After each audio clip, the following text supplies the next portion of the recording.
Take Sactown Sports with you everywhere you go with the Sactown Sports app. The most in-depth coverage of the Kings and 49ers. A library of written and video content. And all your favorite personalities all in one place. Download the Sactown Sports app today and get in on the action. Your local sports leader, Sactown Sports 1140. This is the story of the one. As a safety manager at a manufacturing plant, he does everything he can to keep his coworkers safe. From finding ways to reduce risks to keeping safety supplies in stock. And for that, he relies on Grainger. Grainger offers a broad range of quality products and next-day delivery, so he can always play it safe. Call 1-800-GRAINGER, click Grainger.com, or just stop by. Grainger, for the ones who get it done. Everywhere you look, things are getting more expensive. But at Consumer Cellular, we're lowering the price for those 50 and up. Now you can get unlimited everything for just $35 a line. That's $35 a month for unlimited talk, text, and data. Switch to the carrier ranked #1 in network coverage and customer satisfaction and get unlimited everything for just $35 a month. Call 1-888-FREEDOM or visit Consumer Cellular online or in-store today. Price includes $5 credit for auto pay and e-billing. Taxes and fees apply. Data speeds reduced after 35 gigabytes. Rankings done by 2025 ACSI survey. Doug. Limu and I created a trick to help you remember that you can customize your car insurance and save with Liberty Mutual.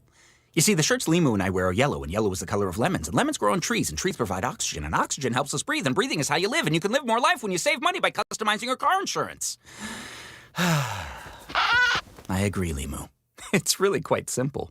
Only pay for what you need at libertymutual.com. Liberty, liberty, liberty, liberty. There she goes, first solo drive. Are we ready for this? Absolutely. Our AAA agent, what are you doing here? Well, same as always, helping you protect what matters most. Like when you added her to your auto policy, or when you switched to AAA insurance and saved. So you've been here the whole time? Yep, plus we're available 24/7 for claim support, in case you ever need it. Shouldn't she be home already? It's been 12 seconds. Visit AAA.com/insurance to get a quote today. You ever notice how the other guys scream about massive discounts on their Dodge, Chrysler, or Jeep Ram vehicles?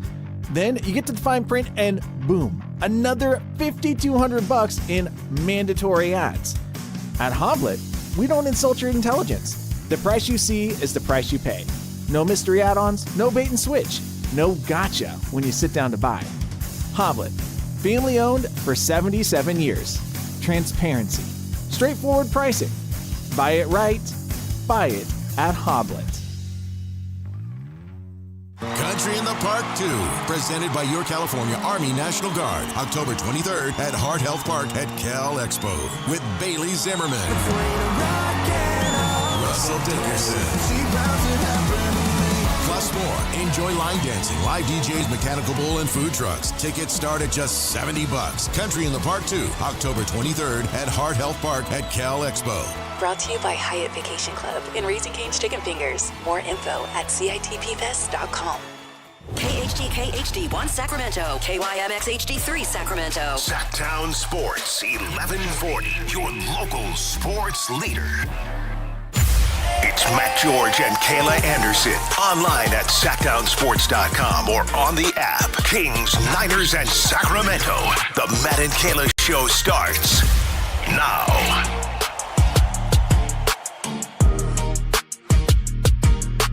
What's going on? It is Friday. That I do know. I didn't know anything this week in terms of what day it is. You're damn right I know it's Friday because the weekend need to be here. What's going on? Kayla Anderson, no Matt George today, but Brendan Nunes pulling up big again and helping me out today. Obviously, Anthony back there. You guys have heard him. He's been here all week doing good stuff as well. So appreciate everybody who's tuning in on this Friday. I hope it's a good Friday. Some of you guys probably thinking Friday couldn't come soon enough. Maybe some of you guys have enjoyed your week and you're going to transition smoothly into the weekend with a good show from us today. We'll have a little bit of fun. I'm trying to get everything connected on my internet here, so I promise I'll get you a rundown in a minute. But we are going to start things off with a little bit of the Deebo Samuel news that dropped last night. And I don't know, Brendan, if you heard it. We joke around a little because Matt started a segment called I think he's being a little facetious, but it's called Kayla Called It. Yeah. And so we did it yesterday with the LeBron documentary thing. And then I was like, well, damn, I guess I can bring it back today because we spoke it into existence. We talked about Deebo Samuel. It made sense to bring him back at this point with the Ricky Pearsall news that came out with him, maybe possibly having to have surgery on that knee. It's like, sign him to a 1-year deal. You can sign him cheap. He knows the system. So here we go. You got Deebo Samuel here. Ian Rappaport reported it last night, and he's going to be a 49er for a year. He is a little reunion. Yeah. I think a lot of people liked Deebo Samuel overall. He was an easy player to root for, jack of all trades, sort of do-it-all guy, whether he's lining up in the backfield or actually out there playing more wide receiver. Obviously not the same Deebo that I think people think of when they think of the highlights in San Francisco. And Niners fans also got a taste of that towards the end of his time with the team, spending last year with Washington too. But it's somebody that's familiar with their fairly complicated offense. It's somebody that allows Kyle Shanahan to get creative, as he's definitely known to do on that end of the ball. And so having familiarity with Brock, with a lot of these other guys, Christian, George Kittle for sure, is I think something that's beneficial. I don't know that, I saw somebody post a picture like, oh, the Niners offense is looking scary. I saw it too, and I did roll my eyes a bit. I hesitate a little bit. Like, it's not the same Deebo, as I mentioned, and I'm curious how much they will be able to utilize him. Still having Ricky Pearsall or not having Ricky Pearsall, assumedly, for a while, is going to... That hurts. It's a guy that they could have used more depth, when we're talking about like Christian Kirk being out for a while. What is Mike Evans? What is Mike Evans going to be at this point in his career? It's still very TBD in my mind what this offense is going to look like, but they also have managed to do this before of not having stellar wide receivers out there and still being fairly effective. Yeah, I wasn't surprised by the news at all. Like, even last week we were saying it would make sense. But I think they were truly waiting till they knew a little bit more about Ricky Pearsall and how that was going to be once he took the field. And that obviously did not go well. I would probably, this is just my guess, guys. This is not information I have or anything. I would guess Ricky Pearsall's going to undergo the surgery. And it's better to do it sooner than later. Even if he misses the entire year, get him on a track to recovery as soon as you can. And then, see what you have in the future. I mean, he's an older wide receiver, so you have lost a few good years with him. But, I'm not going to completely say they're going to be done with him. I think they'll have him get the surgery and we'll see what happens. But as for Deebo, you guys, he signed a 1-year deal up to $7 million, so nothing breaking the bank. And they have the most salary cap room in the league right now. So they have some stuff to work with. He's 30 years old, like you mentioned. He's no spring chicken. And obviously his first 6 years with the Niners were very successful. He earned that first team All-Pro selection in 2021. And then you mentioned his time with the Commanders last year. He actually had to step up, especially towards the end of his stint there, because they had all those injuries with the Commanders too. So his numbers were nothing crazy. He had 72 catches for 727 yards and 5 touchdowns, receiving touchdowns. But the thing is that's not bad if you're the number 3. So I envision that pump your brakes on anything number-wise. I saw Emmanuel Ocho saying like he thinks he could have like an 800 to 1,000-yard season. Bro, pump your brake. Pump your brakes. I don't think that should, A, Brendan, be the expectation for Deebo Samuel coming in, and B, I just don't think that's realistic. But if you can get 700 out of him, some touchdowns, you can utilize him in, confuse defenses at times.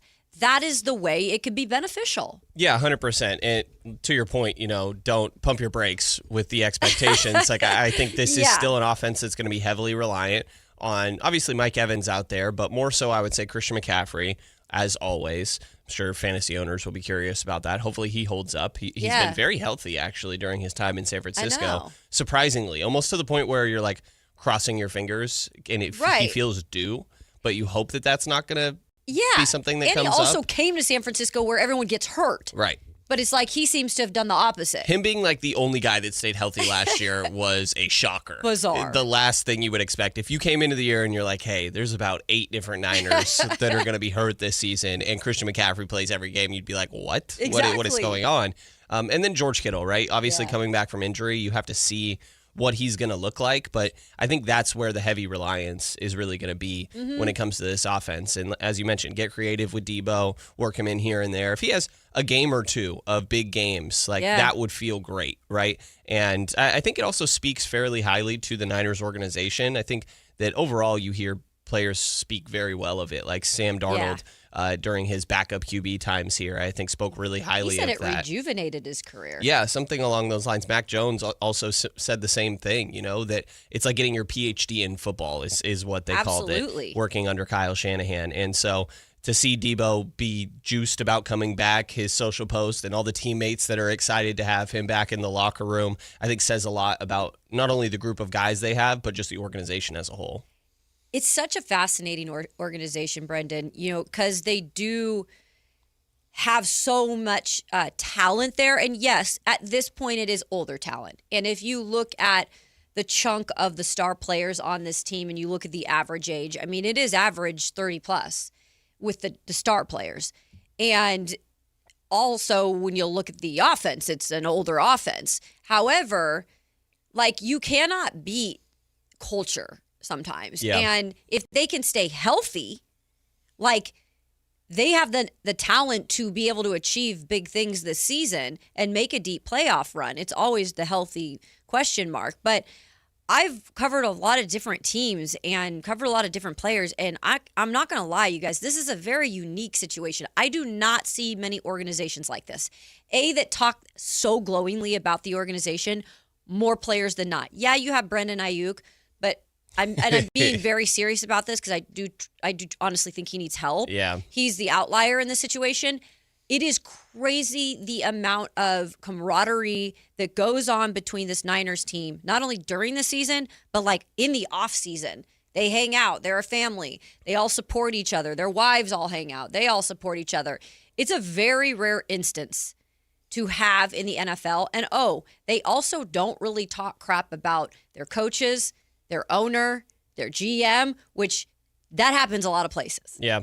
So no, you see assistant coaches or coordinators get hired in other places. Seen that plenty of times, whether Robert Saleh, Mike McDaniel, and different guys. I think it's a credit to Shanahan. It's a credit to John Lynch. These guys seem like they are very much on the same page.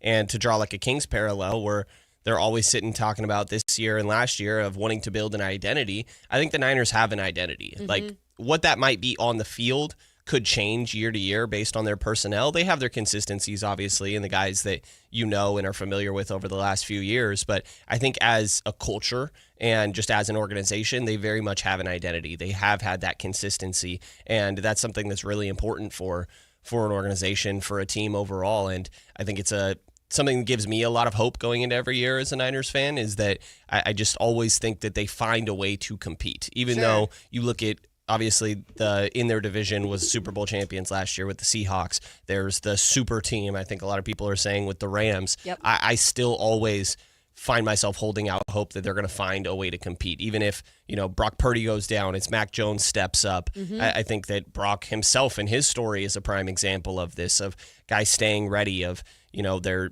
being backup linebackers that step up last year as Fred Warner goes down, or Jake Tongas steps up when George Kittle goes down. It feels like they very much have an identity in place with this team. Yeah, no, you're spot on with that. And that's half the battle sometimes. It's just finding that identity, knowing who you are.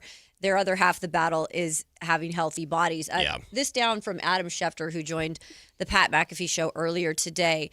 I guess Adam Schefter was saying that Deebo Samuel had been talking to the Niners all along. The 49ers had told him that they were interested in bringing him back to San Francisco for weeks. There were actual conversations that actually occurred between Kyle Shanahan and Deebo Samuel. So this was something that was clearly in the works. It was just the fact that they were kind of waiting, I think, to see, again, what happened with the whole situation with Ricky Pearsall. Do you think that means if Ricky would have been healthy and good to go that they wouldn't have had this reunion? In a way, I do, Brendan. And I think because I think if you're a good football team and you're a smart football team, you're thinking ahead. And I think you had to reach out to probably Debo in his camp and just in the back of your mind, because I think he could have been brought in 2 weeks ago or a week ago before training camp even started. I truly think they wanted to give Pearsall a shot to give it a go, even if they knew Pearsall maybe was dealing with some stuff even in the offseason.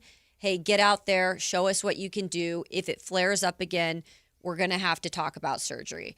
And then you have Debo in your back pocket. Hey, Debo, all right, you ready to go? I kind of assumed that's how it worked out in this situation. That's why it's so great. We talk about Scott Perry all the time, Brendan, and the relationships he builds and keeps with players. Yeah. It's so important in every professional sport to have that, because you just never know what you're going to need last minute, or just that little bit of a relationship can go a long way if you can salvage it, even when you part ways with someone. 100%. Again, like I said, I think it speaks a lot about the team, and overall, it seems like, there was never, hey, well, Debo's also considering these other places. It very much seemed like they were locked in on that, and he felt the same way, that it was a mutual interest between the two of them, obviously, how they end up getting a deal done. But I'm excited to have him back overall. I think he's somebody that a lot of people think really fondly of. Like, I have a lot of family that's Niners fans that are really excited that he's coming back. Like jerseys, like I was not over here when Debo was here. Yeah. So you always hear Debo when you're on the other side of the state, but you don't know like what the true fandom is here. Yeah, I wouldn't say he was towards the top of jerseys, because just there were always other guys, whether it's Warner or the quarterback's going to be super popular. I mean, I think Ayuk was still more wide receiver one on a lot of those teams. And Debo changed his number a few times, making the jersey not the easiest. 19, and then he went to 1 for a little while, I believe. Is he back to 19, I think is what? That's a good question. I actually did not see. I believe so, just based on what he was posting. I know. I saw a bunch of him back in 19. Yeah. Because somebody else, it might even be Ricky Pearsall that's number 1. He's back to 19. He is back to 19. Okay, that's what I thought I saw. I was like, is he back to 19? Yeah. But yeah, I mean, I think that he definitely was a very popular player. I think he's a guy that is easy to root for when you see somebody taking on multiple roles and willing to, I mean, this guy got beat up like crazy with the amount of usage that they were putting on him and the different roles, and just willing to do everything out there. I think that's definitely a guy that's easy to root for. So I don't have a great answer for you on exactly how many jerseys necessarily, but I would definitely say a lot of fans. Popular. And hey, maybe they'll sell some more this year because people are just excited to see him back here in the area, and obviously with the 49ers. By the way, always enjoy everybody on the YouTube chat. You guys have been great and so supportive all week long. Shout out to you guys, and excited to have you and participated today. You can also join the YouTube chat. Also, subscribe, Sactown Sports 1140. We got 16,000 subscribers. We want to up that number. Give us a like on the chat as well. I read this, speaking of the Niners and Kyle Shanahan. So you might have seen this little blurb come up, but defensive coordinators and defensive coaches around the league recently ranked Kyle Shanahan as the top offensive play caller in the NFL. Behind him was Sean McVay, his friend over with the LA Rams, and Chicago Bears' Ben Johnson at 4, which he's done a spectacular job, not only as an offensive coordinator when he was with the Lions, but then taking over head coaching duties and being able to get that offense where it was last year. Because not all OCs transition smoothly to a head coaching job, but he's done that. And then Liam Cohen, which was a little surprising, but Liam Cohen on that as the 5th top ranked. Yeah, they outperformed expectations. I feel like that's sort of what goes into it, right? Is doing accomplishing more than what people expect with the personnel that you have on the roster, I think plays into that. And to your point of not all OCs and play callers being good head coaches, I kind of think Mike McDaniel's a good example of this, where... Okay, yeah, because he's like, I would say he's a good play caller. It's just, is he a good head coach? Right. I don't really know the answer. Right. You know, I think he's a guy that you would be happy to have as your offensive coordinator. You'd probably be a little bit skeptical if he's your head coach. Mm-hmm. I'm surprised, like Andy Reid further down the list. So Andy is 6th. Okay. And I thought, I'm thinking he's a little bit slighted on this. Yeah. Andy's known for being one of the best to do it. I would put him at least 4. I would think so too. Especially ahead of Liam. Yeah. You would think. Because Liam's still proving himself. Right.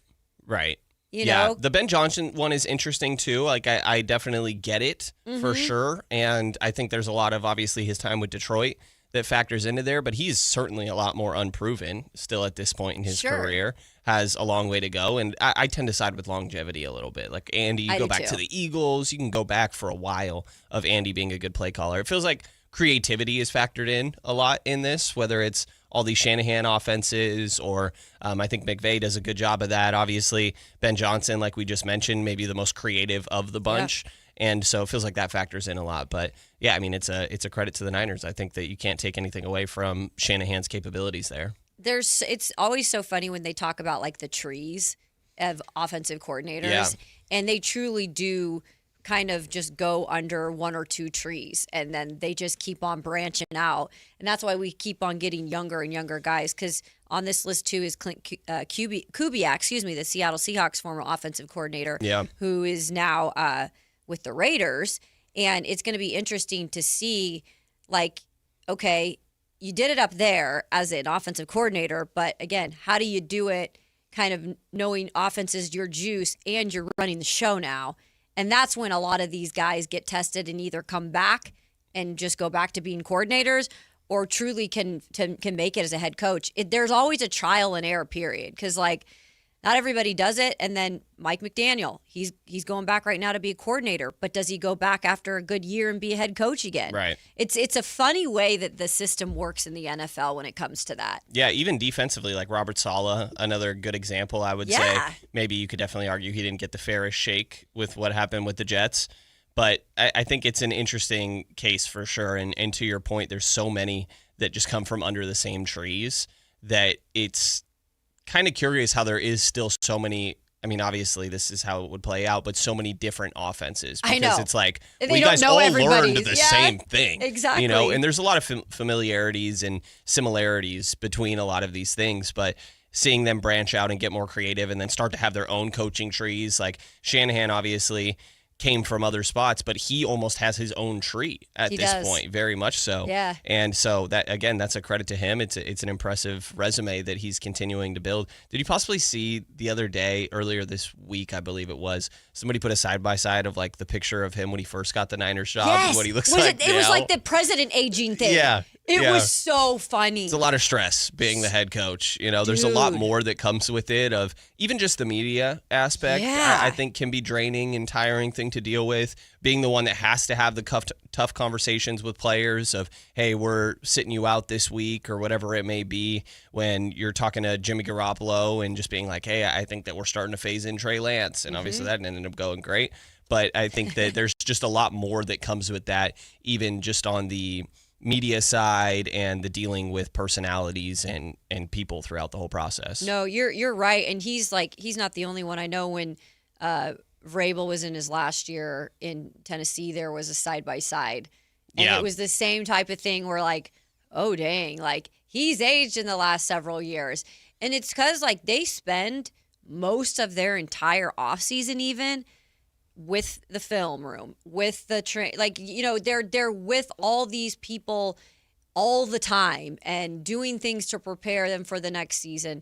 You know, I'm sure they probably get, like, maybe 2 weeks vacation. Right. If even that. And some of these sickos are, and I mean that as a compliment, are still on vacation, grinding film. Sean McVay. Right. Whatever. I'm sure like their Kyle, wives are I'm like, sure. guys, just drop it for a little bit. They're like under the table. I think Sean McVay went to Cabo recently. Did you see that video? The Niners fan coming up to him? Yeah, the Niners fan. He's probably like under the table while they're having this nice dinner, and he's like, okay, cross it. Like, yes, you know, like, Myles Garrett, exactly, absolutely. Like breaking down film and giving back on text, 100%. Well, like I said, we've got a good show for you coming up today. We will actually come back in the 1 o'clock hour, I believe it is, and we're going to talk a little bit about updates on training camp, because they're in full pads today, and I think they just started up. So we'll be monitoring everything that's going down there. I know Sean Cunningham's down there, so we'll kind of monitor some of the accounts that are boots on the ground when it comes to training camp today and give you any updates. Hopefully no bad updates when it comes to injuries or anything. We don't need any of that. I don't know when Debo's arriving. I don't believe it's today. I saw a post that he posted that he showed all of his bags. A lot of bags. A lot of expensive looking they're all like bags. Louis Vuitton, like Gucci. Yeah. He's like got all these bags ready to go. So you got to fly private. You can't check those in and just let TSA be throwing those around. No, yeah. I'm like, that's why I would never buy an expensive suitcase, Brendan, because like you should see mine. It's gray, basic. That thing is chopped up, man. I mean, skid, like marks all over it. It's usually TSA's fault, too. It is. They don't care. You're like watching out the plane, looking out the window, and you're just like, wow, they are chucking those things. Yeah. But I'm just looking for my bag. I'm just like, oh, gosh, please. I'd rather not witness it as well. Same here. You're like putting your blinders up. Yeah. Like, okay, not going to see it. We have a call. We got a couple calls here. We got Dwayne and is it 10? All right, let's go to the phone lines. Already starting on a Friday. All right, Dwayne, what's up? Hey, happy Friday, homies. You too, man. What's up? Hey, listen, we got to have a serious conversation this morning. We got to talk about that substation. Ooh. That thing is active, man. That thing is dropping bodies, bro. Romello Height got carted off the field for cramps, and his arms and legs sounds like he needed an exorcist, bro. And, bro, tell me about Ricky Pearsall. Please, somebody say it ain't so. Is he already down? Yeah. How? Yeah, Dwayne gets so passionate, man, and I love it. I love the energy. I especially on a Friday, man, we're getting going. Look, the substation, I went down there on Wednesday, I believe it was at this point. I don't know what day it is. Yeah, Wednesday. I was like, holy smokes, that substation is literally right there. It's right there. It is crazy. Like, I'm sure that footballs have ended up in that substation. Absolutely.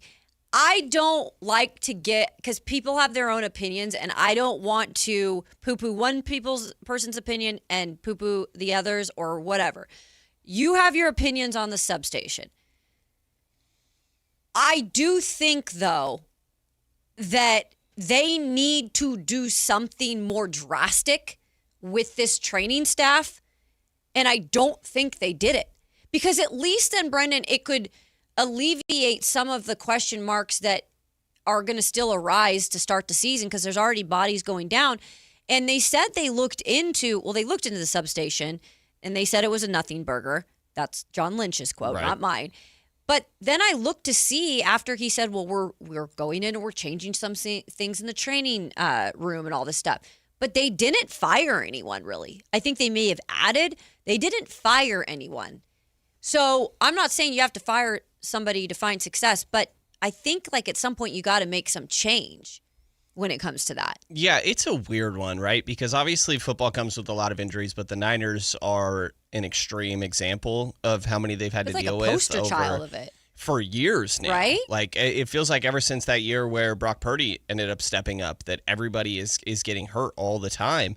And so I don't really know what to make of it, to be honest. I kind of, without being a scientist, and maybe that says a lot, I don't tend to put too much into the substation. Like, it is definitely right there. Like you said, it is a little bit jarring, and it's going to continue to be a course of conversation. But I kind of think it's just the nature of the sport, even though I just acknowledged the Niners deal with this probably more than anybody else.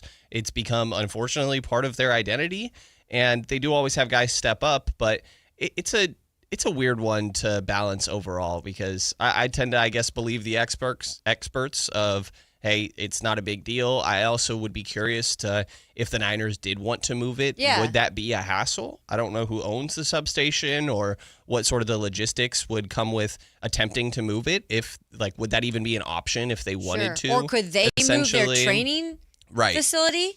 That's another, question. That'd be a lot going on. But, yeah, I'd imagine they probably could. It's also, still kind of right there. So it's a little bit of a weird one. I guess I tend to side with the organization and trust that the research they did actually, if they knew it was harming the team, I imagine they would try to do something about it. Yeah, I think my only thing is just like if this continues this year, you got to revamp the entire training staff, period. You just have to. Yeah, I get what you're saying. Because that's the only thing that you could even try to say, hey, we actually did something, look, and then see if there's results that next year. Someone in the chat saying you're a little bit worn out from being around the substation, actually. Oh, probably, guys. Yeah. But I wear, I actually have like EMF jewelry and stuff. Okay. And like my phone case, I'm crazy. Like I just I mean, I'll just get something and say, hey, at least I have You it. send some to Ricky Pearsall, apparently. I'll get Ricky like a little chain or something. Yeah, there you go. There you go, Ricky. Coming up on the Matt and Kayla Show. All right, what do you guys think about a Russ Durant reunion? We'll explain. That's coming up here on the Matt and Kayla Show. Sactown Sports. Take Sactown Sports with you everywhere you go with the Sactown Sports app. The most in-depth coverage of the Kings and 49ers. A library of written and video content. And all your favorite personalities all in one place. Download the Sactown Sports app today and get in on the action. Your local sports leader. Sactown Sports 1140. If the world were like a Sleep Number mattress, everything would adapt for your comfort. Your coffee would never get cold. Your flight would always be on time. And your mattress would always respond to you and your unique sleep needs. Sleep Number mattresses are designed to respond to your body and shift with your changing life, helping you fall asleep faster and stay asleep longer. To experience a whole new world of comfort, visit a Sleep Number store or go to sleepnumber.com. Sleep Number. To a good life sleep. Progressive presents the Museum of You. We begin our tour with a unique piece, a relic from the early big screen television era. Remarkable. Next, we find a juicer, which historians believe has only ever been used once. And finally, compact discs from the emo era. A rare find indeed. Some things should be history, but until then, you could protect what's important to you and save by bundling your auto insurance with a renter's policy from Progressive. Progressive Casualty Insurance Company affiliates and other insurers. Not available in all states or situations. Hi, this is Adam Johnson, owner of Golf Fitness Solutions. Most golfers practice their swing, but ignore the body swing in the club. We help golfers move better, get stronger, reduce pain, build power, and play longer. Join us for a free trial week and see how golf-specific training can help you support your body and your game. Try a class, meet the team, and find a right program for your goals. Call 916-802-5175 or visit golffitnesssolutions.com. Golf Fitness Solutions. Move better, feel better, play better. Want the best movie experience in town? Join Sactown Sports IMAX Pass by visiting SactownSports.com. Sign up today. You can win tickets to see this week's films at the Esquire IMAX Theater. Maida Subaru says yes to big savings on the new Subaru you want during the sizzling summer sales event on now. Visit MaidaSubaru.com today for special spring savings on over 225 new and certified pre-owned Subarus. Made a great deal at Maida. As a fitness coach, my active psoriatic arthritis can slow me down. With Skyrizi, Risankizumab Riza, I'm treating my skin and joint symptoms so I can keep moving. Skyrizi, a prescription-only injection for adults, helps me move with less joint pain, stiffness, swelling, and fatigue. And for those who have plaque psoriasis, 90% clearer skin is possible. With Skyrizi, there's no daily dosing. It's just 4 doses a year after 2 starter doses. Don't use if allergic to Skyrizi. Serious allergic reactions, increased infections, or lower ability to fight them may occur. Before treatment, get checked for infections and tuberculosis. Tell your doctor about any flu-like symptoms or vaccines. Thanks to Skyrizi, there's nothing like clearer skin and better movement. And that means everything. Ask your doctor about Skyrizi. Visit Skyrizi.com or call 1-866-SKY-RIZI to learn more. Is the volatility of the stock market driving you crazy? Is your retirement account sinking, yet you're getting older? And you're starting to worry about, will I have enough for retirement? What about the money in the bank? These banks pay nothing these days. How do we get growth to get to a retirement account? It's simple. Move into gold and silver. Want to know how to do it? Listen to my show, Striking Gold, with me, Kenny Michaels. This is Sactown Sports 1140. Hey, it's Carmichael Dave. What's up? It's Matt George. What's good? It's Alan Stiles. With the most trusted voices in the community. This is Jason Ross. Hey, it's Kayla Anderson. It's Whitey Gleason. Ready to help promote your business, both as partners and customers. All you have to do is ask. Pick up the phone, dial pound 250 and say, grow my business to get connected with a team member today. That's pound 250 and say, grow my business. Our team will review your product, quickly pair you with a perfect endorser, and create video and audio samples deals, all at no cost or obligation to you. With the most live and local on-air lineup, a dynamic content-driven website, and a state-of-the-art mobile app, Sactown Sports 1140 is tailor-made to help you connect with a sports audience in Sacramento. So why wait? Dial pound 250 today. Say, grow my business, and let us help take you to the next level.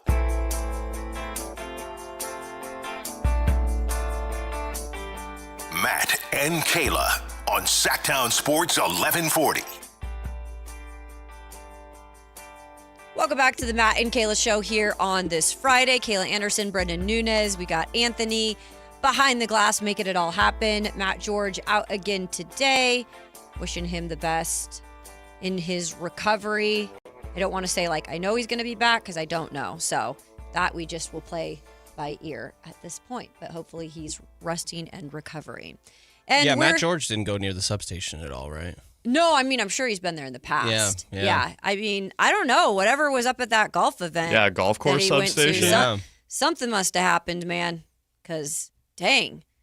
I mean, I don't even know what golf course they went to, but something struck him out there. Yeah. Maybe the other guys made it through all right, though. Yeah. You know? Yeah. I guess he was kind of getting sick towards the end of the round. Yeah. They said that he already was starting to not sound great. Mm-hmm. And maybe he got a mosquito bite. Yeah. He got smited. He got smited, yeah. Smited? Yeah. Yeah. Let's go out to the phones, and we got Tin on the line. What's up, Tin, and how's your Friday? Very good, Kayla. Thanks for asking. Yeah.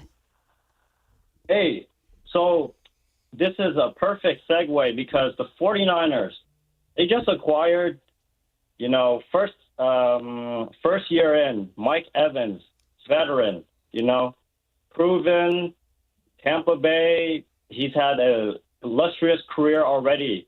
Now, he has the chance to write a storybook for the ages. Now with the devastating news of the coach, he can really give these fans hope by performing and being the wide receiver one that they brought him in to be.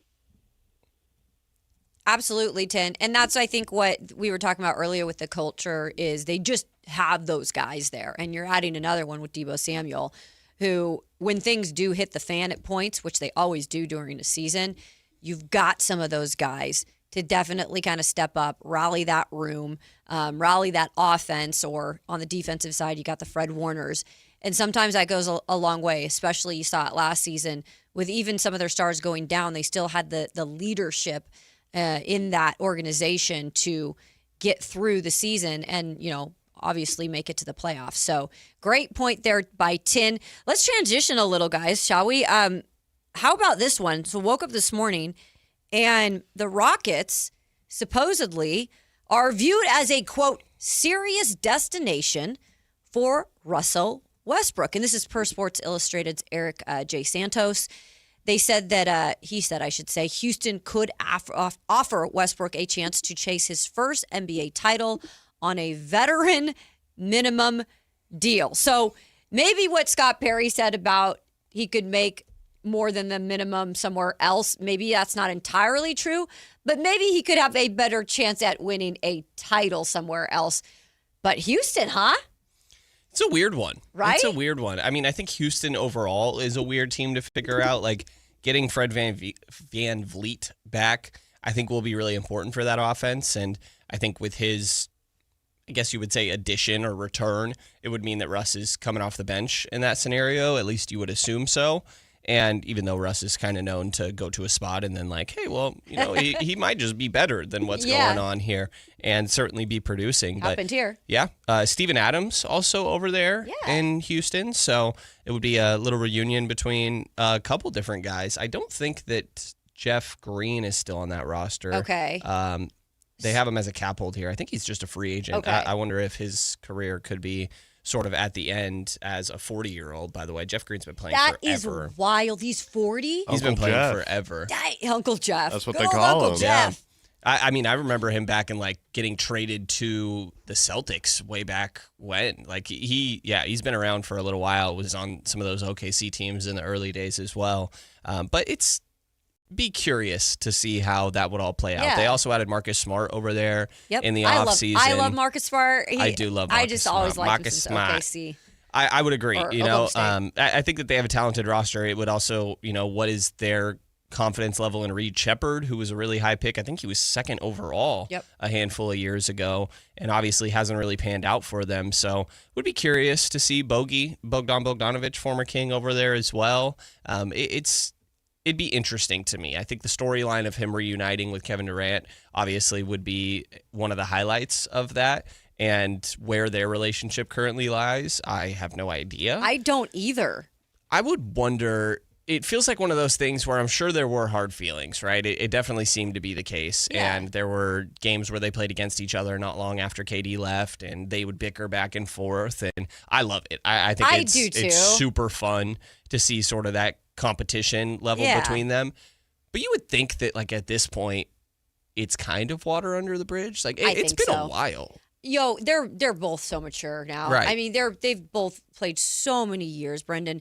They've both played for different teams at this point. They both kind of know what they are at this point. And I think when it's all said and done, there are those certain people that even if at times you butted heads, there's always love there. Yeah. And if they came back together, it wouldn't totally surprise me, but I think that's the first question that everybody has is like, well, what about Durant and Westbrook? How will that work? What's their relationship like? Because we haven't really heard about this in years. Durant just came out about LeBron and was like, LeBron's got to do what he's got to do kind of thing. Like, I don't fault him for, chasing, quote unquote, chasing rings, which, you have your opinion on that. But he was pretty much of course, Durant doesn't have a problem with that. Because he does it. But, he came out and said that about LeBron. But I would be anxious to see if anything comes out here in the next few weeks on Durant or Westbrook, vice versa, saying anything about each other. Yeah, it would be a fun storyline for sure. And as long as it was never any like personal issues between them, I'm sure it could be fine, right? If it was just straight basketball and like, hey, I thought it was super lame that you went and left the team that just beat us when we had a good thing going to the finals super early in their careers with Harden. James Harden left because he didn't quite have the role there. And it's like, well, he could have stuck around if we knew that Kevin was going to be moving on from. Yep. And so if it's just strictly the basketball competitive side of it where their disagreements were, then I imagine they could rekindle this a little bit. And it would be fun. I want to see Russ land on a team. I'm curious to see how he could actually impact some winning basketball because I don't know. Everybody points out he had a good year last year, outperformed the minimum contract. I feel a little bit unsure about how to gauge his last season. He was definitely productive, but it was also such a unique scenario where they needed him so bad. They needed him to have the ball in his hands. And if you're going to that team, like Amen Thompson still over there as well, he'd be a great mentor for Amen Thompson and a lot of these other guys. They actually play fairly similar, I would say. But how does he fit in? How much is he willing to play in a minimal role? I think that was part of the reason he came to Sacramento last season is they obviously had extended opportunity that he might not be able to get somewhere else. And in my mind, there's games if he goes to Houston, there's probably some games where he doesn't see the floor, right? Yeah, I would think so unless again, there's injuries and 100%. which definitely can happen. And I think what's always curious about Russell Westbrook is like there's misconceptions about him, and I know there's certain ways he's portrayed. And I read this article recently by I can't pronounce his name. Do you know his name? He's an NBA writer for Basketball Network. It's like Yakshop. Like I can't pronounce his whole name. I am not sure. I don't want to butcher it, but anyways, the title was pretty much, he's not even a bad dude. Trevor Ariza thinks Russell Westbrook deserves more respect for his game and character. And so he's saying in this article that Ariza is unhappy to see how the league treats Russell Westbrook. And he goes on to say, he's arguing that Westbrook resume deserves more respect. He pointed out like all the things that he's done, all of the records, and I don't know where this is necessarily coming from. Is it because of the interest or the non-interest right now in the league in him? Because I think it is just kind of what it is, and that's what it was last year. I don't think anyone's disrespecting him necessarily.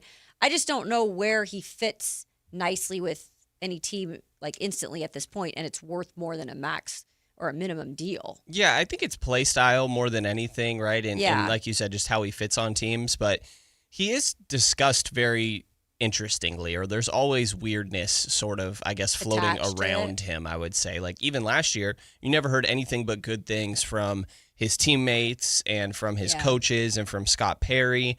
But you do like kind of hear whispers of like, well, I think that him and Dennis Schroeder don't get along. And like, again, there's always, the one report from the coach that said about the Miami. That he was difficult to work with or something like that. Yeah, the Miami people. Yeah, and it's just like, there's always whisperings and rumblings about like, well, it's actually like more difficult than you would think. Yeah. And I'm not reporting any of that, but like you just start to hear little things here and there and you're just like, well, this is weird because it's not actually how anybody is talking about him. Mm-hmm. But it makes you wonder. I mean, there seems to be these little things everywhere he goes. It's like, okay, is any of this actually true? If there's a little bit of, if there's smoke, there's fire, maybe, you know? So definitely a weird player overall. And you got to live with one little media outburst, but he doesn't have to listen to Matt George anymore. I was going to say that just happened to be the one.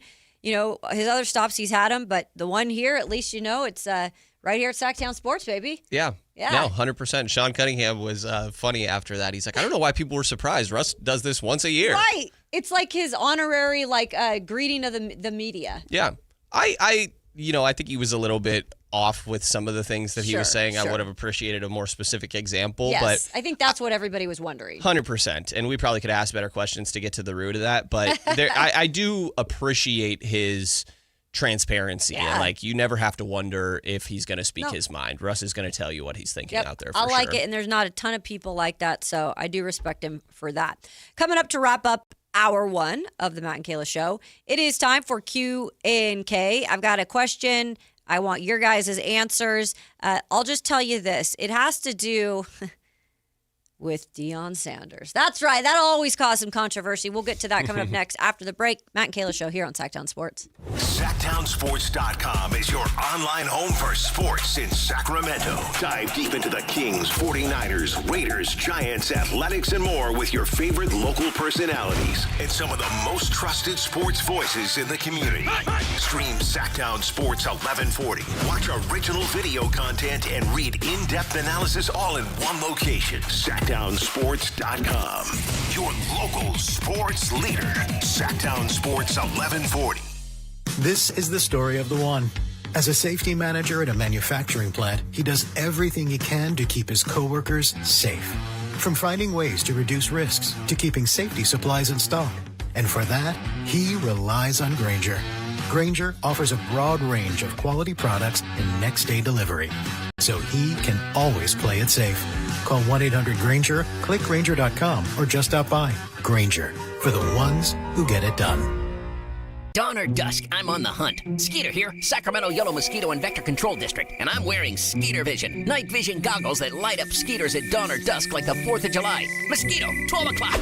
Got him. So fight the bite by wearing long sleeves and pants at dawn or dusk when they're most active. Apply insect repellent and drain stagnant water. It's a breeding ground. Dawn or dusk, the Sacramento Yellow Mosquito and Vector Control District reminds you to fight the bite. For more information or to report problems, go to fightthebite.net. Today alone, 5,370 people in the United States will be diagnosed with cancer. That's why Stand Up to Cancer funds and develops the newest and most promising cancer treatments. Stand Up to Cancer wants to provide you with every opportunity to join in this mission. By donating your home, land, or commercial property, you can help Stand Up to Cancer fund innovative cancer research. Stand Up to Cancer makes the process easy, and it may be tax deductible. Visit standuptocancer.org/giveproperty to learn more. What's up? We're talking to Chad Hoblet of Hoblet Dodge, Chrysler, Jeep, Ram, and Woodland. Chad, I have been told you're extending the 4th of July sales event because those deals are so darn good. They were the best deals of the year, and we wanted to keep the savings going. Right now, you can save up to $17,000 off MSRP on new 2026 Ram 1500 crew cabs. America loves Ram trucks, but what about my my perfect truck. We have you covered at Hoblet. We are truck people, so you won't find a better selection of new Rams with the features that matter anywhere. Plus, with almost 600 new Rams available, your Ram is waiting at Hoblet. Just one of the reasons Hoblet is consistently one of the top Ram dealers, not just in California, but the entire nation. Search, select, and save through their whole inventory at HobletDodge.com. Unbeatable prices, unbeatable selection. Nobody beats Hoblet, period. 17,000 total net savings after 4162 dealer discount and 11,338 factory incentive. Incentives may include 15% below MSRP incentive, 1,000 Hoblet trade-in assistance with eligible trade, and 500 military bonus or first responder bonus for eligible members. 10th is net savings. Sample VIN 390660. See dealer for details. The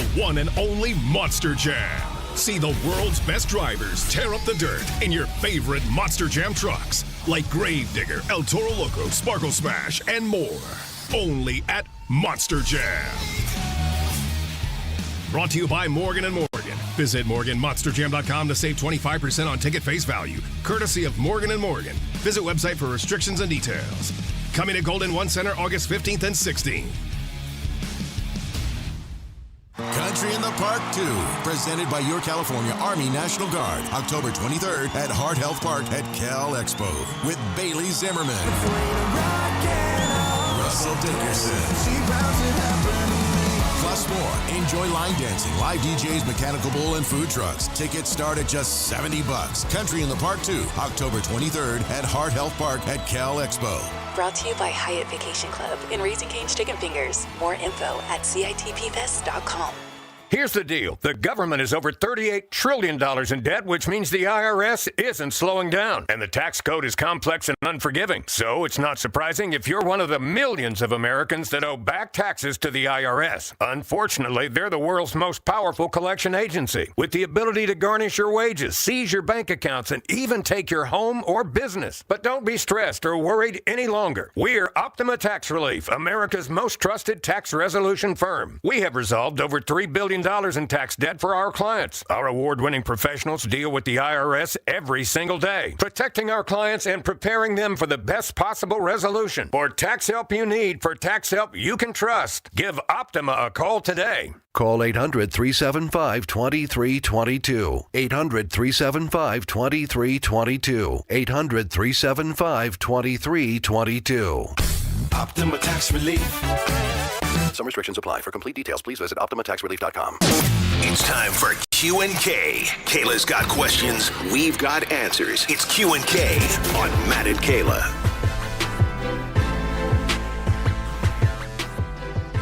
All right, it is Friday, and that means it is time for Q&K. My question today, we're going to take it to the NFL, since it seems to be a theme this week with training camp starting up. And the Cleveland Browns, of course, started up their training camp. What they will be, I have no damn clue. Your guess is as good as mine. Who will their quarterback be? I don't know. I have no damn clue. Your guess is as good as mine. But what I do know is that Deion Sanders had been trying to get a meeting with the head coach of the Browns, Todd Monken. So supposedly this had been happening over a couple of weeks, and they finally were able to find a time to meet at training camp this week. So Monken made it happen. Todd Monken, obviously the new head coach of the Browns.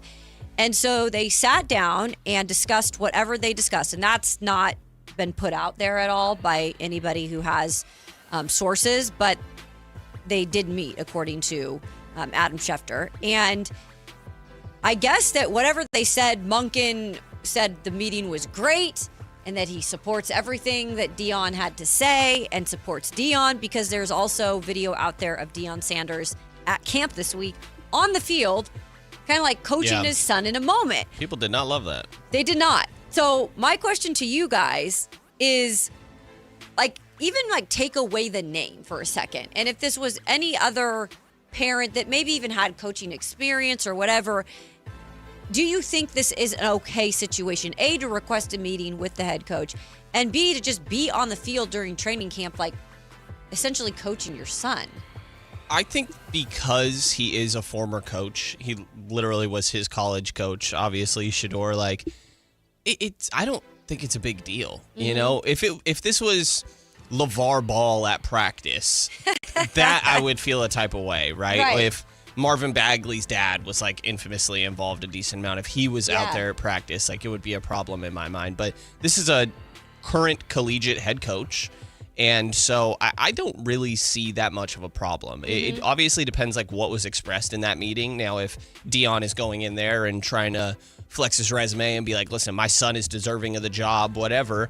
But, I think it's also normal for these guys to talk to different family members and be like, hey, you have to coach everybody differently and trying to figure out, okay, what is the most ideal way to go about this? Yeah. So I get why. I'm not surprised people have this sort of reaction. I think Deion is a lightning pole of just topic of conversation overall, but I don't see a problem with it. He coached him a bunch, and it's a future Hall of Famer. To be honest, I don't care. Like, I think it's fine, but like, how normal is it for a collegiate coach to do that? I've never really paid attention to whether or not someone's collegiate coach was at their NFL. It probably doesn't happen. Yeah, so much. Even if that's the case, like, doesn't matter that it's his dad. It is kind of weird that you're doing it at NFL training camp. I know they meet with the family, but like, you can practice in the backyard, It's, I guess my whole thing with it, you guys, is Deion is such a polarizing figure, and he's kind of an intimidating figure to many. Yeah. To many in the NFL currently, because he's done it. He's played. He, has accolades. Now he's a coach at the college level. So I think some people are like, including a guy like Todd Monken, like, how like intimidated are you just to take the meeting and to just to like be like, I gotta be like, okay, that's cool, like, yeah, because what are you gonna do, turn him down, and then you're worried about what he's gonna say or whatever it might be. I think it's so crazy. He's such a personality within himself that he can dictate things like this and just kind of get away with it. My bigger question would be like, does Shedeur even like that? Does Shedeur even want his dad to be around all the time? Leave me alone, Dad. I mean, I don't know. If I'm at that point and I'm in the NFL and my dad, I'm appreciative of everything he's done for me, but I'm kind of like, yo, Dad, like, get out the way. Yeah. Get out the way. Let me do this on my own. Let me prove this on my own. I could definitely get that for sure. Obviously, like, depends on how Shedeur himself feels about it, but his dad can help him and coach him up by giving him a phone call. True. Like, yeah. Being there is a little FaceTime. bit weird. Yeah, why can't they just discuss it and then that not be on the field, not be at a practice? So it wouldn't surprise me. I could see a little bit of, what's going to come with this, unfortunately, and I'm sure they don't really care about what anybody has to say about them, but that it's going to cause some drama. They're still trying to figure out, okay, well, who's going to be the starter there? And now if Shedeur gets the starting spot, it's just going to be like, well, it's because Deion put his foot down. It's an ever-evolving cycle. 100%. He's watch him like not start at the beginning, and then Deion shows up at a practice, and then that week, week Shedeur starting. Exactly. So I don't know. You could have prevented a little bit of this very predictable media storm. So would you guys say in the NBA world, obviously LeVar Ball is one of those hovering type presences. Is there any other like dad figure you would say would be even close to a Deion Sanders? I mean, LeBron has his son. Well, now I guess and it's so weird because they played together. Yeah, like the way that you were talking about it with like they trying to separate yourself from your father is probably what you should be trying to do if you're Shedeur Sanders. I feel like Bronny's probably feeling the same way. Now they're not on the same team, so it's okay. But True. I think that it was Although have you seen all the memes? They're trying to get him over there. Funny, actually. Yeah, I think it's funny that they waited. LeBron waited until his kid got guaranteed money to leave. But yeah, that would be my example. Other than LeVar. LeVar was a unique thing with genius of marketing. Pretty crazy dude. And I think it's only honestly, guys, because Deion, I think it elevated, I should say. I'm not saying he would be completely out of the picture. I think it elevated for the fact that he became a college coach. There was a lot of hoopla. Even though he hasn't been super successful, people still hype him up because it's a brand. It's college football. Yeah. It strikes up ratings. People talk about it. So he's also had like his status elevated even more recently. For sure. I don't think LeBron is probably the closest just because of the caliber of player Deion is. I'm trying to think of other examples. I know. There's not a ton. Brunson. I mean, Brunson's a good one. Brunson's a good one. I thought of Doc Rivers and Austin Rivers back with that was the Clippers. Yeah. Because everybody's like, I mean, still to this day, Austin Rivers, like a couple months ago, was arguing with some dude on a podcast about like, well, the reason you got your opportunity was because of your dad and blah, blah, blah. I mean, there's like Del Curry, there's Michael Thompson, But these guys not quite in the way, No. I would say, and very much behind the scenes doing their own thing. Probably the Brunson one is good. I think that's I think good. of that in the Rivers, Yeah. I guess. Not as in your face, but can be. Right. At times it can strike up. Yeah. So. Yeah. Well, and did you see Brunson had Mark Cuban on his podcast? I did not see that. This was very interesting, actually, and discussed, like, Jalen, which credit to him, essentially confronted Mark during the show, being like, the one thing I didn't like about how that went down is that you said it got messy with family being involved, essentially. And Mark stood his ground and was like, this was actually, it was very unique how much that your dad was involved in all these conversations. So a little bit weird. Yeah. A little bit weird. Also, I mean, he's still on the staff after Yes, he Mike is. Brown certainly didn't pick him to be on the staff. He was just a pre-existing member that stuck around for a little while. So close ties with Leon Rose. Yeah. Yeah.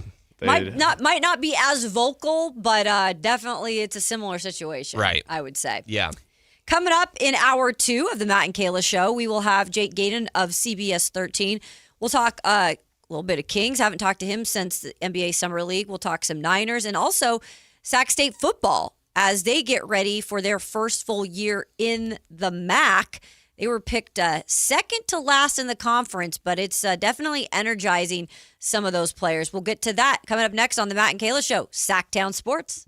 Follow Sactown Sports 1140 on Instagram and X at Sactown 1140 to see the best moments from all your favorite shows and up-to-the-minute live reactions and updates on the Kings, 49ers, and more. That's at Sactown 1140 on Instagram and X. Your local sports leader, Sactown Sports 1140. Carmichael Dave here. So proud to talk about my new friends at Pest Pros, where they are family owned, they are locally rooted, and they are committed to serving Northern California. I got a mouse problem at my house, and I don't like mice. I got a cockroach problem at my house, and I don't like cockroaches. That's a real thing. You're going to get pest protection somewhere. Why not get it at a place that is locally owned and operated? Longtime Kings fans and partners, and the community, you've spoken. They're back-to-back Sacramento favorites. So if you got pest control, you don't have Pest Pros. Step up to the pros with their all-star lineup. Don't just make the call, make the right call. Go to pestprosps.com, Sacramento grown, family owned, or call them at 916-588-9345. That's 916-588-9345. Step up to the pros at Pest Pros.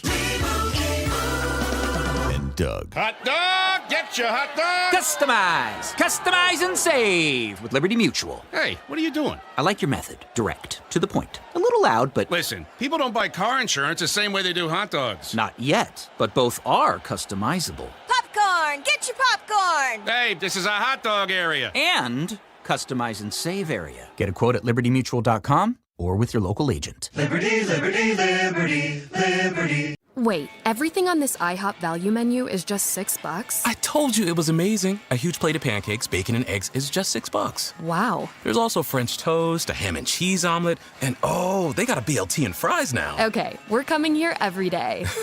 You don't have to tell me twice. Feast for just $6 with the IHOP value menu. $7 in some locations, available every day for a limited time at participating restaurants in the U.S. Hours may vary. No substitutions. Not valid with other discounts or promotions. Prices may vary. Congratulations, New York. The Knicks did it. Through battle after battle, they dominated to become this year's NBA champions. Day in and day out, the hard work paid off, and you were there every step of the way. Enjoy the crown. Own it, because this year is your year. A part of your legacy that will never be forgotten. So celebrate this moment, show your pride, and shop the largest selection of official NBA gear at NBAstore.com. A Fanatics experience.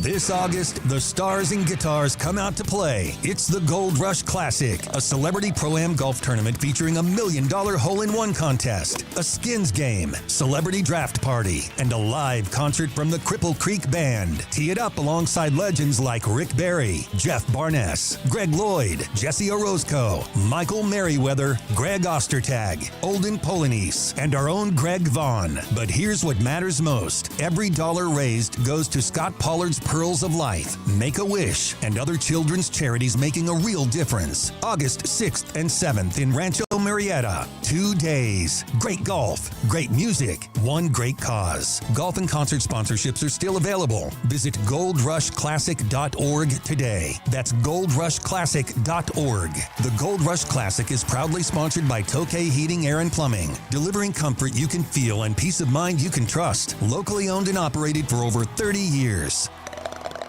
Cheap, cheap. That's the sound of savings happening right now at Elk Grove Honda. You remember, right? Elk Grove Hondas are still cheap, cheap. And right now you'll find a good deal more on new Honda gas and hybrid Accords, Civics, CRVs, and more fuel-efficient Elk Grove Hondas. Every sale is done right here, under the flag in the Elk Grove Auto Mall. Come see why generations of families return again and again to Elk Grove Honda in the Elk Grove Auto Mall, because Elk Grove Hondas are cheap, cheap. KHD1 Sacramento, KYMX HD3 Sacramento. Sactown Sports 1140, your local sports leader.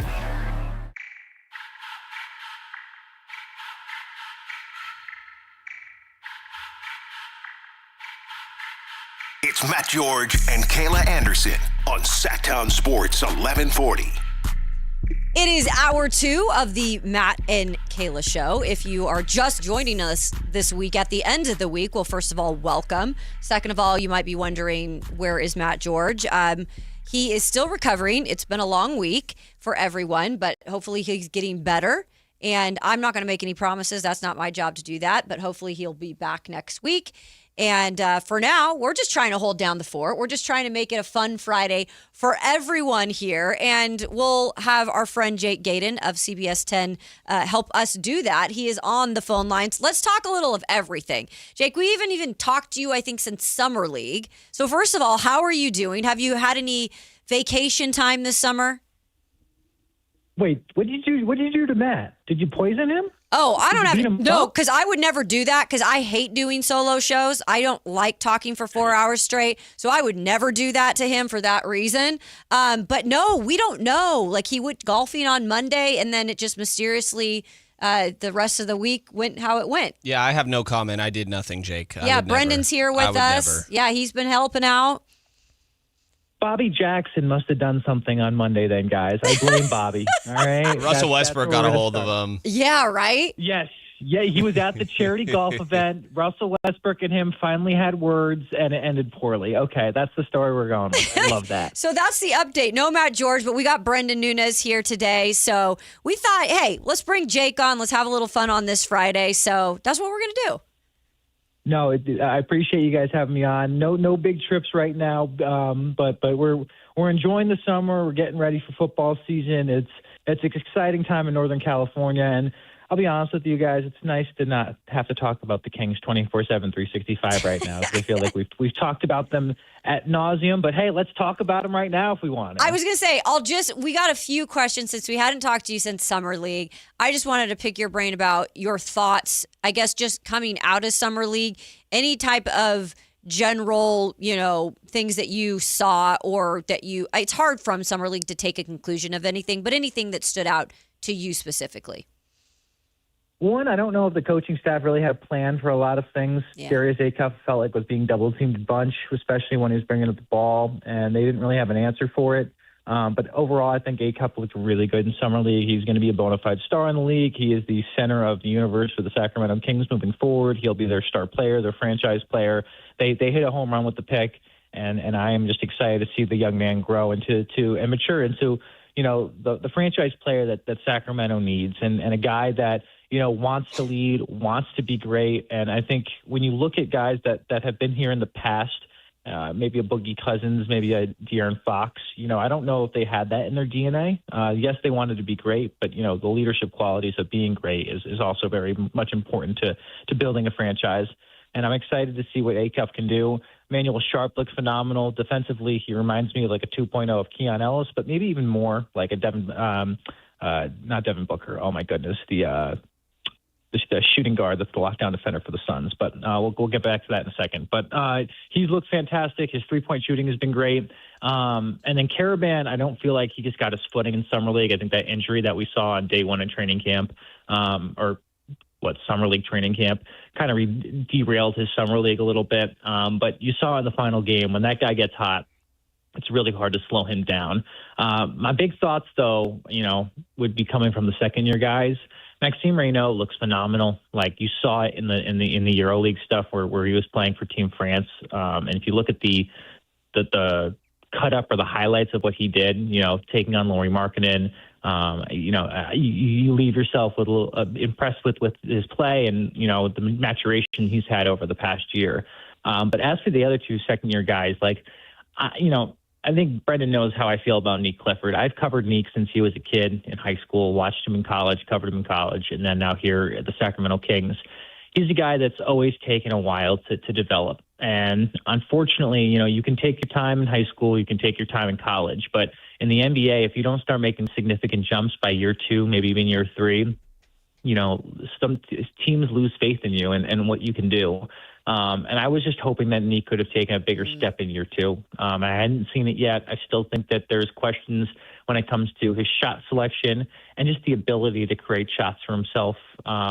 Defensively, he looks fine. That's exactly what you're kind of looking for from Nick. But I just want more out of him. If he's going to be the shooting guard of the future, then, I want to see more production out of him unless he wants just to be a role player for the rest of his life. And then Dylan Cardwell sometimes just looks lost out there. The energy-wise, he brings a ton of energy, and I love his defensive prowess, but sometimes he's swatting the air too much, and that's what I worry about. And then free throw-wise, you got to make your free throws. It's otherwise it's going to be hack-a-shack when he's on the floor in crunch time, and I don't know if you really want that. You saw what happened with Mitchell Robinson last year with the Knicks in crunch time. He needs to make sure that he can be a little bit more proficient at the free throw line, and then defensively just be smarter with how he picks and chooses his stuff. But pick and roll wise, he looked good. But the second year guys, I wish we saw more out of them. But again, we'll see how it all comes together in training camp in October. Jake, my guy, what's going on? Jake Aiden of CBS 13 joining us. Did I say CBS here. 10? My bad, guys. You're fine. This is what happens when I've been in 18 markets. So.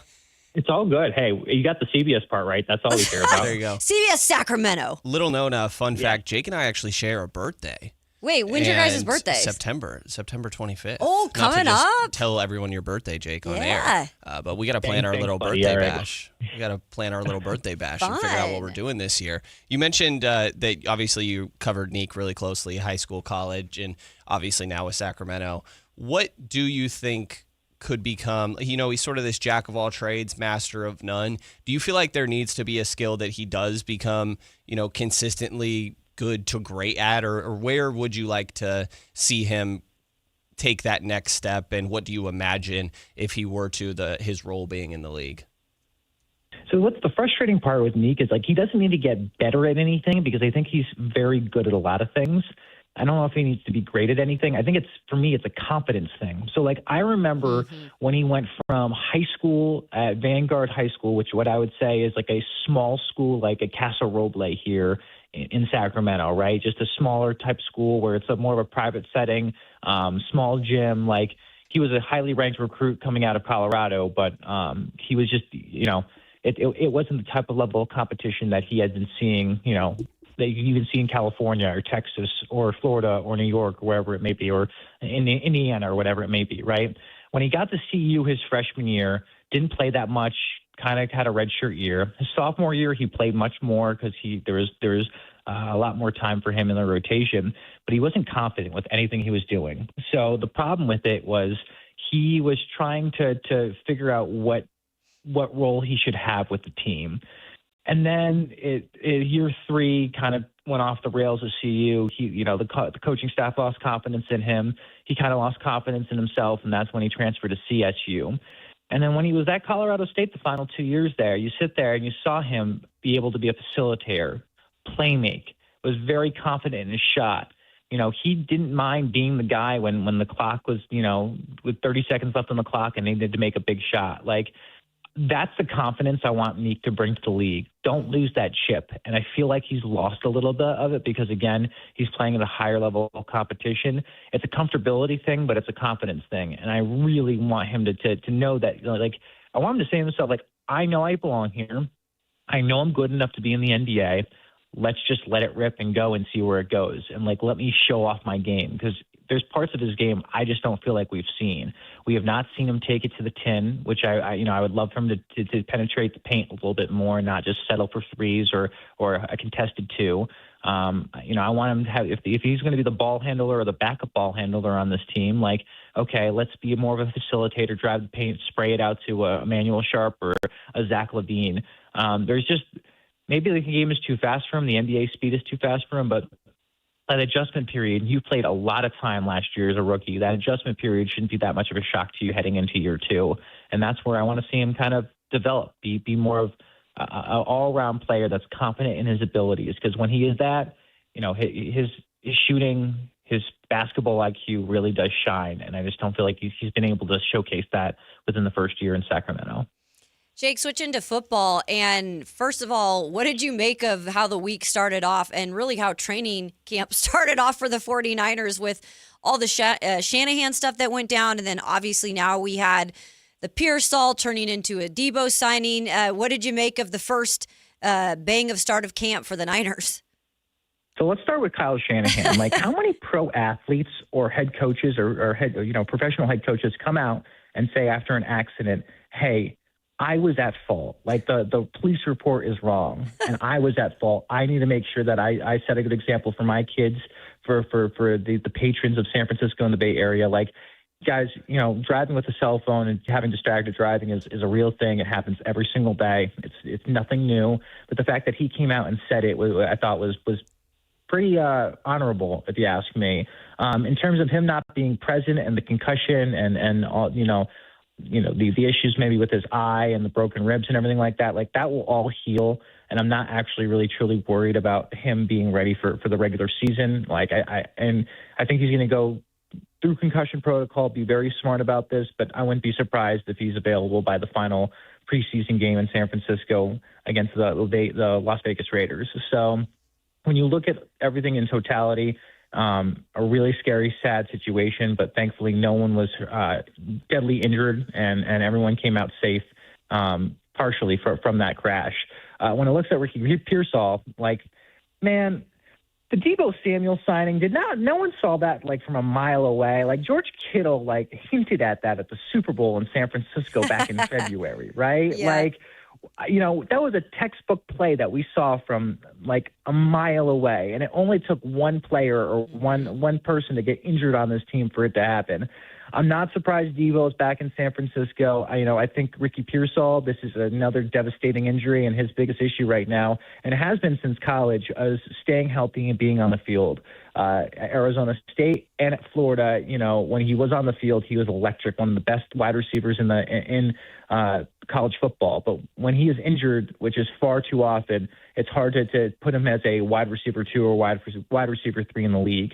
I'm hoping that they get some answers on his PCL and his right knee, and hopefully be able to figure out the best course of action. But if this is a degenerative, knee injury and he's never going to be 100% again, then, the 49ers need to look elsewhere for production at that position. You already have Mike Evans, a future Hall of Famer.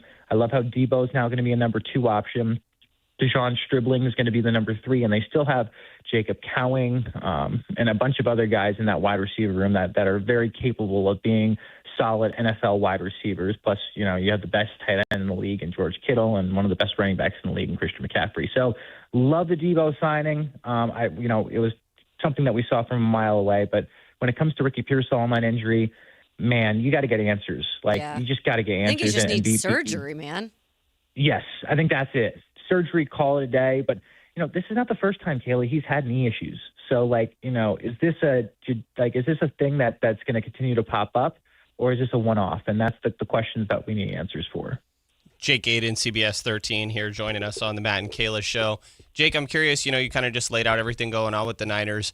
Their division obviously is brutal outside of the Arizona Cardinals, and geez, can they get it together already at some point? At some point, you just start rooting for a team because you're just like, man, they have been bad for a long time. But obviously, the Rams, the Seahawks, how much do you think that this older Niners team, with some youth on that roster as well, really stands a chance of coming out of this division?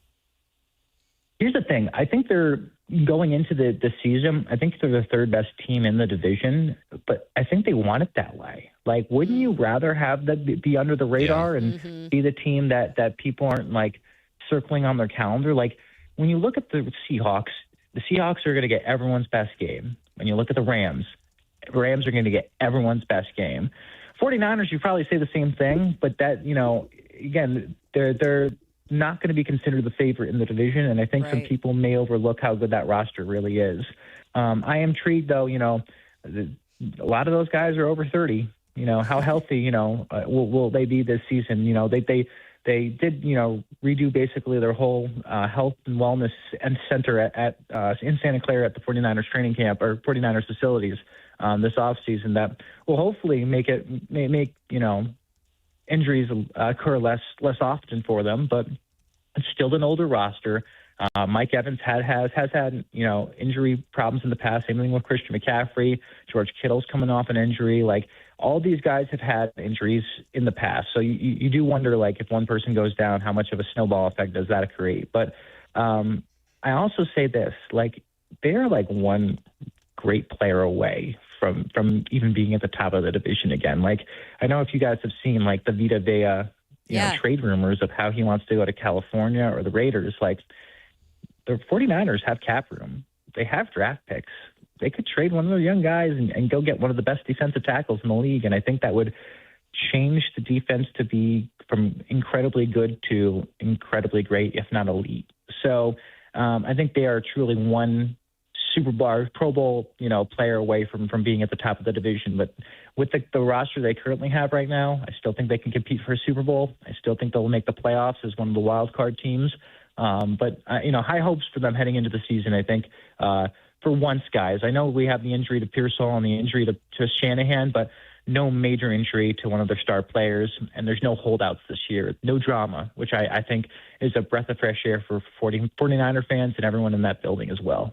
Before we get to Sac State, I want to ask one more Niner question about Purdy, because I think people are split on Purdy across the country, because living on that other side for a while, a lot of people are like, he's just in the right system. He's in Shanahan's system. Like, that's why he gets all this praise. And then there's other people that are over here as well that are Brock Purdy fans. They're like, no, like, Brock Purdy's the real deal. Like, he's just got to stay healthy and actually showcase it for a whole season.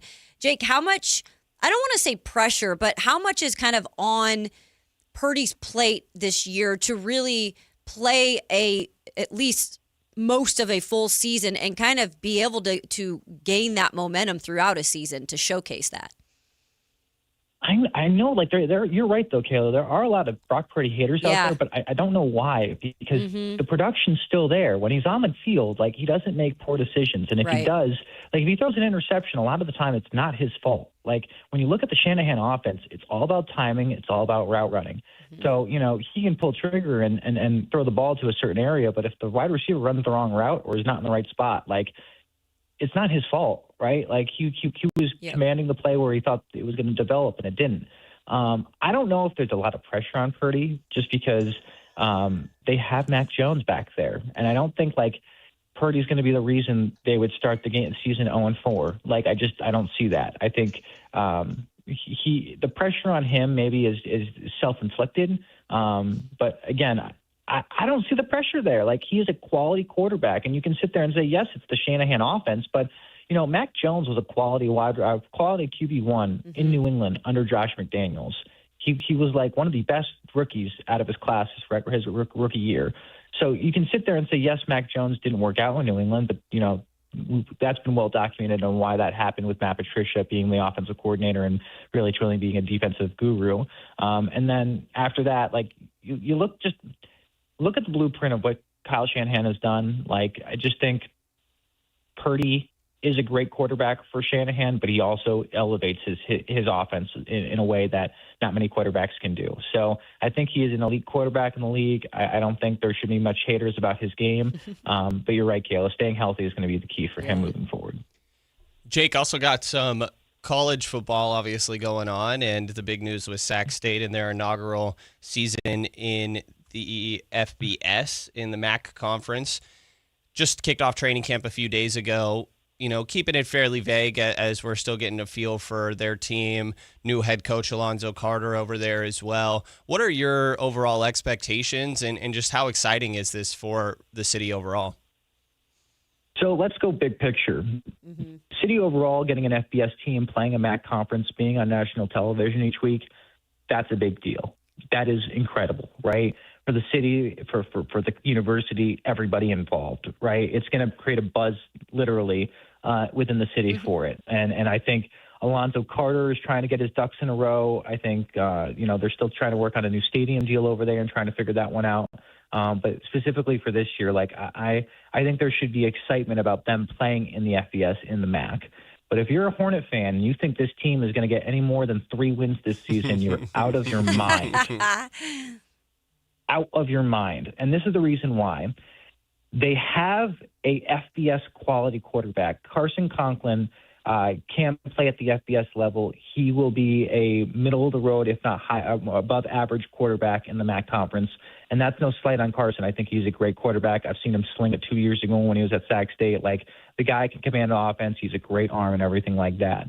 My biggest question for them is, who is he throwing it to? They're going to have a great offensive line. Jamar Curtis is back in the running back position for them. But I don't know what their wide receiver corps looks like at all. At all. Their top prospect that was a freshman coming in didn't report to the team for fall camp. He's no longer there. They brought in a bunch of JUCO guys and guys from last season that came over. So there's going to be whoever, is the number one wide receiver, it's going to be brand new this year compared to years past. And then defensively, I don't know much about the defense. I'll be just totally honest with you. I know they have Derek Houston in the middle, linebacker who had a season-ending injury from Rockland last year. But defensively, I don't know how their DBs look. They look big up front, but that's just the eye test. I'd love to see how violent they are with offensive lines. The thing that I'm intrigued about is this. When you look at the MAC conference, the majority of the teams in the MAC are going to have bigger teams. It's just how type of football is played. In the Midwest, you're going to have big offensive linemen. You're going to have big running backs. It's going to be a lot of ground and pound type stuff compared to the West Coast, which is very much more air raid, skill position guys, and everything like that. Sac State, if they get the right guys in there, can use that to their advantage. But I just don't know. They didn't get those guys in there this year. They are a team that is filled with JUCO players looking for Division I experience and a bunch of FCS players hoping that they're FBS talent. And that the reason for that is this. The announcement for coming out to the FBS came out late. It was after the transfer portal closed. It was after high school recruiting closed. So it put Alonzo Carter and company in a really tough spot. So the roster itself is just not an FBS roster. And that's why I think, there's 2 wins on the roster that I can kind of guarantee. Mississippi Valley State, that they have for their home opener, I think could be a win. I think they can win against UMass Amherst. But, anything more than that would be something where I'd sit there and say, okay, that's an upset, or that was an interesting game. I can't see them winning more than 3 or 4 games. They don't have the roster for it, and I think the adjustment to FBS is going to be something that, these players are not going to be ready for, unfortunately. And not because they're bad people or they're bad players. It's a different speed of football than the FCS. And people are like, well, the jump from Big Sky football to the MAC isn't that big of a gap. It is, but it isn't, because Big Sky football, the linemen aren't as big. It's a lot more skill position guys. When it comes to the MAC, that these are going to be big boys coming in here to Sac State every single week or wherever they're going to be playing at. And that's kind of the big reason why I'm sitting here and saying, I don't know if they'll be able to compete year one. One more quick one before we let you go. Do you have any updates on Hornet Stadium and maybe what is new that could be possibly happening there? Kayla, that's the $1 million question that I unfortunately can't report on. I have heard so many things, and it's a lot of talk, a lot of buzz around different things. Until I get something substantial, I really can't confidently report on it. I do know this. Everything's on the table. Everything's an option. And when I say everything, I mean everything from Cal Expo to staying at Hornet Stadium to playing maybe even the rail yards with Sac Republic. That is all on the table. Now, what direction they go and how that all looks, I have no clue whatsoever. But there's breadcrumbs everywhere. And if you go start sniffing for them, you'll find it will lead you to a path down the road that you'll probably have an understanding of what it looks like. But I'm hoping to get answers, Kayla, here in the next week or so, because the fans have been buzzing about it. It's in something that's been on my Twitter feed on a consistent basis of like, hey, what does this look like? And I think they deserve answers, right? They are paying all this money to play at the FBS level. That means they need to have an FBS-ready stadium. And here's the other part of it that no one's really talking about. Like, if you look at the contract the Hornets signed with the MAC, like there's certain quota and certain expectations you have to have for your stadium to be up to FBS level. Now, do they need to have that by this year? There's some things that they do, but some things they can get a waiver on. But in 4 years from now, if we're playing at Hornet Stadium still, like they may be in trouble in terms of making sure their facilities are up to snuff, because the stand, just the amount of amenities that they have at Hornet Stadium on and off the field are not currently at FBS level, and they need to get them there and hopefully sometime soon. So not a ton of stadium updates. I just know that there's something that should be here soon, or here sooner than later to be able to report on. Well, we appreciate your time today, Jake Gaden of CBS 13 Sacramento, joining us today, talking everything. We appreciate you, and have a great rest of the weekend. Thanks, guys. Enjoy the weather. Don't get too hot out there, all right? Stay hydrated. Yes. There we go. Appreciate you, my guy. Absolutely. It's going to be a hot one this weekend, by the way, guys. When we come back, so we talked a lot about the Niners and training camp, but the Raiders also started up training camp this week in Las Vegas. Not going to go crazy into it, but do want to give you a few updates from their camp, especially what's going on with Fernando Mendoza. Will he or won't he possibly play this year? I should say. We've got a couple people chiming in on that. That and more coming up on the Matt and Kayla Show, Sactown Sports. SactownSports.com is your online home for sports in Sacramento. Dive deep into the Kings, 49ers, Raiders, Giants, athletics, and more with your favorite local personalities and some of the most trusted sports voices in the community. Stream Sactown Sports 1140. Watch original video content and read in-depth analysis all in one location. SactownSports.com. Your local sports leader. Sactown Sports 1140. Sacramento weather is brought to you by Bonnie. I'm Tamara Berg in the KCRA 3 Weather Center. It's Friday. It's the final day of July, and it comes in with some heat. Plan for daytime highs to peak about 100 to 103 across the valley. We'll drop it back, though. There's good news to the lower 60s overnight tonight into your Saturday morning. Get the latest forecast on the KCRA 3 News and the KCRA 3 app. Oh, the Sacramento heat. Right now, get your AC professionally tuned up for as low as just $59 and enjoy your summer nice and cool. Plumbing, electrical, heating, and air, Bonnie.com. Summer restrictions apply. License 696-355. Hi, I'm Justin Gingery from the law firm of Gingery, Hammer, and Associates. When you have been injured by the fault of another, you will want advice you can trust. If you know an attorney you can trust, I hope you call that person. But if you don't, please call me. I promise I will be the attorney you can trust. Along with my partner and associates, I have been helping accident survivors recover for their injuries for over 25 years. And we can help you. There's no charge for calling, so please call us today. When you get an injury, just call Gingery. If your passion is bass fishing, only one radio show has the action, information, and excitement of your favorite outdoor sport. Ultimate Bass, hosted by Tournament Bass Pro and California Outdoor Hall of Famer Kent Brown, takes you live to where the fish are biting every Saturday morning. Only Ultimate Bass feeds your passion with the latest news, products, tips, and advice from the pros. Ultimate Bass with Kent Brown, Saturday mornings at 5 a.m. on Sactown Sports 1140, part of SEP's Saturday Morning Outdoors. Whether it's date night, family night, or buddy night, Hagen Oaks has a bay for you. Reserve one of 3 Top Tracer bays from 6 to 11 p.m. through HagenOaks.com, and only those 3 bays are reservable. The rest of the driving range is still open for walk-ups. Play golf on world-famous courses while the kids try interactive games. Head to the Hangout for great food, cold drinks, and live sports on the TVs. Add monthly live music and putting tournaments, and you've got more than a driving range, you've got a night out. Hagen Oaks Golf Complex. Swing by and swing away. Hi, this is Adam Johnson, owner of Golf Fitness Solutions. Exercise and golf have been two important activities in my life. I opened Golf Fitness Solutions in 2013 to help my fellow golf enthusiasts improve their posture, relieve their pain, gain strength and endurance, and most importantly, hit the ball farther. From beginners to professionals, I've had success working with all ages and all skill levels, and I can help you too. Located in Carmichael, call us at 916-802-5175 or go to golffitnesssolutions.com. Capital Casino is conveniently located in downtown 411 16th Street and has been a part of the greater Sacramento area for over 20 years. They offer the best variety of games in the region in a safe and friendly environment, and there's plenty of parking, all well lit and monitored by security.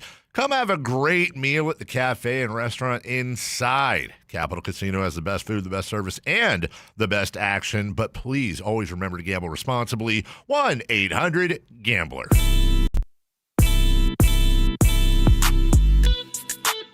10 a.m. to 2 p.m., Matt and Kayla on Sactown Sports 1140.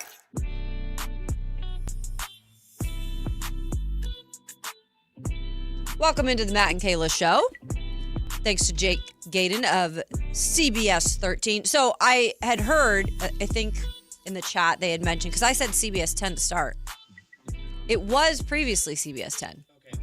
Yeah. That makes sense because it sounded, I knew it was 13, but I was like, that does sound right at the same time. They actually rebranded themselves too, as I think they like to be called CBS Sacramento because it's actually owned by CBS. Yeah. Which isn't always the case in small or medium markets or large. I mean, sometimes you're just owned by like different companies. Yeah. So, it's hard to keep up with all of them. It is.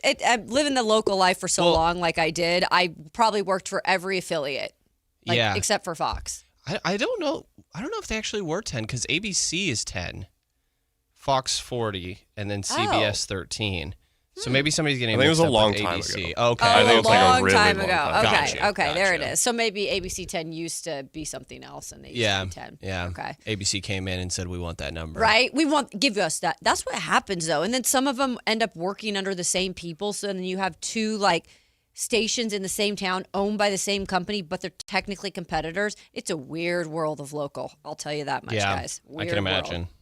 All right. Well, we told you we'd get to a little bit of the Raiders training camp. They did start up technically practice on Wednesday, and our good friend Sam Warren of The Athletic, he joins us a lot here on the program, read his article and write-up of the last couple of days and specifically from yesterday, and some things to note because obviously the big thing there is the quarterbacks, and you've got Kirk Cousins, who's kind of the mentor right now to the rookie Fernando Mendoza, but there's been the off and on discussions on, okay, so we think Kurt is starting. We know Kurt is probably starting unless something happened. And then there has been the side of, hey, Fernando Mendoza will come in at some point. And then there's been the other side that's like, no, Kirk Cousins is going to play out the entire season if obviously he's healthy. So, sorry. I'm choking on a carrot. I shouldn't have eaten a carrot before the break. You need something. That's a joke in here too. All this. Yeah, because I choked on a carrot one time and it flew out of my mouth on the show. That is tough. So that is actually a running joke on the show. Yeah, cough in that direction. There goes the carrot. Straight into Brendan. Brendan's got like a piece of carrot in his face. Getting back to the Raiders though. So he said, in terms of Sam Warren, that he's taken more control of the offense in terms of Fernando Mendoza, looked more fluid in his footwork, appeared to be getting through his reads more easily than in off-season practices. So that's a good plus for Fernando Mendoza. And then as for Max Crosby, I guess Max looks really good. He looks healthy. Tight end Brock Bowers, who also dealt with some injuries last year, he says their presence was felt in competitive drills during the second practice, which is yesterday.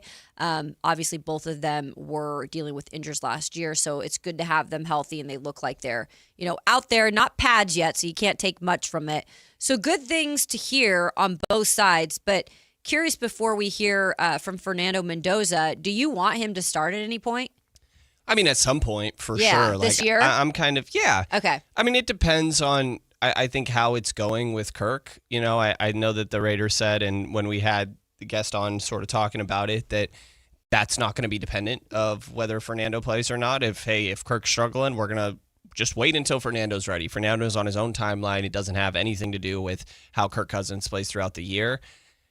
I would bet that, like, say Kirk's playing extremely well. Yeah. It might be like, all right, let's let him finish the season. Sure. But I don't know how to feel about the whole giving quarterbacks 1 year. Like, I see the benefit, right, of they have more to learn when it comes to just the playbook and reading defenses and all that. But I tend to, and this is more of like a general life philosophy, I guess, but just, throw me in the fire and let me work my way through it. Right. And as long as, I think the bigger flaw now is that so many people overreact and call people busts or say that, CJ Stroud, oh my gosh, is looking amazing.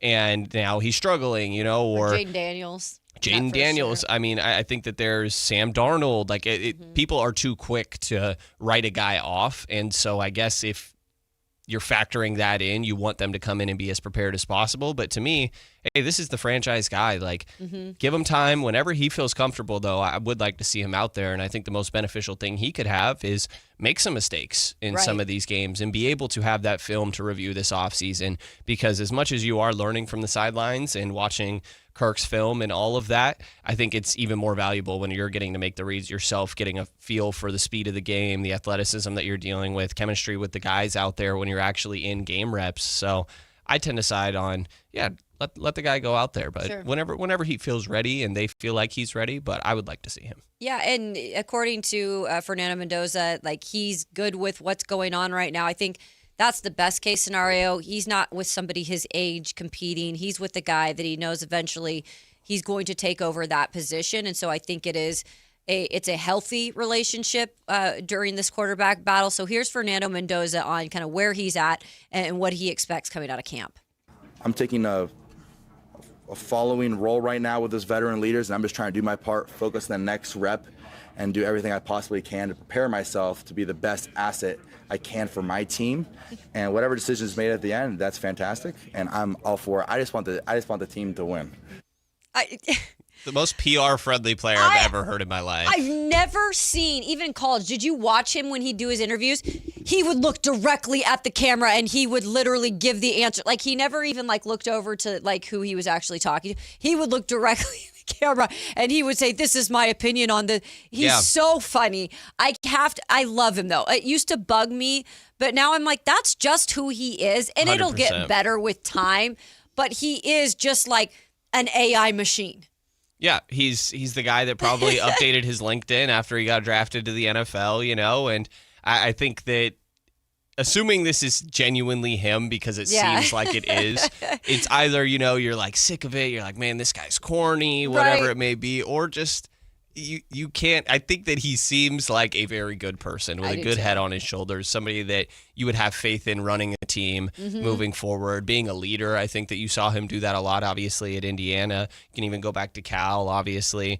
And so, yeah, I mean, I think that he's a very funny guy and easy to root for. Like, I saw they just released the Madden ratings for the rookies, and I think it was Caleb Downs that ended up being the first overall. And, Caleb, it was funny the way they cut the video back to back. Caleb's like, finds out about it and he's not even surprised. He's like, yeah, I should be, And then they ask Fernando about it and he's like, man, Caleb is so good. He's like, I compared him to Ed Reed, or didn't want to compare him to Ed Reed, but he said something earlier in the year when they played, and he's just like, he could care less, and he was just hyping up Caleb, know, when I think other dudes would be like, well, that should be me. And he's just so genuinely himself, and I think he's hilarious. He's easy to root for. He's an easy guy to root for indeed. Real quickly, there are people who think he should play this season, not right away, but this is Mina Kimes on her podcast talking about why she thinks he should play this season and when that should be. I think that he is going to play earlier than maybe they're saying right now or people expect, in part because it always happens. Been covering this league for a long time. The rookie quarterbacks, the first rounders, especially 1-1 picks, they never sit for long. I think for Vegas, the readiness is a factor, and I do think he'll be ready from understanding the offense perspective. The thing I'd be wary of is the offensive line. Yep. I'd want to see that this offensive line is functional and capable of protecting him before rolling him out there, because last year this was one of the worst offensive lines in football. Obviously they signed Linderbaum, but it does need to improve a great deal. That was my whole thing, Brendan, coming in. After dealing with an offensive line over there for probably the last 3 seasons that was absolute dog trash. Yeah. I didn't want to say the other word.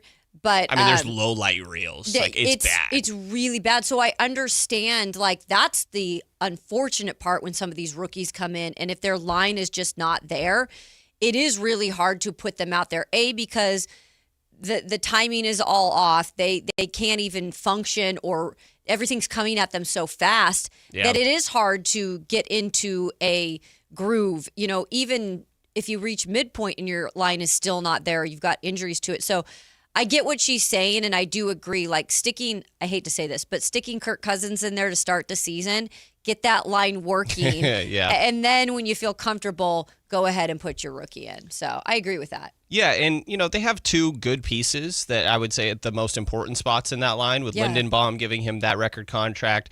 It's Colton Miller, I believe, right on that left tackle spot. That is an important position, obviously, there. So I think getting the captain of that O-line with the center, sort of the one that ends up leading all that, will also be somebody that's really good to just be able to pick the brain and talk to Fernando of, hey, this is what you're looking for in coverages. This is, maybe where some of our weaknesses are. These are how these defensive guys play and what you need to look out for. So should be a beneficial thing. But, yeah, you don't want them getting too beat up out there. I also think, like, Caleb Williams got sacked a ridiculous amount of times his rookie year. That was a big part of it. And then they went in and they completely makeshifted that whole line. And look at the difference it made. Right. It made a huge difference. Right. Coming up on the Matt and Kayla Show in hour 2, we're going to wrap it up with Pick a Side. And an interesting statement from former Utah coach Kyle Whittingham on a rivalry that is the biggest in the country when it comes to college football. He might have spoke too soon.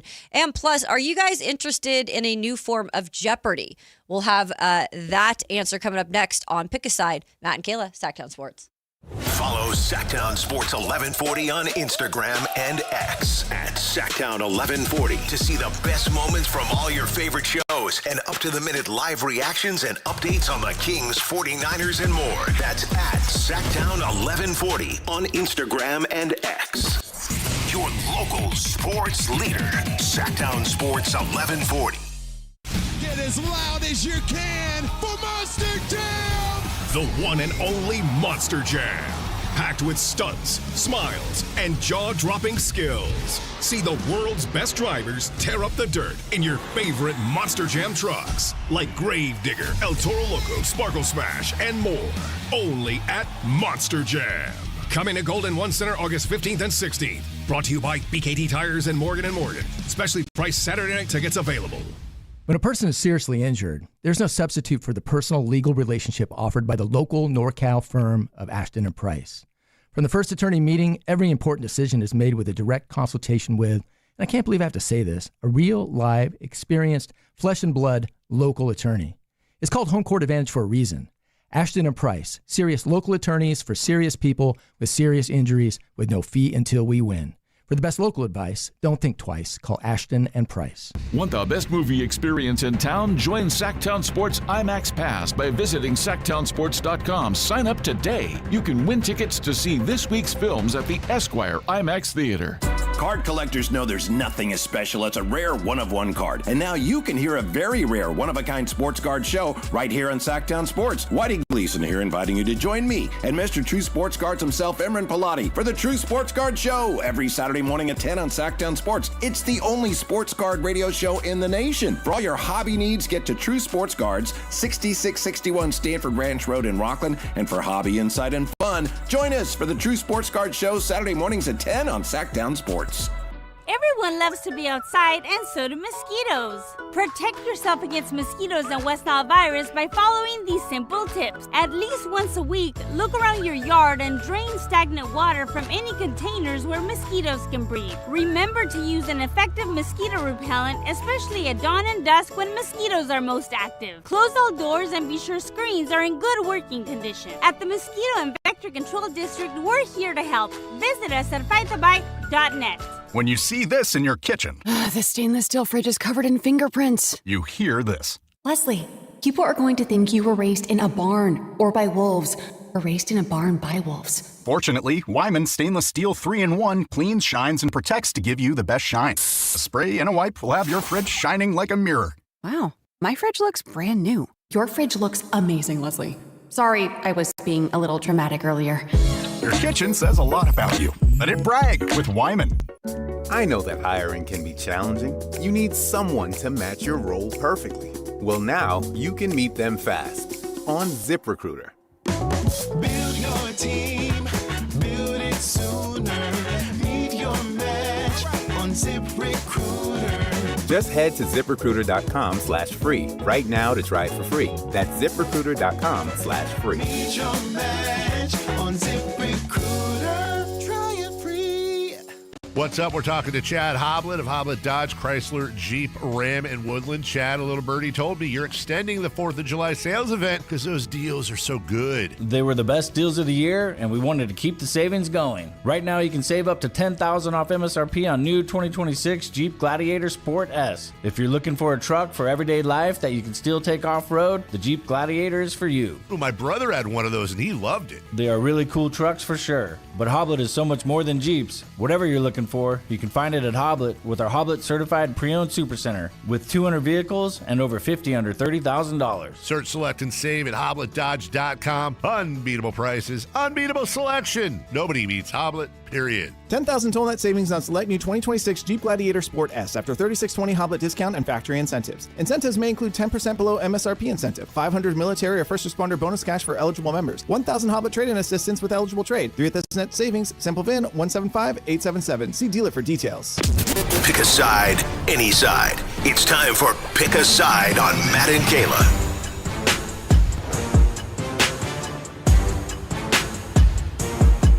It is that time of the show. It is time to pick a side. There's a couple in here that I tried to have a little bit of fun with, so hopefully they will hit here. I also love it when the chat chimes in. Like yesterday, who would have known that the M&Ms thing would become such a conversation in the chat?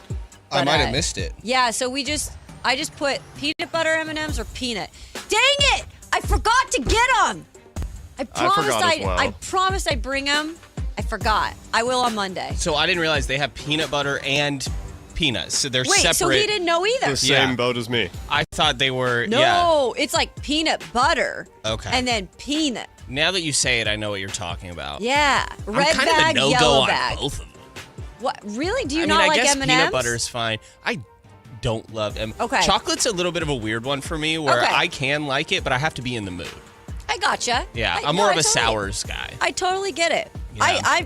Look, I'm just a sugar person, and in Pick a Side, there's a question about this today, so I'm interested to see your guys' opinion. So I got a problem. Okay. I just have a problem overall with sugar. You're not the only one. You're not the only one. We got a box of donuts in here know, right now, I'm right next to really? the crumble cookie box over here. Right, but I just ate carrots, so. It's true. It cancels out. Yeah.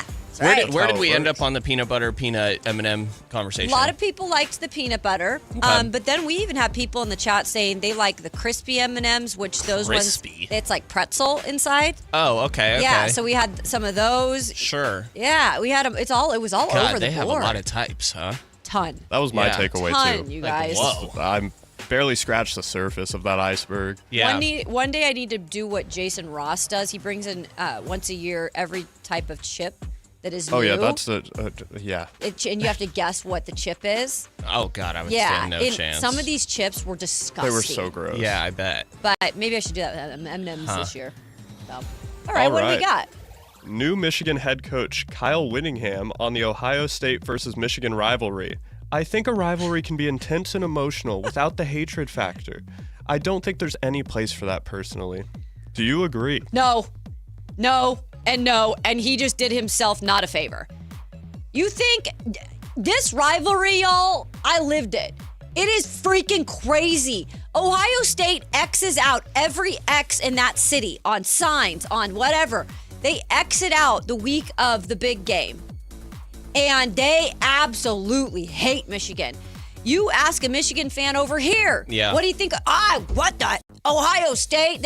No, it's what makes this rivalry one of the best in the entire world.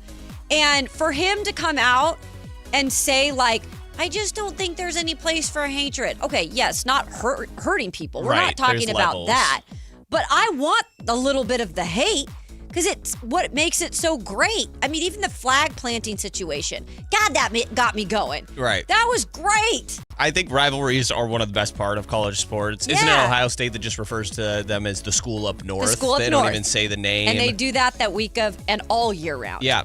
I mean, I think it's hilarious. I think it's a little just out of touch to say this. I'm assuming that he's talking about, there's people that take things too far, obviously. Like, I think of, like, Niners-Dodgers rivalry and the unfortunate situation that happened with the Giants fan years ago, right? Like, if that's what he means by hatred, then sure. But, like, no, you're supposed to hype up your team and make them understand why this is such an important game, and it's added juice to that, obviously. So it's a no-go for me. Yeah. I have a lot of room for hatred. Let's go. Let's go. I hate the Lakers. Yeah. I hate a lot of teams. I'm not a big fan of the Celtics. Let's go. Brendan's team here. Yeah, get over it. Like, come on, let people have fun. Obviously, like you said, don't go get into an actual fight with someone. But part of the fun about sports is that you can have a conversation with anyone about sports at any time. It's like a great uniter. And when it's moderately hateful, sometimes it's fine because then you immediately break the ice. And it's going to be year round. I hate your team. Sure. And then you start a conversation. You got to get over it. I guess it depends on the person, but I've made friends this way. Yeah. You've seen Nick fans after games. I'm not surprised by Anthony's answer there at all. Well, I don't endorse what's going on outside of Madison Square Garden, but I've definitely been in settings where we're watching games and afterwards I see someone wearing a jersey and you have to be like, hey man. Yeah. What just happened on Take the that screen? off. Yeah. Take that off. That's funny. What's up next? ESPN and Jeopardy have joined forces for a huge sports knowledge tournament hosted by Joe Buck. Will you watch? No, I don't give a damn. I am so sick of ESPN's paws all over everything that I am watching. Yeah. I'm done with you shoving certain personalities down my throat. I don't want to see them every time I look up at my screen. Literally, I can bet you who I'm going to see when I look up on my screen. Pat McAfee. There's some other people I won't name because I'll probably get hate for it because there's a couple females. But Stephen A is tiring. Yeah, Stephen A. There's some people that they're doing too much, and it's not even their fault probably because I think ESPN's making a lot of these personalities do 20 different jobs. Right. But no, I don't care about an ESPN Jeopardy knowledge-based show, especially hosted by Joe Buck. I think it could be fun. I'll probably see clips here and there that are enjoyable, but I'm not going to sit there and watch the whole thing. Yeah, right. You might want to guess the... Exactly. Yeah. If I see a question, I'm going to sit there and try and guess myself. But if they get players on, then that'll do it for me. But if it's their personalities and stuff, I don't think that's going to quite cut it for me. That's what I'm curious on because it didn't say exactly who the contestants would be. Right. But Mina Kimes, by the way, I did not mean Mina Love Kimes. Mina. I freaking love Mina Kimes. I think she's so smart. Plus, she's from my neck of the woods. But she just won Jeopardy. Yeah, she did regular Celebrity Jeopardy. Wow. She's super smart. I saw Cooper Flagg was on there, I think. Was he? Yeah. All right. Or maybe he was on No, he wasn't on Jeopardy, Was actually. it Family Feud? He was on Family Feud. That makes so much more sense. I want to can't go on imagine Family him doing Feud. that. Yeah, Family Feud would be fun. That would be That'd be very so fun. I love Jeopardy. I'm going to watch You're this. gonna watch? I don't like ESPN either, but just trivia in front of me. It's it's so easy to just watch and be like, I know that, or just be like, I have no idea what they're talking about. Yes. I enjoy it a lot. Sometimes you make yourself feel very smart while watching those. Or really dumb. Yeah, that's Which true. is normally how it goes for me. Ashton Genty on cutting sugar from his diet because he said he wasn't in good enough shape. Would you ever cut sugar from your diet for any reason? Y'all, I'm not gonna lie. I've thought about it. I'm a very I do try to take care of myself, right? And sugar is my weakness. And as healthy as I eat, or I feel I eat during the day, I always seem to ruin it at night when then I'm like, oh, well, it's time that I can have this, or I can eat this. And I don't just have one or two or three. It's one cookie. Nope, not good enough. Yeah. 2 cookies. So if I could cut out sugar, I would try to. I just don't think I could ever do it. Yeah, I mean, It's in everything, by the way. It is. My mom is very much like a health freak. And my little brother is on board with this too. They pretty much do not eat sugar.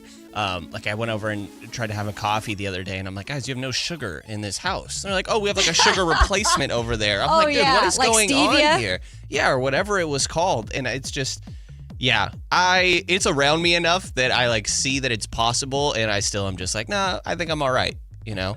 I also could benefit from gaining some weight, so I'm not really worried about it, I guess. Right. Which doesn't really change anything. I mean, you still should, I guess, I should be more healthy, but yeah, I'm the wrong person to ask You're like, this. no, It's not probably happening not. for me. It's not happening.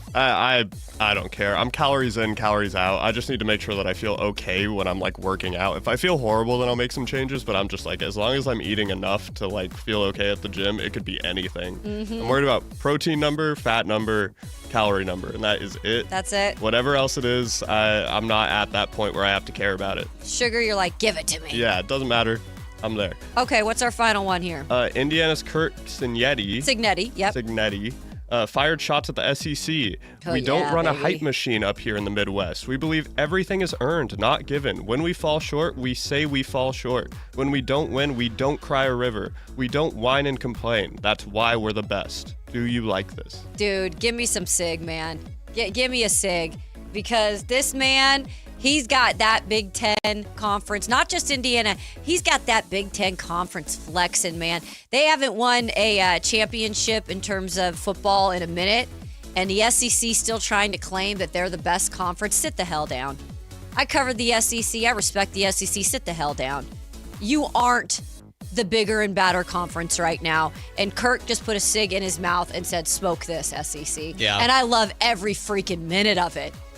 I mean, he's got plenty of room to talk right now. Right? So I would say that I appreciate I think it's a good grounded take from him overall. And I mean, they backed it up by just winning that. So I think it's hard to argue against it. Yeah, Just good for win, them. baby. Yeah.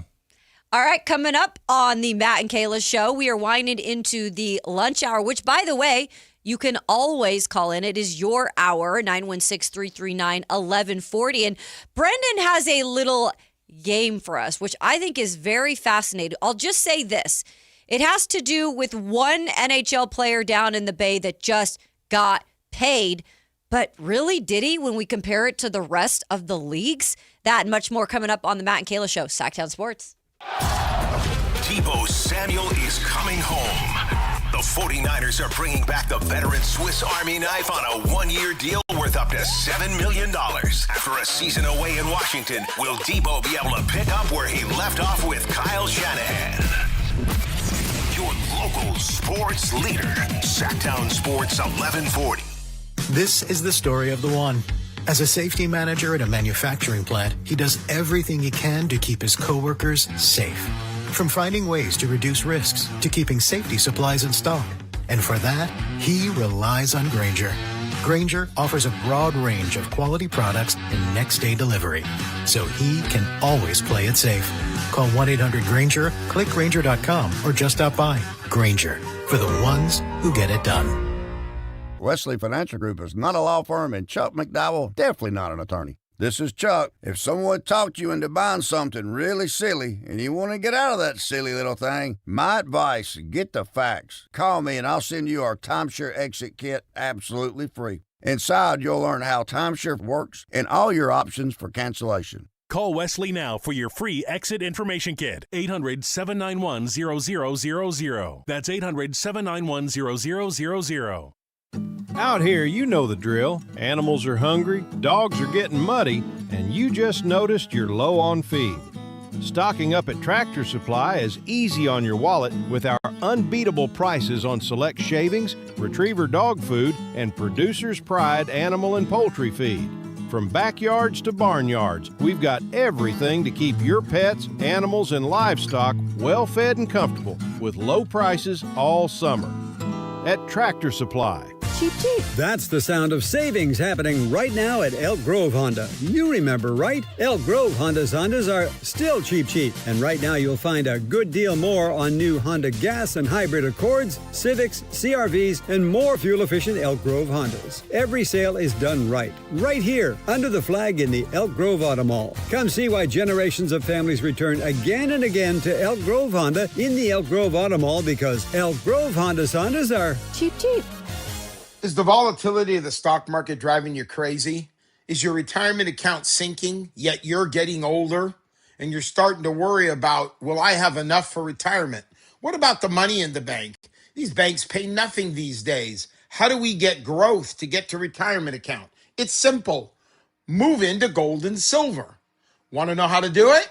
Listen to my show, Striking Gold, with me, Kenny Michaels. The IRS finally caught up with Louie. I hadn't paid my taxes in 8 years. I owe the IRS a lot of money. Louie was in deep trouble. We're going to take your house, put a lien on your bank account, garnish your pay. They don't care. They're going to take your paycheck. Louie found out about Optima Tax Relief, the leading tax resolution firm. A-plus rated by the Better Business Bureau, they've resolved over $3 billion for their clients. Optima Tax, they helped me. They calmed me down. They made me feel comfortable, and I trust them. Louie has a lot to be thankful for. I don't owe the IRS anymore, and I'm able to live a comfortable life, a lot better life. It was because of Optima Tax. For tax help you can trust, call Optima now for a free consultation. Take it from Louie. If you owe the IRS, don't go it alone. Give Optima Tax a call. They can help you. Call 800-375-2322. 800-375-2322. 800-375-2322. Optima Tax Relief. Testimonial from an actual client. Some restrictions apply. For complete details, please visit OptimaTaxRelief.com. Capital Casino is conveniently located in downtown, 411 16th Street, and has been a part of the greater Sacramento area for over 20 years. They offer the best variety of games in the region in a safe and friendly environment, and there's plenty of parking, all well lit and monitored by security. Come have a great meal at the cafe and restaurant inside. Capital Casino has the best food, the best service, and the best action. But please always remember to gamble responsibly. 1-800-GAMBLER. This is Sactown Sports 1140. Hey, it's Carmichael Dave. What's up? It's Matt George. What's good? It's Alan Stiles. With the most trusted voices in the community. This is Jason Ross. Hey, it's Kayla Anderson. It's Whitey Gleason. Ready to help promote your business, both as partners and customers. All you have to do is ask. Pick up the phone, dial pound 250 and say, grow my business to get connected with a team member today. That's pound 250 and say, grow my business. Our team will review your product, quickly pair you with a perfect endorser, and create video and audio samples, all at no cost or obligation to you. With the most live and local on-air lineup, a dynamic content-driven website, and a state-of-the-art mobile app, Sactown Sports 1140 is tailor-made to help you connect with a sports audience in Sacramento. So why wait? Dial pound 250 today. Say, grow my business, and let us help take you to the next level. KHTK HD1 Sacramento. KYMX HD3 Sacramento. Sactown Sports 1140, your local sports leader.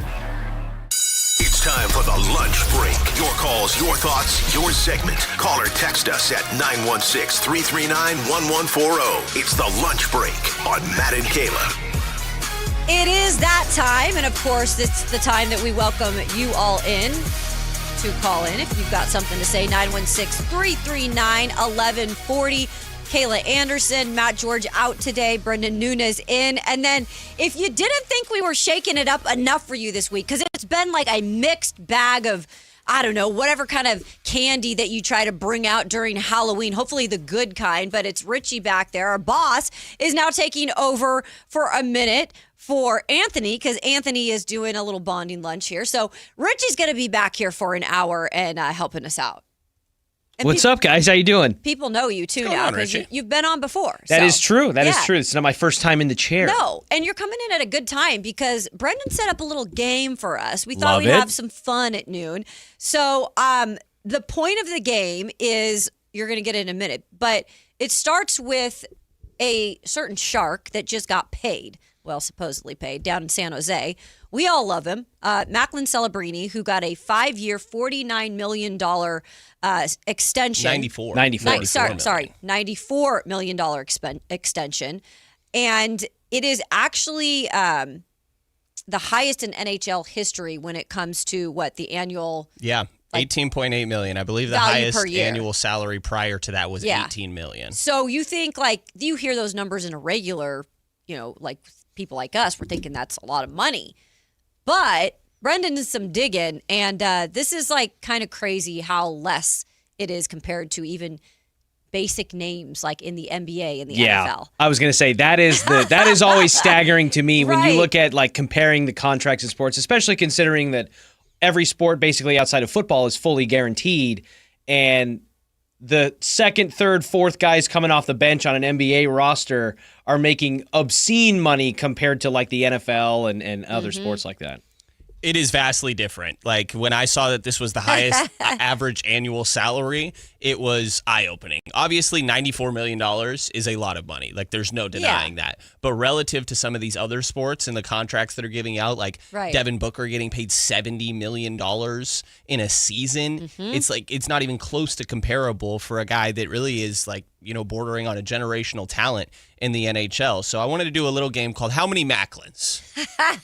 We're going to list some players on other leagues outside of the NHL, and you tell me how many Macklin Celebrinis, contract value-wise, they are making, right? For some point of reference, and just to give a little bit of an example here, for example, Jakob Poeltl, right, is making $28 million compared to annually, Macklin's right? 18.8. Yes, so he would be 1.5 Macklins. Okay. Right, so there's going to be a good decimal. I would go 1 point whatever, 2 point whatever, 3 point whatever for the sake of this game. A little bit of guys that make similar money to Macklin Celebrini for point of reference, and to Richie's point of it being role players, like Malik Monk is making just a little bit more, $19.5 million next year. He's making $1 million more than Macklin Celebrini, maybe one of the best players in hockey, right? Kyle Pitts is making just under about $17.5 million, a little bit less than Macklin Celebrini. Logan Webb is making $18 million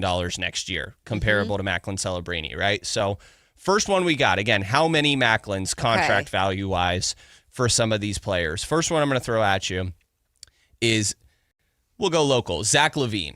Oh, jeez. How many Macklins? Okay. Macklin, $18.8 million in a year.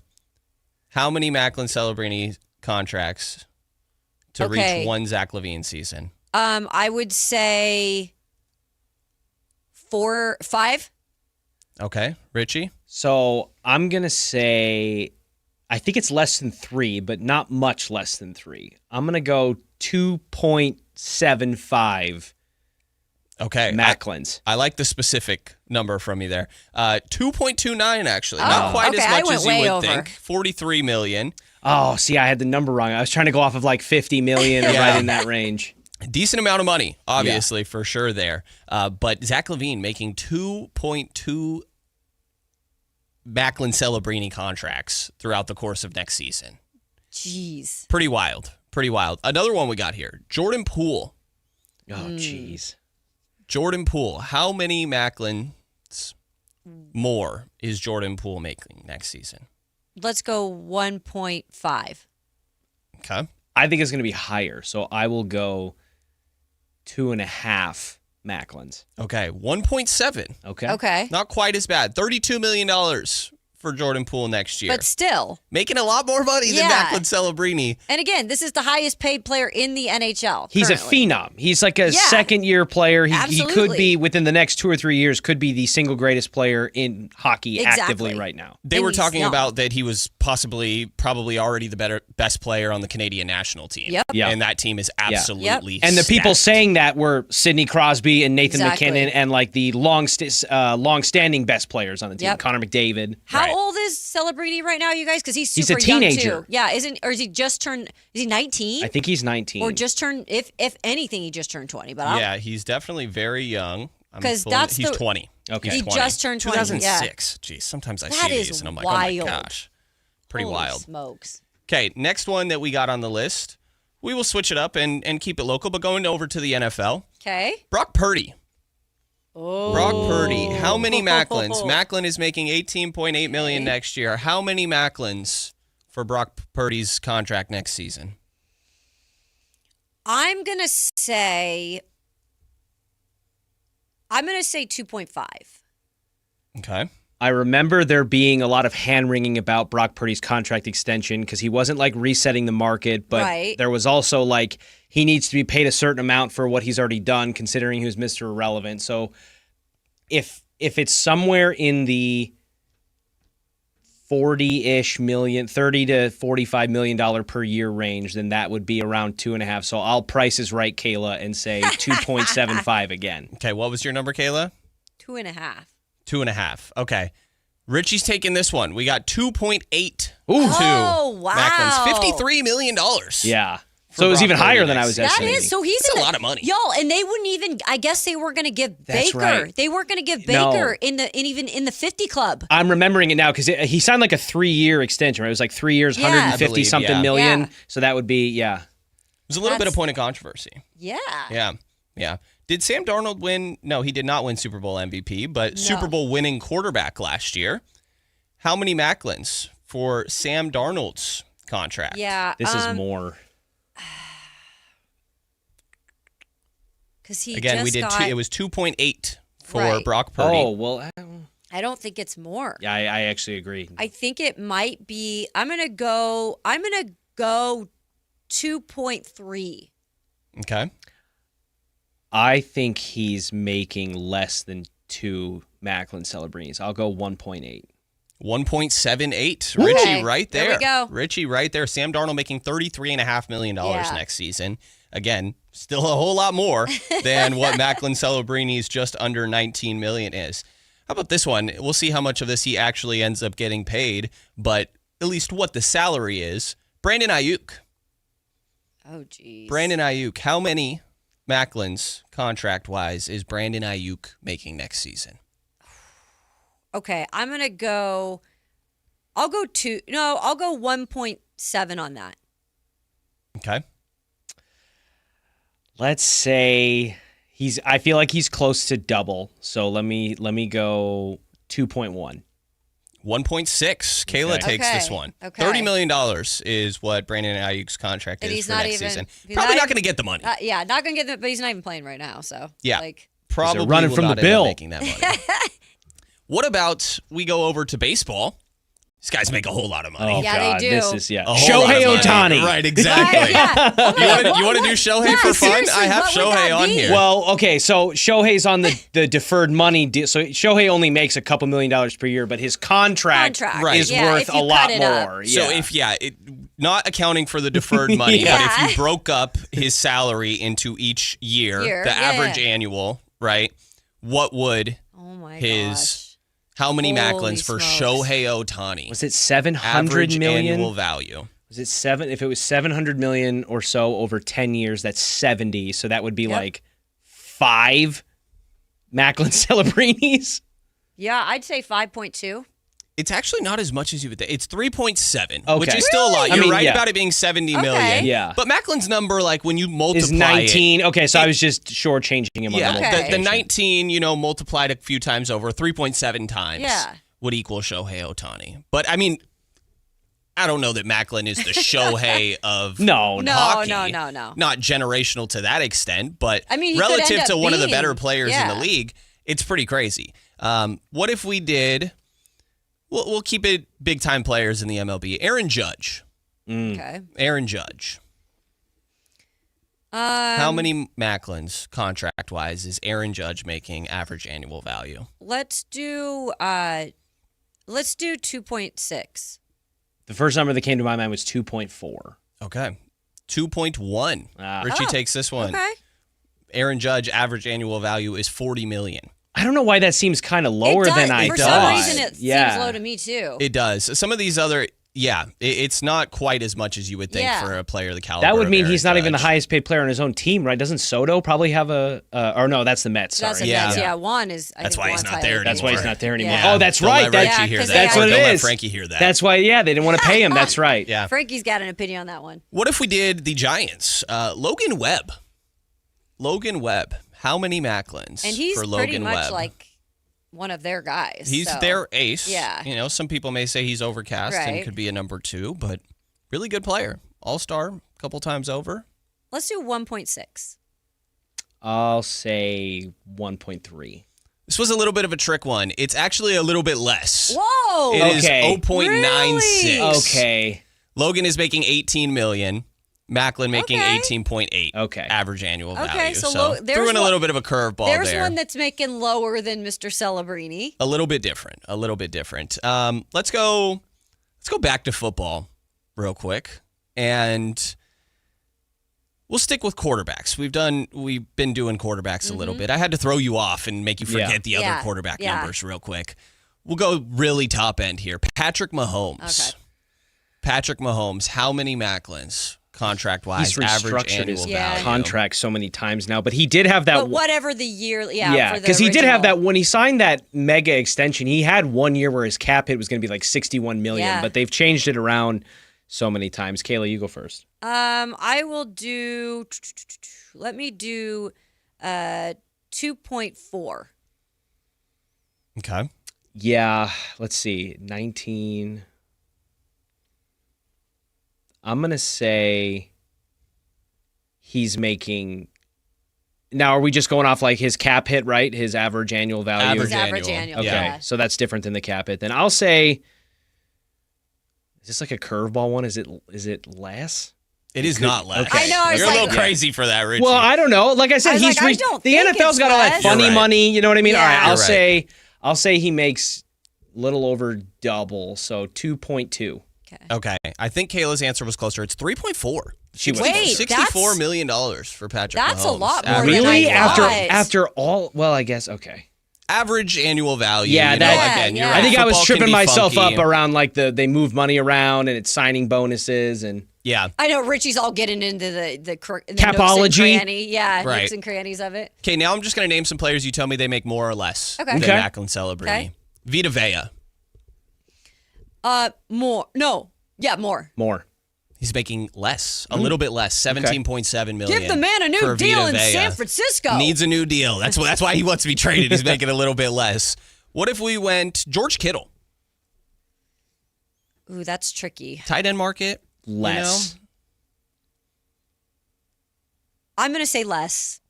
More, barely. Barely. $19.1 million. I could see that being right on the I was cusp, like, yeah. because usually they don't make that much, more than that 18. Barely more. DeAndre Hunter, new king, only played 2 games last season.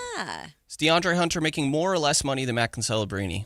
Average annual value on his NBA, contract. I'm automatically going to say more. More. Like the money is Yeah. so inflated in the NBA. Yeah, more. It is more. Okay. $22.5 million. Yeah, Dang. yeah. Average annual value for DeAndre Hunter. DeAndre Hunter making $4 million more than Macklin Celebrini. That right there per is year. wild. Pretty wild. Maybe last one we got in here. Saquon Barkley. Oh. Running back market. More. Also He more. was leading that Yeah. charge to get all the running backs paid. I think but it's probably not like a ton more. Is it like right around 20 million? I'm going to say more.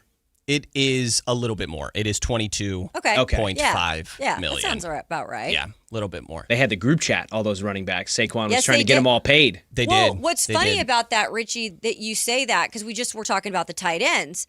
So I was telling Brendan one day, the reason why Kittle and Greg Olsen and Kelsey started up tight ends, tight end U, is because they wanted the market to go up in terms of what they were getting paid. And they're like, we got to get our market up. Like, we got to get all these guys together. So the running backs at some point were trying to do that, but they couldn't really make it happen. So they started like that group text with everybody. Wait, you mean tight end U wasn't created for the lighthearted sharing of knowledge and I know, cute Instagram videos? No, I mean, and obviously, What are you talking about? Getting together and drinking beer and hanging out in Nashville, I mean, It is funny, too, because other positions have, like Von Miller started a Yeah. pass rush summit. Yeah. I remember that being big for a little while and the running backs and everything, but like none of it has caught, like the tight end U just has all the right personalities. it does. Kittle's showcasing the whole thing, so why wouldn't it work, right? Yeah. Just to go through some other of the names that I have here, Dak Prescott is making 3.2 Macklins next year. That might be the least worth it, in my opinion. Yeah, I would say I think Dak's fine, but like to be making that much more at this point, It's a lot. Dang. It's a lot. Chris Bryant, notoriously overpaid. God. 1.3 Macklins. Not as bad as you would think, but 26 million. 1.3 Macklins for 1.3 games per season exactly. from Chris Bryant. And like an infinitely worse player when it comes to impacting a baseball game. Comparable numbers to Macklin Celebrini. Anthony Santander in baseball.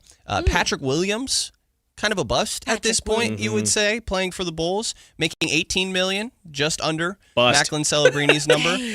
Diamador Lenore making just under $18 million. I was going to say, Lenore's making more? Kyle Pitts making just under $17.6 million.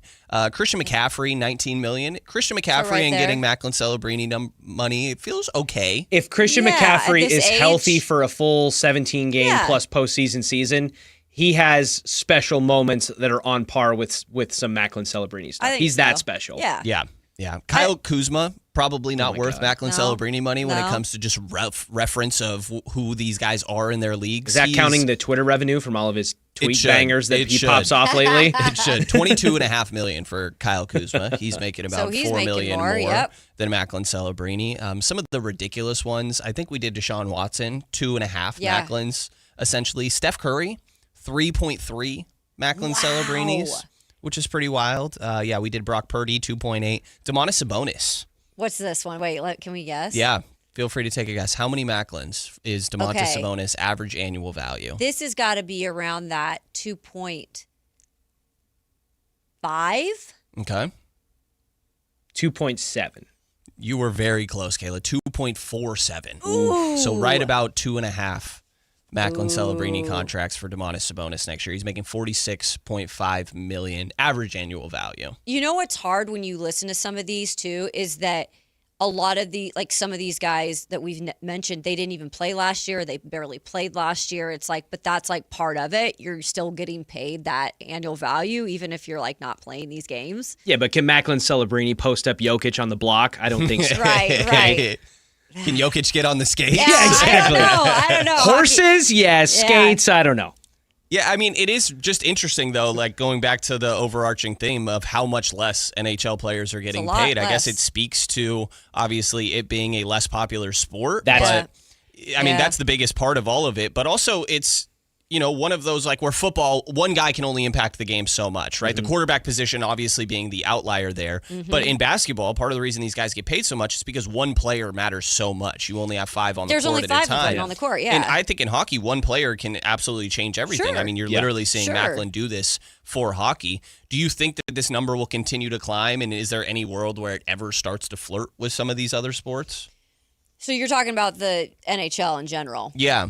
It's tough. I've covered several NHL teams, and I know Richie was in a market with the Avs. It's such a particular sport, and I think the big thing is if you go to a game, if you actually have someone bring you to a hockey game, and you experience the culture and what it's like in the game day kind of ambiance of everything, you can fall in love with the sport and never even know a thing about it. Look what Vegas did.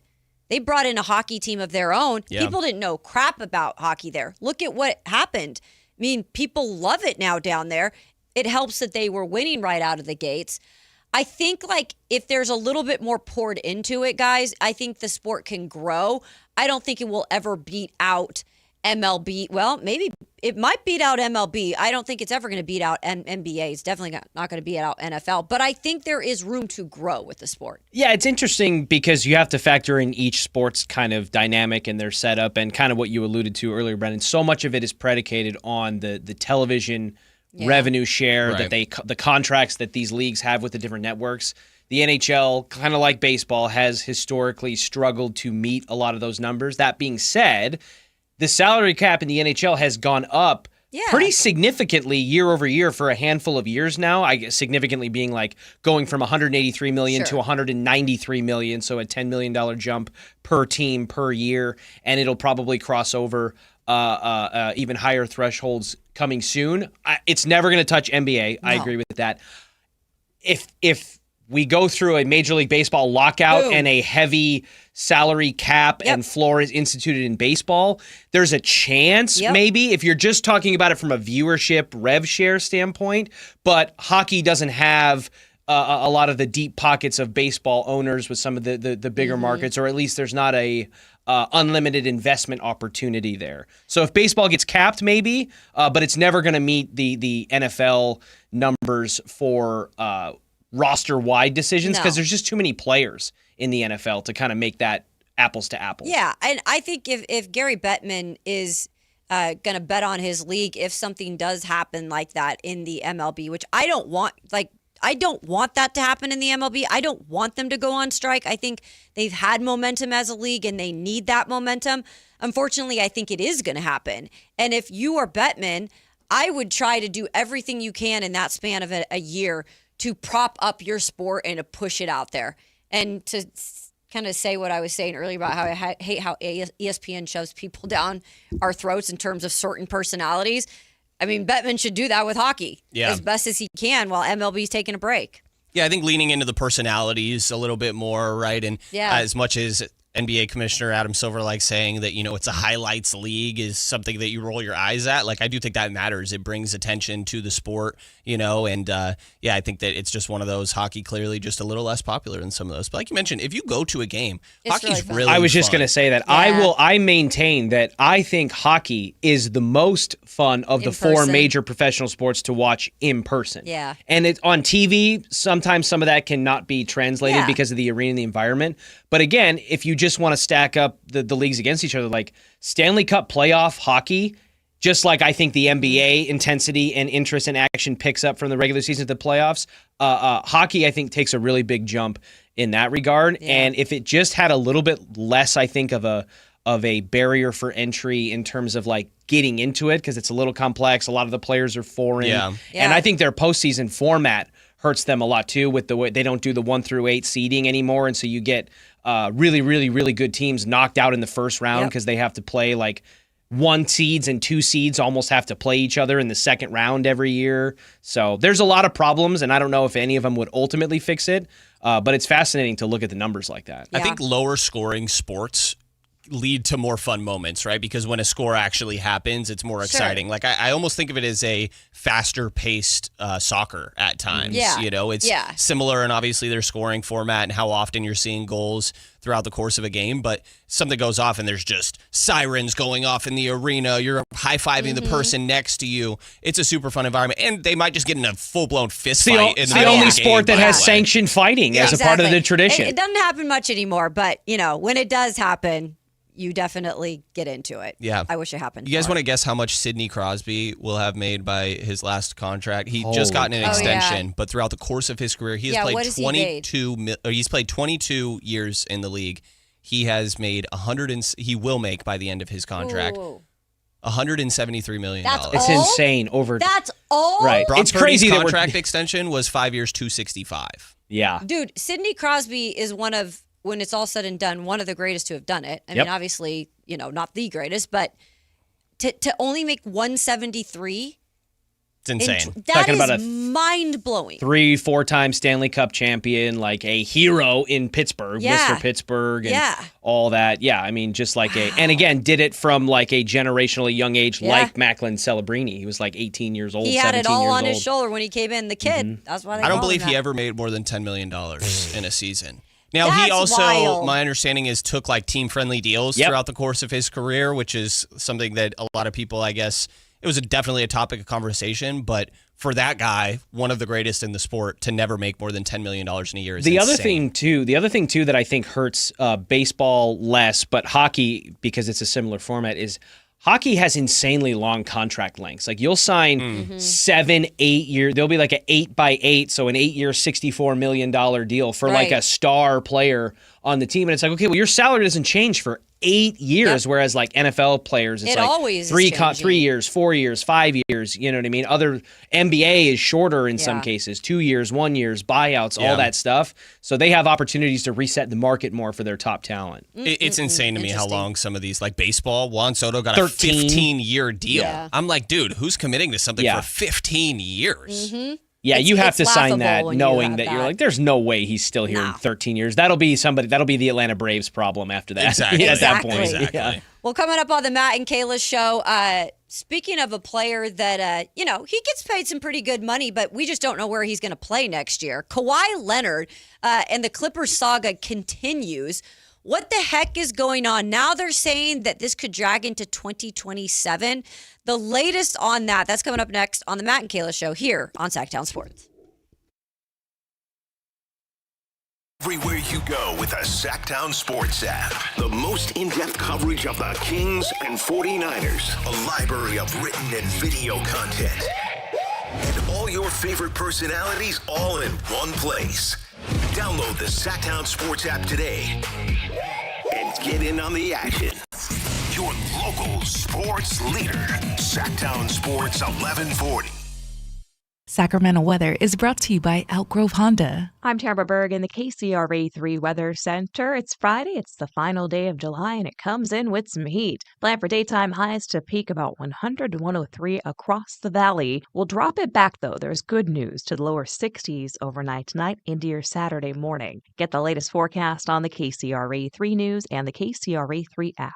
Cheap, cheap. That's the sound of savings happening right now at Elk Grove Honda. For more than 50 years, Elk Grove Hondas are still cheap, cheap. You'll find us under the flag in the Elk Grove Auto Mall, Highway 99 at Elk Grove Boulevard. Elk Grove Hondas are cheap, cheap.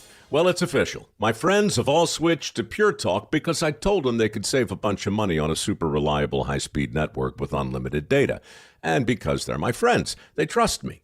As for the rest of you, well, Pure Talk understands that even though you might like me, you're not just going to take my word for it, nor should you. For that reason, and for a very limited time, Pure Talk is offering any of their plans for just $15 a month for the first 3 months, including their top-tier unlimited plan that normally sells for $65 a month. Think of it like a test drive, a super simple way to save $150 while you kick the tires on Pure Talk's blazing fast network, and a fine way to see for yourself why I switched from big wireless, along with a few 100,000 of my closest friends. Dial pound 250, say Mike Rowe, and be connected to Pure Talk's friendly U.S. customer service team. Again, dial pound 250, say Mike Rowe, and let the savings begin. Remember when a driving range was just a driving range? Yeah, Hagen Oaks doesn't remember either. Reserve one of 3 top Tracer bays from 6 to 11 p.m. at HagenOaks.com. Only 3 bays are reservable, while the rest of the range remains open for walk-ups. Play virtual golf, then grab food, drinks, and a seat in front of the TVs at the hangout. Throw in live music, and suddenly your quick stop at the range turns into hours of fun. Hagen Oaks Golf Complex. Side effects may include laughter, bragging rights, and one friend insisting he would have won if the wind wasn't blowing. If the world were like a Sleep Number mattress, everything would adapt for your comfort. Your coffee would never get cold. Your flight would always be on time. And your mattress would always respond to you and your unique sleep needs. Sleep Number mattresses are designed to respond to your body and shift with your changing life, helping you fall asleep faster and stay asleep longer. To experience a whole new world of comfort, visit a Sleep Number store or go to sleepnumber.com. Sleep Number. To a good life's sleep. Progressive provides protection for your boat and other outdoor vehicles so you can explore new things. Oh, I can finally try pesto. We meant like water skiing. I've just never had pesto. Or maybe take the boat somewhere new. I mean, is pesto spicy or sweet? Oh, guess we'll find out, right? Right. Bundle home or auto insurance with your boat, RV, or motorcycle and stay protected with Progressive while you explore. I don't know. Maybe I'm not ready for pesto. Progressive Casualty Insurance Company and Affiliates. Not available in all states or situations. Only one radio program captures the excitement of hunting and fishing as it happens. The award-winning California Sportsman with Sep Hendrickson. Only California Sportsman takes you where the action is. Live on the water, live in the blind, and live with the top pros and experts in outdoor sports. California Sportsman with Fishing Hall of Famer Sep Hendrickson is your premier destination for all things outdoors. Sep's Saturday Morning Outdoors. Ultimate Bass and California Sportsman, 5 a.m. to 8 a.m. Saturdays on Sactown Sports 1140. Golf to Go is brought to you by the Hagen Oaks Golf Super Shop. Here's Frank LaRosa. When your round is going bad, it seems like nothing works. So the So-So Golfer offers 6 tips to save the bad round. First, forget about working on swing mechanics. That creates headworms. Second, tee off with what's working. If your driver isn't working, use a club that does. A 7-iron in the fairway is better than a lost ball. Third, play shots you know how to play. If your second shot looks like a big fade around a tree in the fairway and you just never practice that shot, leave it alone. Take your medicine and hit it back in the fairway. Don't overcomplicate the task at hand. If a simple bump and run will get your ball to the flag, don't try a flop shot that might only catch your buddy in the teeth. And don't give up. It's okay to get upset after a bad shot, but Tiger Woods gives himself 10 paces to vent and then it's done. Good advice there. And most of all, have fun. It's a game. Remember, you'll have lots of time on the range to work out all those shot frustrations you find on the course. Smile, tip your hat, and get on to the next shot. That's your Golf to Go. I'm Frank LaRosa.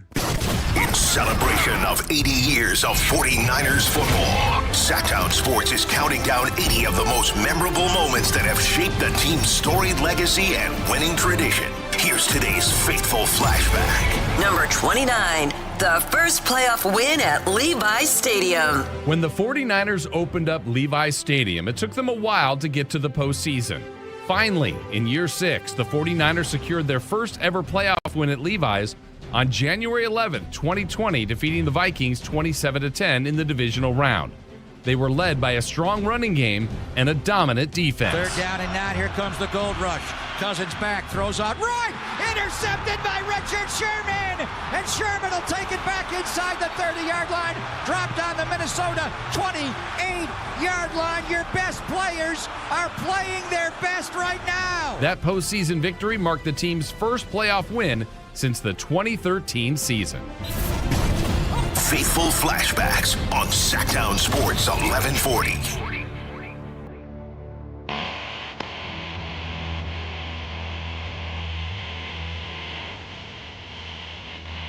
Matt and Kayla on Sactown Sports 1140. Welcome back into the Matt and Kayla Show. Here in hour 3 of the program, we've got myself, Brendan Nunez, Richie behind the glass. He's in for a second as Anthony's having his lunch. What is this? This is a Richie jam. What is this? It's the White Stripes. That's what I knew. It was something along the lines of that. So when he I have no idea, to be honest. Seven Nation Army. Sure, I know the Brendan name. goes, it's a change. He goes, it's a vibe change. I was like, definitely someone different picking music back there. When he came in, I think it was like maybe a Friday ago or 2 It was a Friday. Was it a Friday ago? Yeah. Or 2 Fridays ago, yeah, I think. What did you play? All the... Oh, guilty pleasure songs? It was so funny. Okay. Yeah. Just So like, funny. the songs that like if you're in the car by yourself and it comes on shuffle, you're like, if you're around other people, you might like skip it. But, if it's like you're just by yourself, it's like, okay, a little Vanessa Carlton, Why know? not? Yeah. No, I could do that for sure. And all the people in the chat too, and you can always be a part of our YouTube chat and subscribe to Sactown Sports. All the people were like, oh yeah, this one. Or they'd like bring up their own and like Richie would play it. It was really Because I need you. Uh-huh. It makes me think of white girls or white chicks. White chicks. White Yeah. chicks. For Terry sure. Crews. Yeah. Mm-hmm. Yeah. I guess. Never mind. He's like, maybe not for radio. We'll back down on that. We'll hear what you play on the final segment of this hour, but we'll get to that in a minute. So, have you guys been following at all like the updates on this Kawhi Leonard situation? It's ridiculous that apparently there's like stake in a small team. Yeah. I don't know what the heck is going on. So the NBA investigation is obviously continuing on into whether the Clippers circumvented the salary cap to pay Kawhi Leonard.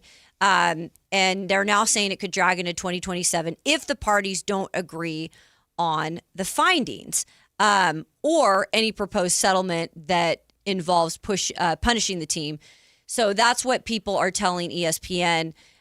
Ramona, I believe Ramona Shelburne, she was brought into the whole conversation, and she is saying the Clippers are, quote, quite fine with Kawhi Leonard remaining on the team if the Raptors trade does not go through. But then you've got people like Kendrick Perkins who have come out and said, if I'm the Raptors, I'm negating the trade. I don't even want it to happen.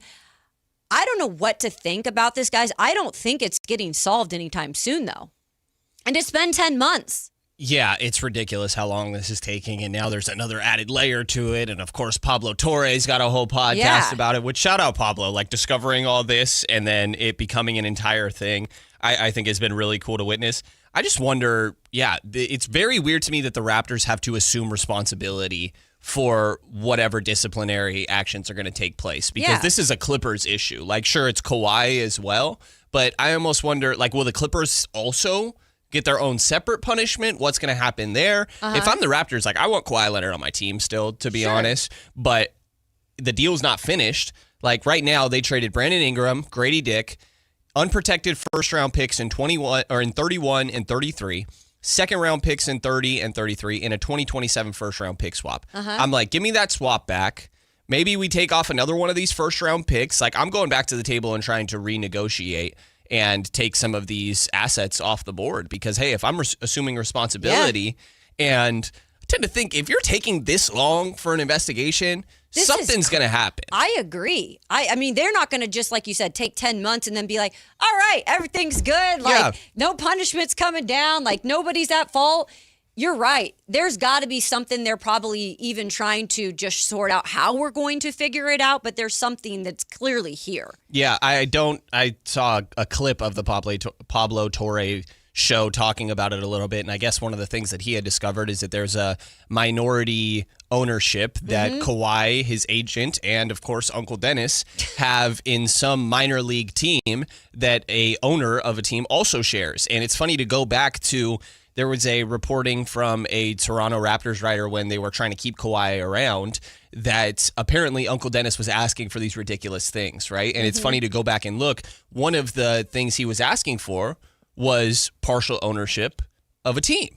Interesting. And now they're finding this. Yeah. And so there's just too many breadcrumbs. And I know Mark Cuban, I'm sure, can come out and say, well, there's no actual proof, and go on Pablo's pod again and fight against it. But, I mean, this is crazy. And if it's going to take this long, you have to think that something is going to end up taking place. Yeah. I'm curious your guys' thoughts, though. Like, if I'm the Raptors, I still want Kawhi on my team. It's just, we might need to rework the deal a little bit. I'm curious as your thoughts, Richie, because I think you're right.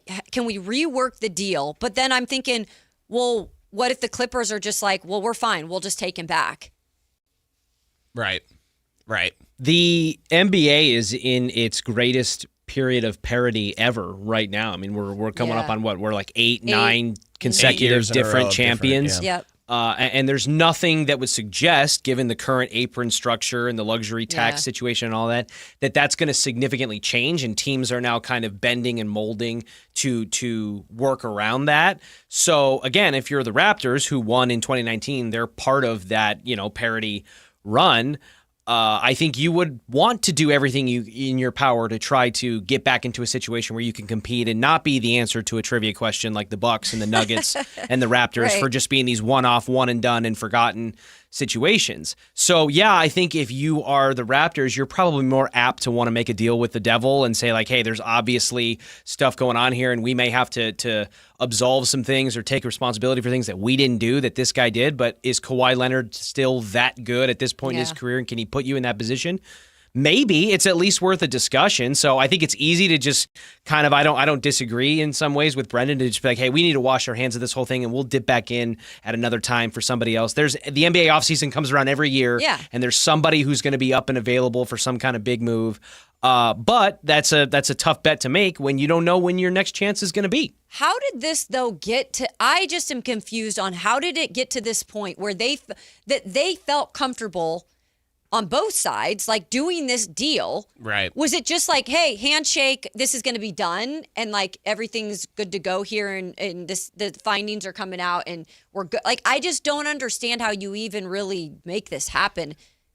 Like, when you know that there's a big cloud over everybody. It makes me wonder how much things like this take place, and it just never gets caught, because I was going to say, there's really only two ways that you could assume that something like this happened. One, they were blindsided by this. Toronto was. They had no idea, and this was kept under wraps on the Clippers' end. Or, which I think is equally likely, if not more likely, is that a lot of these owners and teams and the agents, the Rich Pauls of the world that are involved with a lot of these deals, they're all in this underbelly, underground type of thing, and they know what's going on, and it's like it's a handshake and an agreement that says, hey, this is not going to come out. Don't worry. This is like, obviously this happened, full disclosure, but like nothing's going to happen. It's going to be fine. And then, oops, it did. And that was, this what happened with the tree planting thing with Kawhi Leonard, aspiration or whatever it was, which is another thing where it might make you go, hey, we got to wash our hands of this.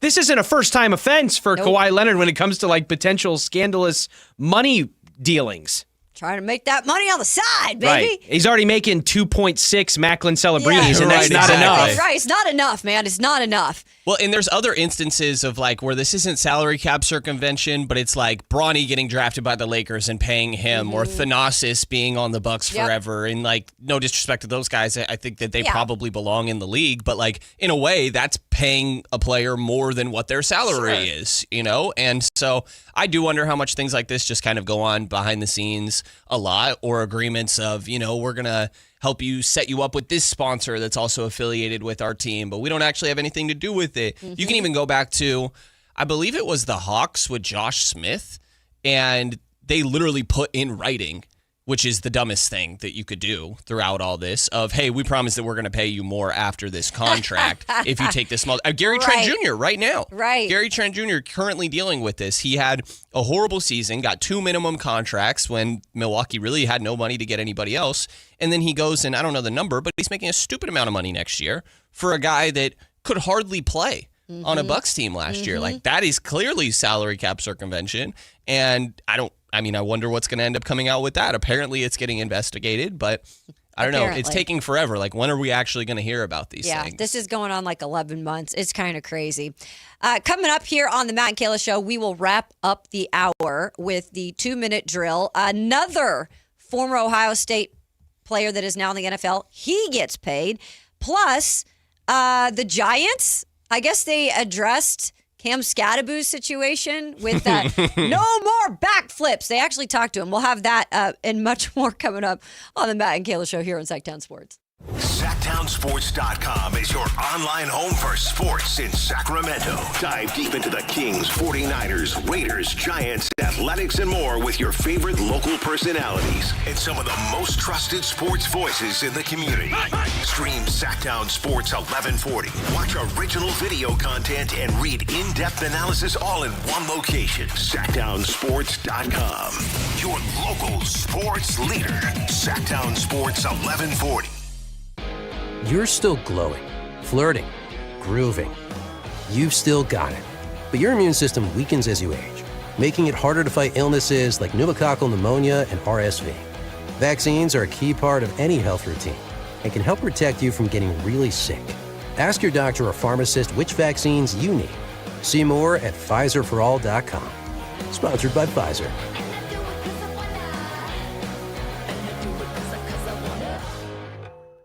The official language of football is trash talk, late-night group chats, memes, and unbelievable highlight clips.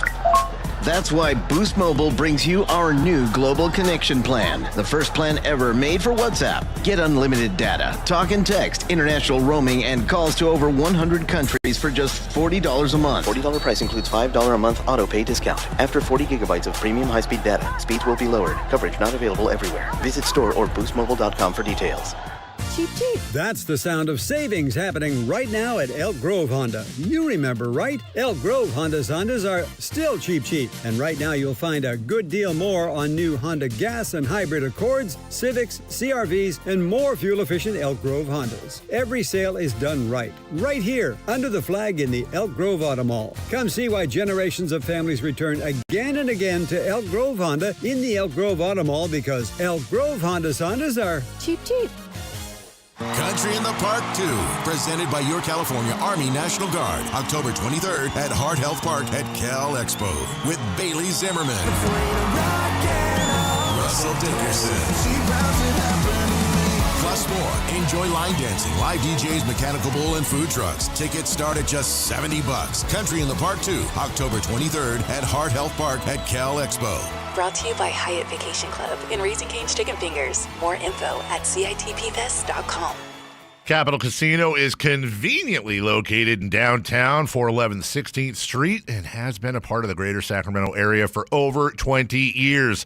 They offer the best variety of games in the region in a safe and friendly environment, and there's plenty of parking, all well lit and monitored by security. Come have a great meal at the cafe and restaurant inside. Capital Casino has the best food, the best service, and the best action. But please always remember to gamble responsibly. 1-800-GAMBLER. Here's the deal. The government is over $38 trillion in debt, which means the IRS isn't slowing down. And the tax code is complex and unforgiving. So it's not surprising if you're one of the millions of Americans that owe back taxes to the IRS. Unfortunately, they're the world's most powerful collection agency, with the ability to garnish your wages, seize your bank accounts, and even take your home or business. But don't be stressed or worried any longer. We're Optima Tax Relief, America's most trusted tax resolution firm. We have resolved over $3 billion in tax debt for our clients. Our award-winning professionals deal with the IRS every single day, protecting our clients and preparing them for the best possible resolution. For tax help you need, for tax help you can trust, give Optima a call today. Call 800-375-2322. 800-375-2322. 800-375-2322. Optima Tax Relief. Some restrictions apply. For complete details, please visit OptimaTaxRelief.com. It's time for the 2-minute drill. Kayla Anderson has the ball, and she's taking us around the world of football. It's Kayla's 2-minute drill on Matt and Kayla.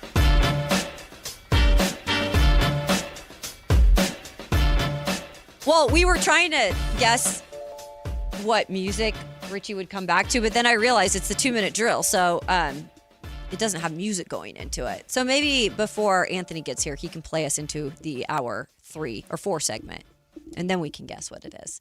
So it is your 2-minute drill, and that is the music that we hear for the 2-minute drill. So we will start out with this. What a Saint. That is right. Saints Chris Olave, former Ohio State wide receiver. I can't even keep track of them now. There's so many of them that they go to Ohio State, they go to the league, and then they're balling in the league. And he's just one of the latest to get paid. So Chris Olave, obviously receiver for the Saints, is getting a 4-year extension up to worth $132 million, including, this is where all these fun numbers come in, including $90 million guaranteed. And of course, he's got Drew Rosenhaus as his guy. We always talk about clutch, right? And why am I blanking his name right now? Rich Paul. Rich Paul. He's like the guy in the NBA. Like Drew Rosenhaus is still the guy when it comes to the NFL. So Olave's extension, I guess they've been negotiating this for like years now. So this has been like in the works.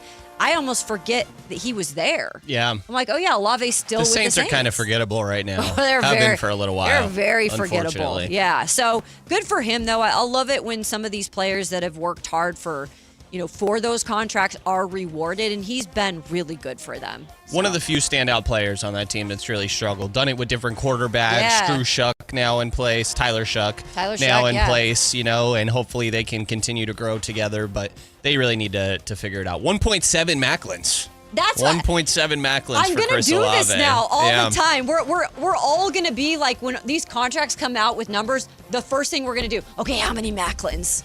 Yeah, it's good to put it in perspective.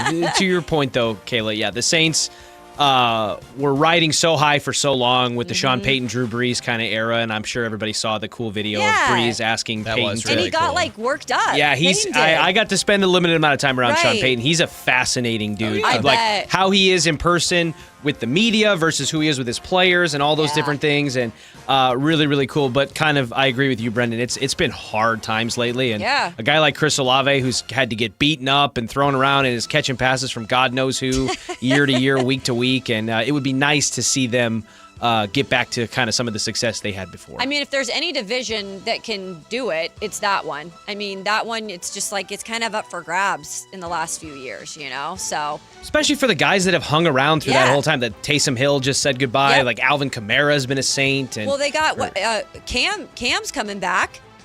On the why am I? I'm blanking on his last name right now too, but Jordan, thank you. Cam Jordan's coming back for like the 40th year. Yeah. So for the amount of guys that stuck around for that team in that city, it would be nice to have them kind of sunset a little bit with some success. Sure. Okay, this next headline.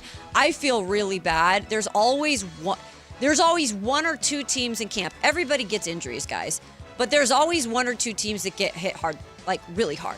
Like the San Francisco 49ers? And that's always one of them. Yeah. So the other one this year, the surprise one of the year, this year it's the Carolina Panthers. And the Panthers, every time you look at the headline every day, it is another guy getting injured. So Chris Brazil, and he got injured, I think, like 2 days ago, but now it's just coming out that he is undergoing season-ending surgery. He tore his lateral collateral ligament in his left knee.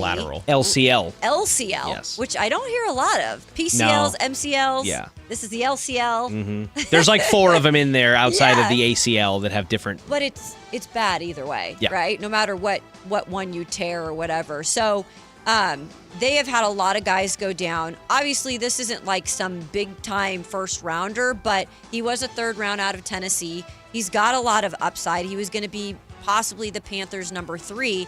The big thing here, though, is they've had a O lineman go down. Bryce Young is just like still in that we don't know exactly what he is, but like having at least just one weapon go down when you need as much as you can around you, I don't know what they're going to be, guys. I don't know what Bryce Young is. It's a weird one. It's a weird one, and you definitely feel bad for them. They somehow won their division last year in a team with what I think they went 8-9. Yeah, they won 8-9. So did the Bucks, and so did the Falcons, and then the Saints sitting there at 6-11. But yeah, I mean, it's one of those teams where, similarly to the Saints, I feel like they've been bad for so long, ever since Cam Newton left, where it's just like, I would like them to help turn it around, right? Like, I joke about the Cardinals just being... McCaffrey left. Yeah, exactly, actually. I kind of forget about McCaffrey there. So ingrained with him being a Niner. I think he might have been a Niner now longer than he was there. God, that's I don't think he signed a second deal with the Panthers. Isn't that wild to think about? It is crazy. It is great. Like, he might go into the Hall of Fame as a Niner. Yeah. Which I guess probably would make sense, ending up with whatever he wants to do. But yeah, they have a linebacker that went down as well, the Panthers. Nick Scorton? Scorton, did I say the last name right? And that was a Tore bad his ACL on the first day of practice. That's a really tough one, too. So, yeah, hope that things work out okay for them. You have other guys step up in the meantime, but I root for Bryce Young, man. Like, when I do too. A guy, it's like, oh, they should have picked CJ Stroud, and it's like, that's what everybody's going to talk about. Like, he seems like a super nice guy from everything that you see, just social media and content-wise. So definitely a guy that I root for. And he's trying to defy the odds. He's another small he's a slight guy. He's a small quarterback and trying to defy the odds. And he's a good example, though, of the problem that I think the NFL is either facing or they're just trying to ignore, is that they just rush these quarterbacks sometimes into these bad situations, and they want a microwave development, and they have to put so much on the shoulders of these younger quarterbacks coming out of college, and sometimes it takes a little bit of time. Like, the first narrative on Bryce Young's career was, oh my God, how did they pass on CJ Stroud? And they got duped, and the Texans pulled a miracle with that and Will Anderson, and then all of a sudden Bryce Young gets some competent coaching around him. They shuffle some things around. They get a little bit more of a line. They add some weapons, and all of a sudden it's like, well, wait a minute, this guy can maybe do something. Look at Sam Darnold starting in a Super Bowl, winning a Super Bowl with how his career started. You know what I mean? So he's got the opportunity for some redemption there. Now, how much help and health he has around him, I guess, is TBD.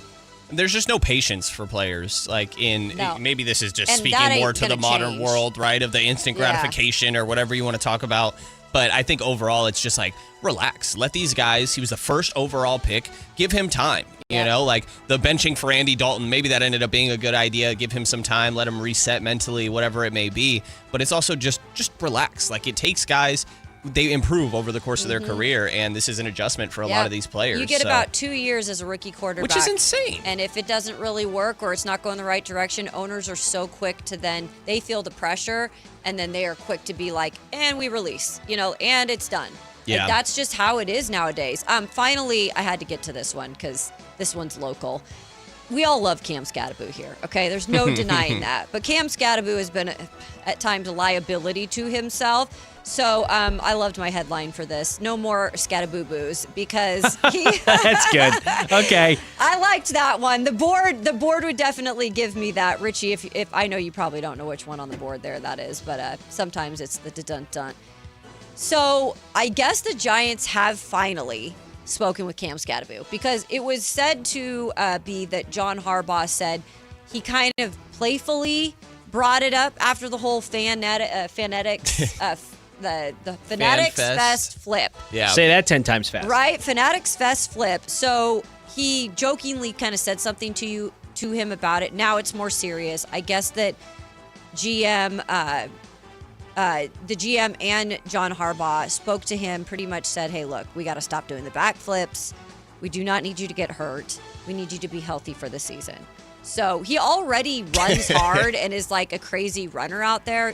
You just don't need any additional things. I mean, yeah, maybe like I don't know if you saw the clip of him in college warming up before a game. He literally like smashes his helmet into like this brick wall, just getting prepped. He's just a little bit of a psycho in the best way possible, and kind of what you want from your bully running back. It very much fits his style and his personality overall, but let's relax a little bit. Just a little. I appreciate the energy. I think you're entertaining. It's like seeing there was a video of Evan Mobley, like 7'1", doing a backflip while he was waiting to get a contract extension. It's like, all right, dude, maybe just, it's probably not the safest thing for you. I think in the most loving way possible, Cam Scatterbo fits into that mold of, depending on what generation you're from, it was like maybe tasted a couple paint chips as a kid, maybe ate a couple crayons. What was it? Tide Pods, Tide Pods. Glue. I sniffed some a little Elmer's sometimes. glue. Yeah. So he fits into that. Yeah. Oh, yeah. He fits into...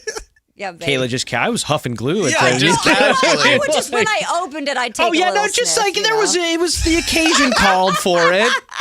Yeah. I used to think that like markers. The dry erase markers. When I was young, I was like, these kind of smell good. And as I got older, I was like, that's so weird. It's not good for you. You get home and you have like a headache and you're like, where did this come from? You have like, why did I do this? You have Expo marker inside your nose. That's why there's so many sticks of glue over here. Yeah. In the studio, see, you never know what I do over here in the breaks. He fits into that mold, but yeah. That's pretty good. Okay. We love him. We do. Absolutely. We do love him here. Absolutely. For. And we're rooting for him. Coming up on the final hour of the show, training camp has about wrapped up in Santa Clara, and the guys were in full pads today. I heard it got a little chippy out there. We'll get the latest from 49ers camp. And also we've got crosstalk with Whitey and I said this, Whitey Allen, the other day with Whitey and Allen. Yeah. That's coming up at the end of the hour. And guess what, Richie? I predicted exactly what would happen when Allen walks in during crosstalk today. So we'll have to pay that off for sure. It's a good prediction. It's definitely going to play out. All right. That's coming up next on the Matt and Kayla Show here on Sactown Sports. Follow Sactown Sports 1140 on Instagram and X at Sactown 1140 to see the best moments from all your favorite shows and up-to-the-minute live reactions and updates on the Kings, 49ers, and more. That's at Sactown 1140 on Instagram and X. Your local sports leader, Sactown Sports 1140. This is the story of the one. As a safety manager at a manufacturing plant, he does everything he can to keep his coworkers safe. From finding ways to reduce risks to keeping safety supplies in stock. And for that, he relies on Grainger. Grainger offers a broad range of quality products and next-day delivery, so he can always play it safe. Call 1-800-GRAINGER, click Grainger.com, or just stop by. Grainger, for the ones who get it done. I know that hiring can be challenging. You need someone to match your role perfectly. Well, now you can meet them fast on ZipRecruiter. Build your team, build it sooner. Meet your match on ZipRecruiter. Just head to ZipRecruiter.com/free right now to try it for free. That's ZipRecruiter.com/free. Meet your match on ZipRecruiter. Try it free. When you see this in your kitchen, the stainless steel fridge is covered in fingerprints. you hear this. Leslie, people are going to think you were raised in a barn or by wolves or raised in a barn by wolves. Fortunately, Wyman Stainless Steel 3-in-1 cleans, shines, and protects to give you the best shine. A spray and a wipe will have your fridge shining like a mirror. Wow, my fridge looks brand new. Your fridge looks amazing, Leslie. Sorry, I was being a little dramatic earlier. Your kitchen says a lot about you. Let it brag with Wyman. What's up? We're talking to Chad Hoblet of Hoblet Dodge, Chrysler, Jeep, Ram, and Woodland. Chad, I have been told you're extending the 4th of July sales event because those deals are so darn good. They were the best deals of the year, and we wanted to keep the savings going. Right now, you can save up to $17,000 off MSRP on new 2026 Ram 1500 crew cabs. America loves Ram trucks, but what about my perfect truck? We have you covered at Hoblet. We are truck people, so you won't find a better selection of new Rams with the features that matter anywhere. Plus, with almost 600 new Rams available, your Ram is waiting at Hoblet. Just one of the reasons Hoblet is consistently one of the top Ram dealers, not just in California, but the entire nation. Search, select, and save through their whole inventory at HobletDodge.com. Unbeatable prices, unbeatable selection. Nobody beats Hoblet, period. 17,000 total net savings after 4162 dealer discount and 11,338 factory incentive. Incentives may include 15% below MSRP incentive, 1,000 Hoblet trade-in assistance with eligible trade, and 500 military bonus or first responder bonus for eligible members. 10th net savings, sample VIN 390660. See dealer for details. Progressive knows you've got plenty of things to worry about. What time does the kids' practice end? How long has that check engine light been on? Are takeout containers microwave safe? So the last thing you should have to worry about is what to do if something unexpected happens on the road. That's why if you're ever in a major accident, Progressive's accident response can detect it and send help. It's just one less thing to worry about. How long does chicken last in the fridge? Progressive Casualty Insurance Company and Affiliates. Limited availability in California. Driver is responsible for emergency and towing charges not covered by the policy. Wait, everything on this IHOP value menu is just $6? I told you it was amazing. A huge plate of pancakes, bacon, and eggs is just $6. Wow. There's also French toast, a ham and cheese omelet, and oh, they got a BLT and fries now. Okay, we're coming here every day. You don't have to tell me twice. Feast for just $6 with the IHOP value menu. $7 in some locations, available every day for a limited time at participating restaurants in the U.S. Hours may vary. No substitutions. Not valid with other discounts or promotions. Prices may vary. KHD1 Sacramento. KYMX HD3 Sacramento. Sactown Sports 1140. Your local sports leader.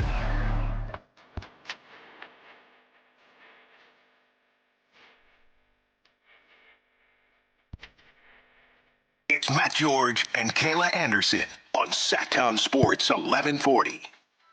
It is Kayla Anderson. No Matt George. He's still recovering. We might have him back on Monday. I don't know yet. I don't want to get sued, you know. You promised us, Kayla. The hell I did. We got Brendan Nunez here. Brendan's been doing a great job all week when he I'm no Matt George, but I'm trying to keep up, you know? We're all our own individuals. We all shine in our own ways. I really lack on my Lord of the Rings knowledge. That is true. No you tattoos. Don't have tats. No tattoos. I'm trying to think of what else. You're tall. You're not as Matt tall. George tall. Matt is very tall. You both wear, a lot of sports hats. Yeah. You both wear a chain. Hats. This is true. We don't. You Matt both has have glasses. facial hair. No glasses going on. No glasses. Yeah. A little bit different. A little bit different. Yeah. I'm definitely different. I don't look anything like him. Well, we have blue eyes and blonde hair. There you go. So there's that. Okay. And Is Matt Anthony's blonde? back Would you say there. Matt's blonde? Yeah, he's like a dirty blonde. Okay. For sure. Okay. For sure. Yeah. And then Anthony, he got back from his lunch. First of all, how was lunch?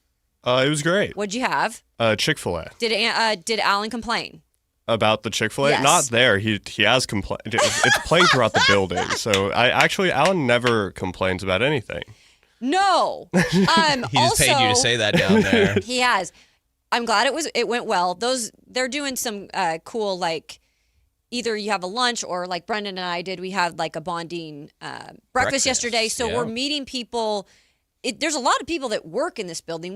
We are kind of known for up here. We know most of the people up here, but there's people downstairs, different departments. We don't always get to see these people, or if we do see them, it's in pass by, and we don't really know a lot about them. So we got to get to know just some people, and we did little groups. So it was cool. Yeah, for sure. I definitely stick to my circle a little bit, guiltily. I think we all do. I think obviously we just are.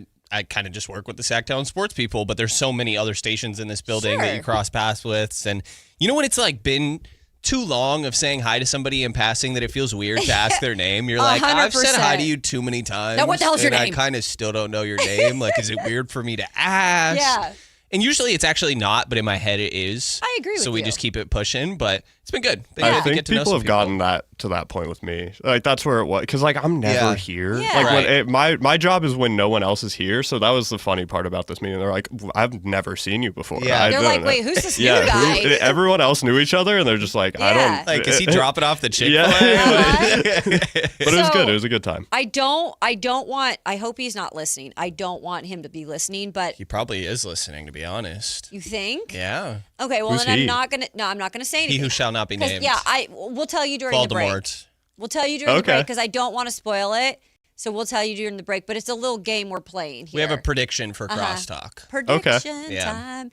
But as for this segment, I thought, we talked Niners early on.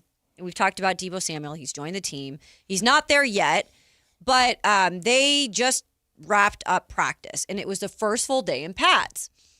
And when you are not in pads and you start training camp, it's just like, I don't know, like there's energy, but it's not to the level of when you actually put the pads on. You can hit a little harder. You can see a little more. You can, I don't know, take a little more from practice. And I think that is what happened today at 49ers camp. Definitely sounds like it. Holy smoke. So we're kind of reading over some of the things that have happened over the past couple of hours. And I'll let you share the one that you saw in a second. The one that I immediately saw from Matt Mayoko of NBC Sports Bay Area is, I guess that Dre Greenlaw, and he's no short of being a lot. Like he brings the energy Fiery out there. guy. Fiery guy. Dre Greenlaw and Christian McCaffrey just briefly got into a post play. And Greenlaw, I guess, shoved McCaffrey to the ground after a catch near the sideline. CMC got up, shoved Greenlaw, and then restrained himself and backed off. So I'd say, like, if we're going to go to any level, that's about the extent I want you to go, though, with actually your own teammates. Like, joint practices, we're going to see this happen. But, like, let's preserve some of these guys, like CMC especially. Yeah. Like, let's back off a little on that. I like the feistiness, but I'm like, oh, gosh. Yeah, let's I don't mind it as long as it doesn't reach a certain point, Right. like we're talking about. And I think people can get a little, like, offense and defense are such different things Absolutely. in the NFL that, like, a lot of times I don't know how close these guys actually are, and I'm sure that there is a lot of competition just between them, everybody trying to get into a rhythm. And yeah, like you said, Greenlaw, definitely a guy that is, I would say, setting the tone out there. He is. Like when somebody has does been. a real hard foul, I'm like setting the tone, just setting the tone out there. Dylan Brooks, Setting the tone. And so I think it can be good to add some juice to practice as long as there's no extracurriculars, anybody actually getting in any sort of trouble at all, as Alan just gives us an evil smile. I'm telling you, he was probably listening. Apparently the other one that took place, this is what's the other Nick one? Wagner said, Our good that friend of the show, quote, to my view, Fred Warner took exception to tight end Jake Tonga's pushing off before catching a pass. Flag was thrown, but Warner went over to voice his displeasure. Tongas argued. Colton McKivitz ran in to shove Warner, and then Dre Greenlaw got involved. Of course, there's Dre again. Developed into the whole team being involved before it was broken up.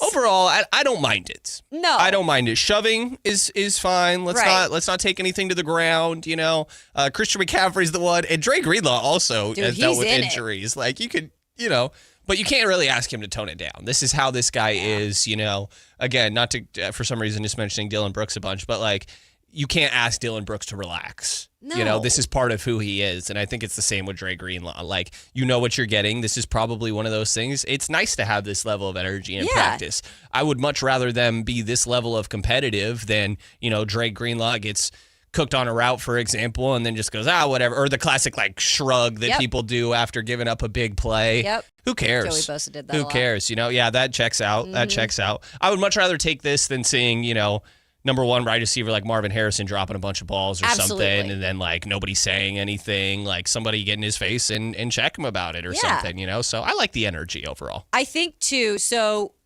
like covering training camps in the past, when you don't have the pads the first few days, and I think really the first like week or so of camp, the defense is always a little ahead of the offense. Yeah. And I think over time, like the offense will start to like take notice and like be like, okay, like you'll see him push back. I think to respond to maybe this practice, if the defense was a little bit more, in front, it's good then to see like the offense come back the next day, and it will be good to see like what it's going to be like. I think they practice tomorrow in pads, like how the offense comes back, because it looks like the defense was definitely kind of setting the tone today. Yeah. And really Warner and Greenlaw together, like since those two have been reunited, it's been nothing but like the energy on the defense like has been like a next level. And I hope they can stay healthy, because I do think like that can really set the tone for the entire season. And I'm excited to see like what you can get out of those two players. I know they're older, and I know Greenlaw, did not perform to what he needed to last year, but I think it's starting off well, because it's every day you're hearing those two and their names. I love it. I'm hyped about it. Maybe I'm a little bit. Is nostalgic even the right word for some of these old teams? It hasn't been that long ago. But it kind of is, because it's like, well, I don't know. I think still it's have okay nightmares of like rewatching every time it pops up on my feed, and I just watch it because I guess like I'm a masochist or whatever. Is Dre Greenlaw running onto the field in the Super Bowl and popping his Achilles, and like the entire reaction that Fred Warner had, and like that's just so tragic. So I love these guys as.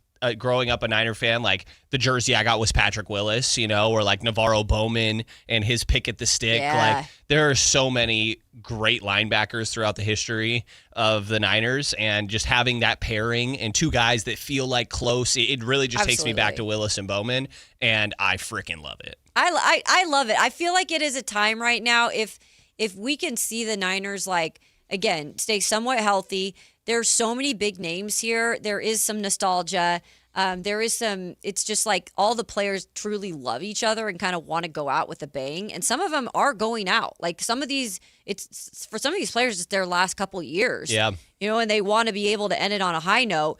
Speaking of that, with Debo joining the team, I know Mike Evans and Debo didn't play together, but I almost feel like Evans is like just a fit here. Like he just seems like he's part of the dudes that have been here for a while. He seamlessly just fits in. So Mike Evans spoke after practice about Debo. Obviously, the Debo news coming down yesterday that he has signed a 1-year deal. So he is rejoining the Niners. So here is Mike Evans, the new Niner, on the former Niner who's now back. You know Debo from before it all, and have you seen him in here? What does that mean to a team to bring him back? Yeah, Debo's my guy. I've been knowing Debo met him at the Pro Bowl in 2021, I think 2022 or something like that, and we hit it off, man. We were hanging out all week. Really cool guy. I love the way he plays the game. I think he's going to bring what he brought before to the team, that energy, that versatility. Hell of a pickup for us. Yeah, first of all, Mike Evans, dude, seems like so cool. Yeah, like I would love to just sit down and chat with Mike Evans. He just seems like the cool dude next door. He's like, not monotone, but kind of just easy, laid back. Yeah. Like, yeah, man, that's my dude. Like, I met him back at the Pro Bowl. Like, comfortable in his own skin. I imagine 12 straight seasons of 1,000 yards receiving make you feel pretty good about yourself. And you're just like, I'm kind of that guy. Right. And doesn't really have to say it.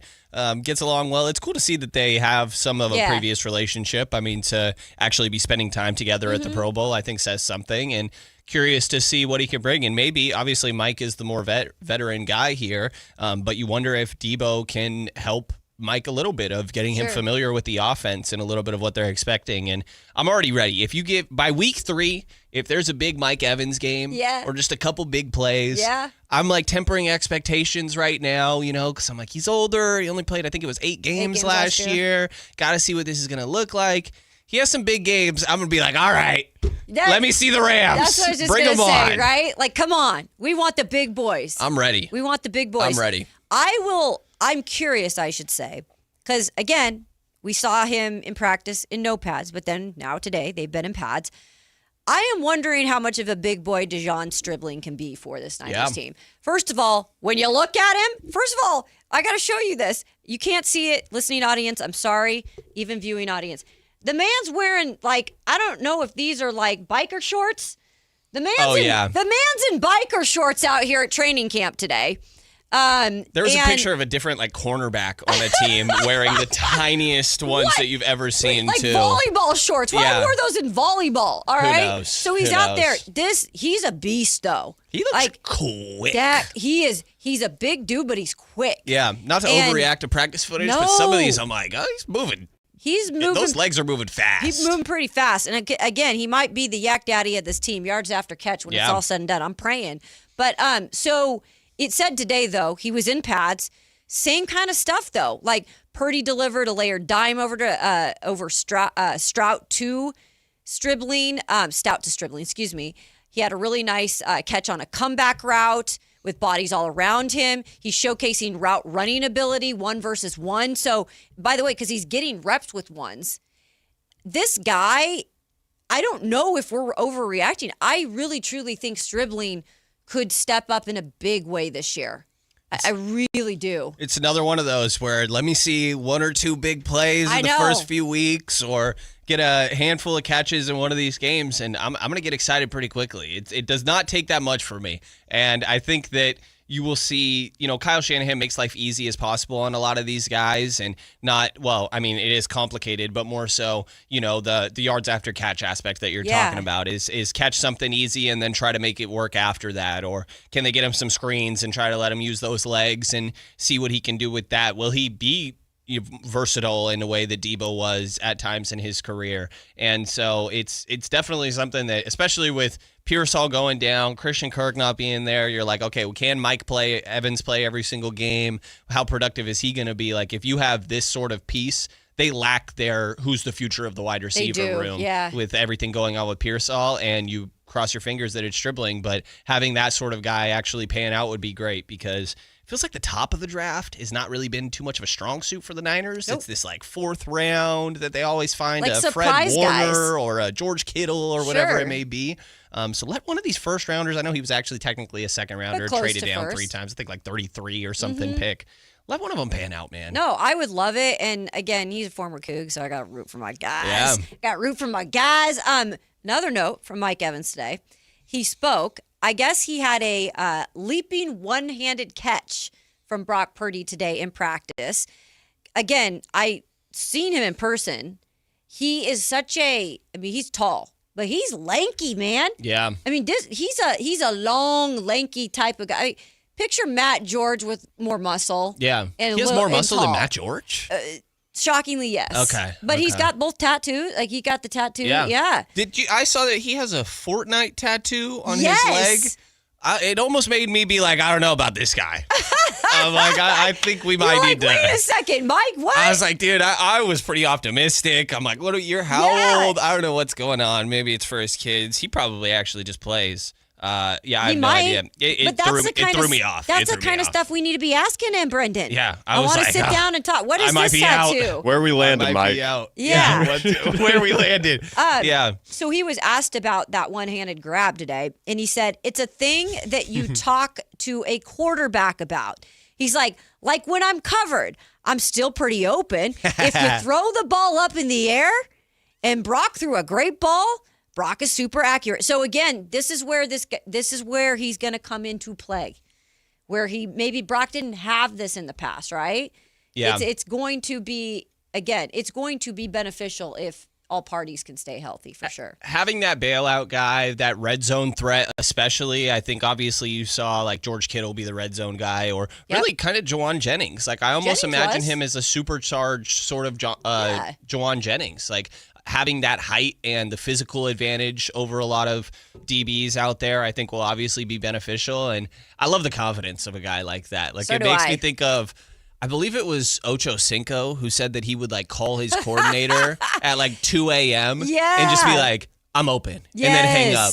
Or he's like, they call me 7-Eleven because I'm open 24/7. All it's his like, lines, okay, man. Dude, I was like, he's oh my absolutely God, man, hilarious. I love it. He's hilarious. I love the confidence from Mike Evans. He has every reason to be that confident and the resume that 100% backs it up. So getting that chemistry with Brock and Brock learning to just trust him sometimes. Hey, one-on-one, let's throw it up there and see if Mike can come down with it. And he probably will. Yeah, I love seeing today, after all the things that have started off with training camp down there with the injuries and this and that, it's nice to see when they got in pads today think we're getting some juice because I'll even say when I was down there Wednesday, Brendan. There's my dog. Oh goodness, just a second. My dad must be arriving. So I will say there was a little lack of energy. Like that, it felt a little dull down there. Yeah. I think people were probably like, players were kind of like, okay, this whole Pearsall thing. But they signed Debo yesterday, and I feel like, dude, that pumped the whole entire crowd up. Yeah. They were ready to go. The players are ready to go. So I think it's a good renewed energy there. We'll see what happens. Here's a latest from Cam Scattaboo, by the way. Okay. We're talking about no Scattaboo-boos. You missed my, Anthony, did you hear that? Sorry. I don't know if that gets. Oh, I don't think so. I got two. Yeah, Richie hit you with one? The bad one. Oh, wow. No more Scattaboo-boos? I think it's solid. I'm not there. Okay. I'm sorry. I'm not there. Tough critic. Sorry. All right. So supposedly he's gotten a talk to. So he responded today. This just came down. Giants running back Cam Scattaboo on his backflips and pushback from management. Quote, obviously, I do some dumb things here and there. But I learned from it. Well, did you, though? Because you did it like in the softball game 2 weeks prior. Anyways, will I do the... Sorry, I cannot. Will I do the backflip again? Probably not. Probably not. Probably not. That sounds That like is the most... epic. That sounds like he's going to do another backflip. He might do it again. He's probably going to do guys. it. Get him on a stream? Oh, no my promises. goodness. No promises. He even said at the beginning, I do some dumb things sometimes. Anybody that starts a quote by saying, I do some dumb things sometimes, I'm locking in instantly. I'm like, whatever's next is about to be good. It's really the most honest sentence ever said. That's what I do. You guys, that's what I do love about guys like that is they are so honest. Like, Yeah. you kind of can't hate them for just being who they are. I just... Will I do it again? Probably not. Probably not. Yeah, probably not. He probably would have said that he wasn't planning on doing it when he did it, you know? Like, that just... Right. Like, something came, like, the momentum took over him at Phonetics Fan Fest. Yeah, I think that if you were to ask him if he was planning on doing a backflip an hour before that, he'd be like, I'm probably not going to do a backflip. Right. and then he goes and does Exactly. it. Exactly. All right. Well, coming up here on the Matt and Kayla Show, you know what? It'll be a surprise because that's just how we're going to roll on this Friday. We don't know what the heck we're going to do, but we're going to bring you something interesting as we get ready to wrap up the show. Plus, we have crosstalk with Whitey and Alan, and we have a little not bet going on in here. But we have good prediction. A good prediction that we feel pretty solid about. That is coming up in just a bit here on the Matt and Kayla Show, Sactown Sports. Debo Samuel is coming home. The 49ers are bringing back the veteran Swiss Army knife on a one-year deal worth up to $7 million. After a season away in Washington, will Debo be able to pick up where he left off with Kyle Shanahan? Your local sports leader, Sactown Sports 1140. Sacramento weather is brought to you by Bonnie. I'm Tamara Berg in the KCRA3 Weather Center. It's Friday. It's the final day of July, and it comes in with some heat. Plan for daytime highs to peak about 100 to 103 across the valley. We'll drop it back, though. There's good news to the lower 60s overnight tonight into your Saturday morning. Get the latest forecast on the KCRA3 News and the KCRA3 app. Oh, the Sacramento heat. Right now, get your AC professionally tuned up for as low as just $59 and enjoy your summer nice and cool. Plumbing, electrical, heating, and air, Bonnie.com. Summer restrictions apply. License 696-355. You're still glowing, flirting, grooving. You've still got it. But your immune system weakens as you age, making it harder to fight illnesses like pneumococcal pneumonia and RSV. Vaccines are a key part of any health routine and can help protect you from getting really sick. Ask your doctor or pharmacist which vaccines you need. See more at PfizerForAll.com. Sponsored by Pfizer.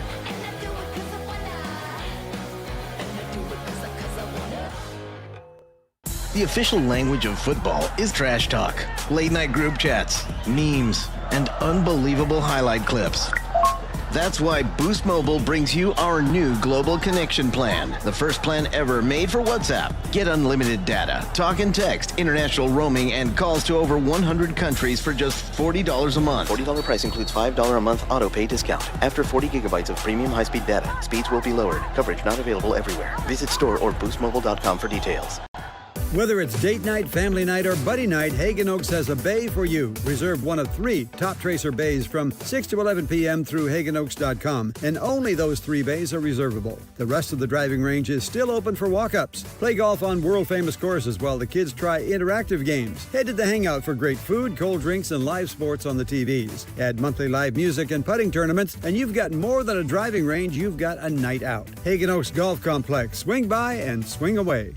How would you like to finally lose all those unwanted pounds quickly without spending thousands on painful injections or prescriptions? Hi, it's Donna Simpson, health and wellness expert. You probably know someone that is using Ozempic, the hottest diet craze in the country. Everyone knows about this prescription injection. Celebs use it to look their best. The problem is most of us can't afford Ozempic, and these injections can be so uncomfortable. Now you can lose the weight just as easily, but with no needles, no expensive prices, no side effects, and no worries. You need to try Lozempic, a new miracle weight loss breakthrough that performs so well it's being called nature's Ozempic. Lozempic is an easy-to-take diet pill now available without a prescription, being used by thousands to get rid of those unwanted pounds. So call now and find out how to get a free bottle. To find out how to get your free bottle of Lozempic, call 800-631-7101, 800-631-7101. Free bottles are limited, so call 800-631-7101. That's 800-631-7101. Hi, this is Adam Johnson, owner of Golf Fitness Solutions. Most golfers practice their swing, but ignore the body swing in the club.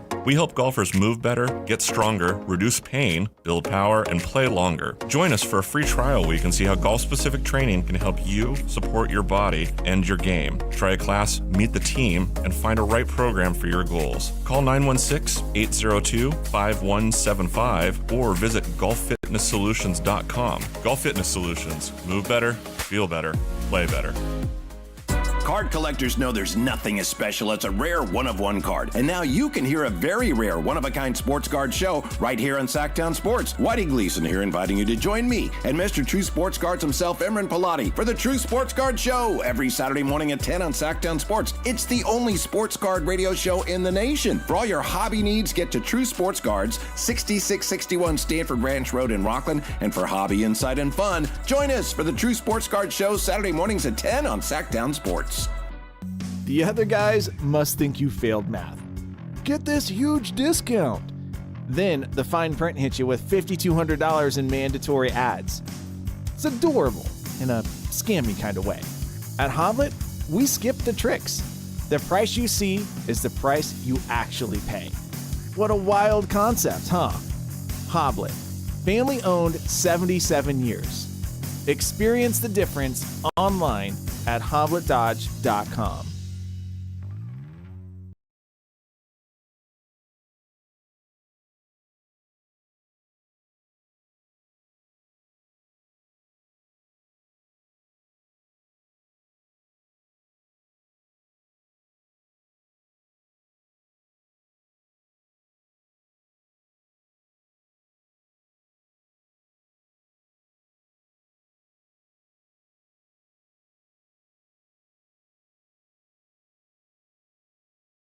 Here is Matt George is trying to get back to good health. Hopefully we'll have him back on Monday, but we've had Brendan in here. We've had Chris in here. We've had myself and Anthony. So Richie was in here today. So everybody pulling it together here to work as a team. So appreciate everybody's efforts this week and appreciate you guys, the listeners. The chat's been great. Been plenty back and forth in terms of they're always going on everything, giving us their thoughts and opinions, and appreciate all the callers that have called in this week. But we're not done yet. We do have Crosstalk coming up, but it is the 10th. Now, explain this to me. It's the 10th anniversary. It is, yeah. I don't know the exact day of the anniversary of when they opened, to be honest, but it is the 10th year of the Golden One Center. Yeah. I heard Jason Ross talking about it on the way in, actually, and So he did cool. a little bit of history. You've been there. I think it's one of the cooler love it. stadiums, actually. I love it. To me, my home stadium, I guess, it will always be Oracle. Yeah, and I get that. For the Warriors, In but that was Oakland. just that was just the one I grew up on. Sure. You know, Golden One infinitely better it's a beautiful stadium. Yeah. If anybody happening to listen has not been, do yourself a favor and somehow get out there, even for a concert or whatever it may be. 100%. Comedy show. I know Verlad loves his wrestling. There's good events that they have out there, and I think it's just been really cool for Doco as a whole. That entire atmosphere around there is very cool overall. So I find it to be one of the better stadiums of the ones I like it better than Staples, to be honest. I'm still going to call it Staples. Yeah. Chase Arena I've been to. Cool, I guess. It's still, and that I one's heard super it's techie. stale. It is. It's part of the reason, again, I guess I'm kind of a snob for Oracle, but Oracle felt like it had more energy to it. And this is also just has to do with the state of the Warriors getting good again, because previously Warrior fans, I felt like were like what current Kings fans are. It's Sure. that team sucked forever. They Mhm. were really, really bad. By childhood People memories. forget that sometimes. They were, I think, literally the Kings. They were the joke of the league. And my childhood memories are watching my dad yell at the TV because it was just horrible teams that he was watching all the time. And now there's more suits than jerseys, I would say, is kind of the typical thing. But I'm trying to think where else I've been. I've been to Utah. Utah was solid, I guess. Boston was the one that really did it for me, but that one I'm a little bit biased. You're a little bit, And there's just so partial to many that one. banners. I'm just oh my gosh. The Kings just have the Paul McCartney banner, which They just have them you know, everywhere. You can't look away. It's crazy. It's crazy. But Pacific Golden One Division. better. Yeah, exactly. Fan of that Pacific one. Division banner. They need some Summer League banners. I mean, I think that Golden One is one of the nicer arenas overall, but it had me just thinking about the last 10 years of the Kings. And I think one of the things that gets talked about a lot is, well, the Kings draft good players and then they don't end up being anything until they go to their next team. And I'm curious how much you think this is actually true. Okay. Right? So I want to look back at the last 10 years since perfect. it is the 10-year mark of the Golden One Center of Sacramento Kings draft picks. Okay, let's do this. And maybe you can give me a little bit of a grade and see what you think overall of each of these draft classes. And did they really end up being better on other teams or just sometimes not great picks? Yeah. 2017, 10 years ago, right? Crazy to think that Duren Fox was drafted 10 years ago. Yeah. He was the 5th overall pick. And they also had 2 other first-rounders in that draft, Justin Jackson at 15th and Harry Giles at 20th. And then Frank Mason III gets picked 34th overall. Kings actually had the 10th overall pick. They came into that with the 5th and the 10th pick. They traded the 10th pick for 15 and 20. Okay. So And this is down. a contentious one because at 10, they could have got Donovan Mitchell. They could have got Bam Adebayo. Ironically, I guess they could have got Malik Monk. But so not bad. No, not bad. I would say that's overall, not bad. and especially Duren's one of the better players in that draft. I think that's also Jason Tatum. Yeah. Josh Jackson went right before Duren, if I'm remembering that draft class correctly. So overall, I pretty think good. that's all. And by the way, with Duren Fox right now and him being in San Antonio, yes, he goes to a winning team, and yes, they made a good run. But are we looking at him as like this different type of player? I don't necessarily think he's on some... Maybe in a bad I think way. that's what I'm saying. I'm thinking, if anything, maybe fans are like, well, I guess like we feel maybe a little better because he hasn't like shown anything crazy good or different. Yeah, I think the Kings optimized what they could get out of him for the most part. And there's a 60-point game. He was close to being the all-time leader in game plays for the organization. Like, to your question of how many Debo jerseys there are, there was unquestionably a ridiculous amount of Duren Fox jerseys. It was Duren, obviously super popular player. Yeah. The other one would be, as we go to the year after, 2018. Oh, God. Just the one everybody kind of wants to erase. Marvin Bagley. And that's the only? Marvin Bagley. Marvin Bagley was the only pick that year. He was the, number 2 overall pick. DeAndre Ayton, Marvin Bagley. And then Jaren Jackson, Trae Young, and then you finally get to Luka Doncic, which was insanity. Yeah. Insanity. I've learned all of this about how that all went down, too. That was a tragic one. And Yeah. even after the first year of Marvin playing, it was like, okay, he's not Luka, but like he still could be really good. And there was still a thought of this guy could be a future all-star. He looked really good next to De'Aaron, and he just never got any better. I think what hurts people the most about this is, he didn't turn out to what he needed to be for the 2nd overall pick. Yeah. But he's a role player now, and that's fine. But you also had no other picks that year. Yeah. So there's nothing even to even remotely like sugarcoat anything down the line because this is the glaring one guy you had, and he did not even remotely work out. It hurts. It hurts. Again, at first, it was like, oh, this might be something. And it's like, I Trying remember to one of make the it first work. articles I wrote was like the year after they got Dwayne Dedman. And I wrote like, why Dwayne Dedman's a perfect fit next to Marvin Bagley. And like, Jesus Christ. What an article. Yeah, insanity. Insanity. I've been in the weeds for a minute, Anthony.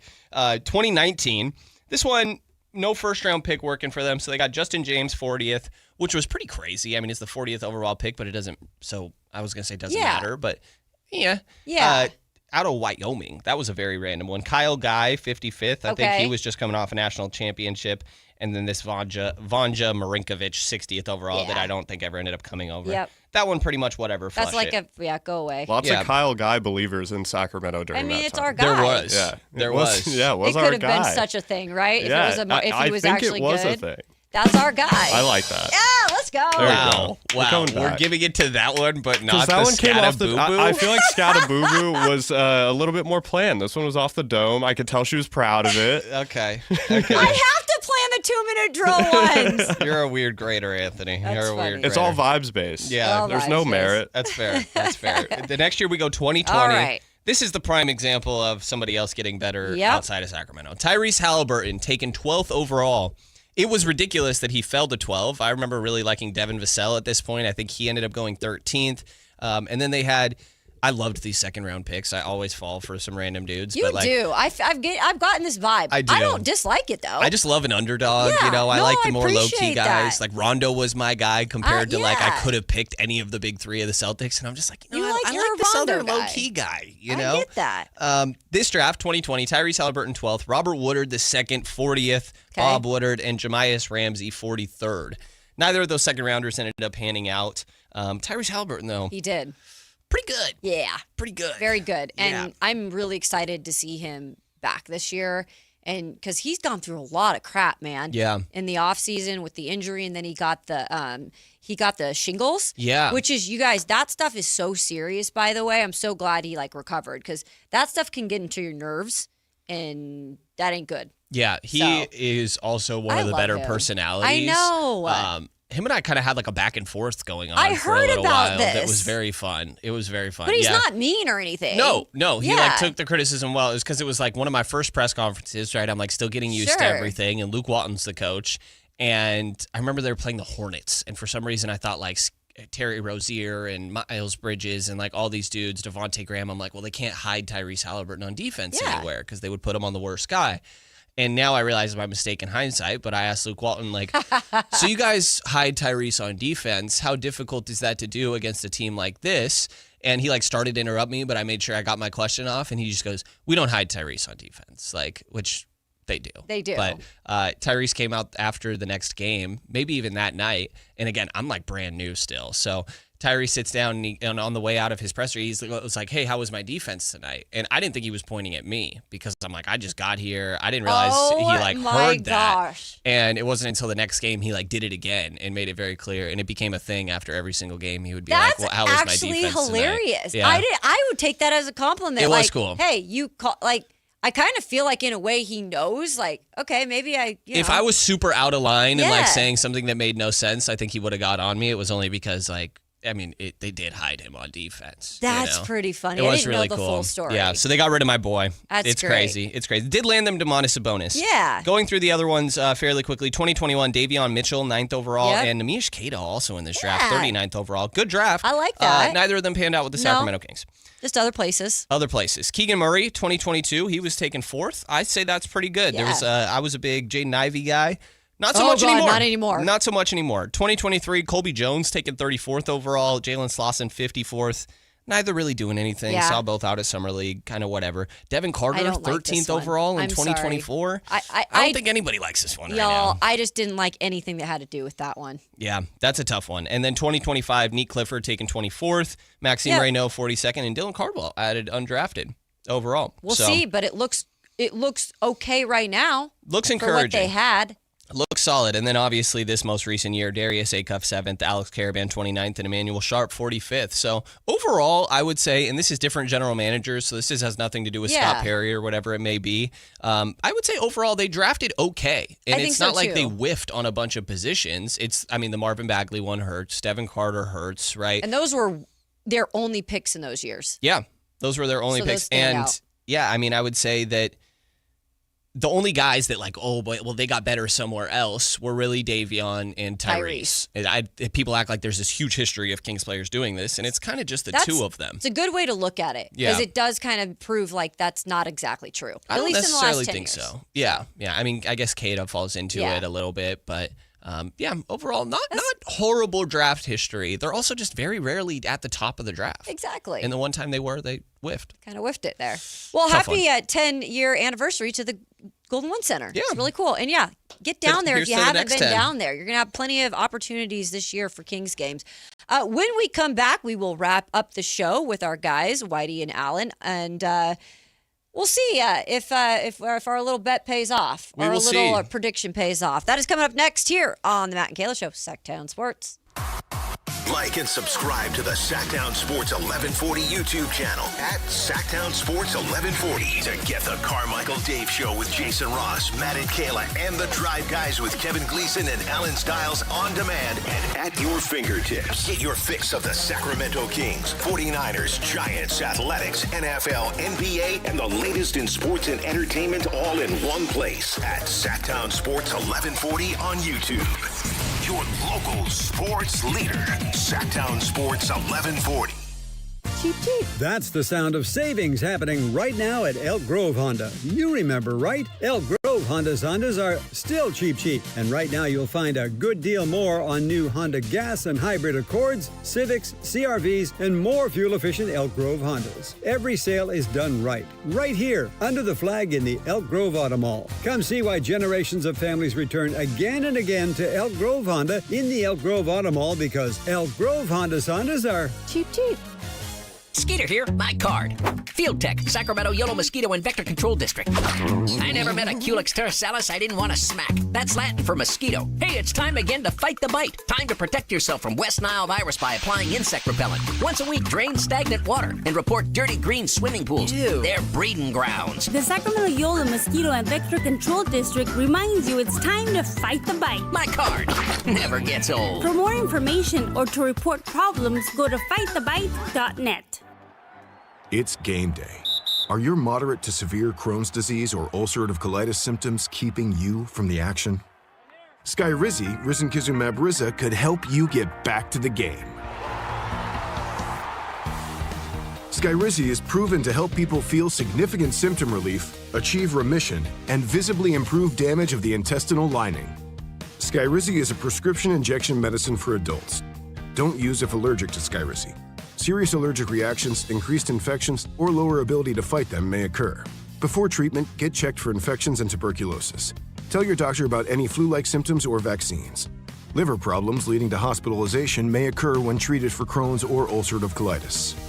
Control is everything to me. Ask your doctor about Skyrizi, the #1 prescribed biologic in Crohn's and ulcerative colitis combined. Learn more at skyrizi.com or 1-866-SKYRIZI.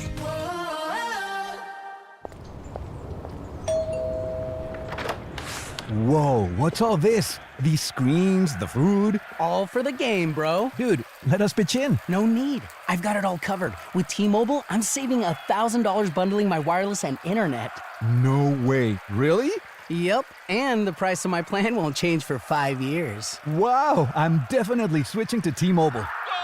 Goal! Here's to score big with T-Mobile. Families save up to $1,000 a year when they bundle fast, easy to set up, all-in 5G home internet with 4 phone lines on Experience Beyond. And your plan price? Guaranteed for 5 years. Stay connected con tu gente and catch every match with T-Mobile. Join now at T-Mobile.com. Price guarantee on talk, text, and 5G data. Exclusions like taxes and fees apply. Savings based on third line free via monthly bill credits. Internet discount with $15 in monthly bill credits and auto-pay discount. Qualifying credit required. Credits may take up to 2 bill cycles and will stop if you cancel any lines or change plans. Country in the Park 2, presented by your California Army National Guard, October 23rd at Heart Health Park at Cal Expo with Bailey Zimmerman,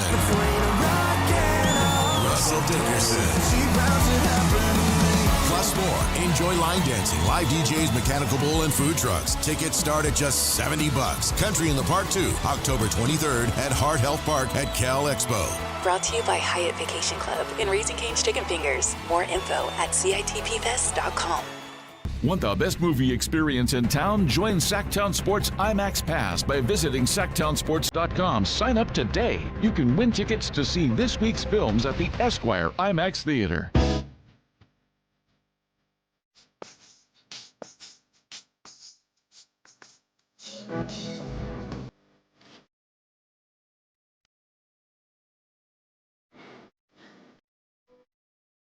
Matt and Kayla on Sactown Sports 1140. All right. Wait.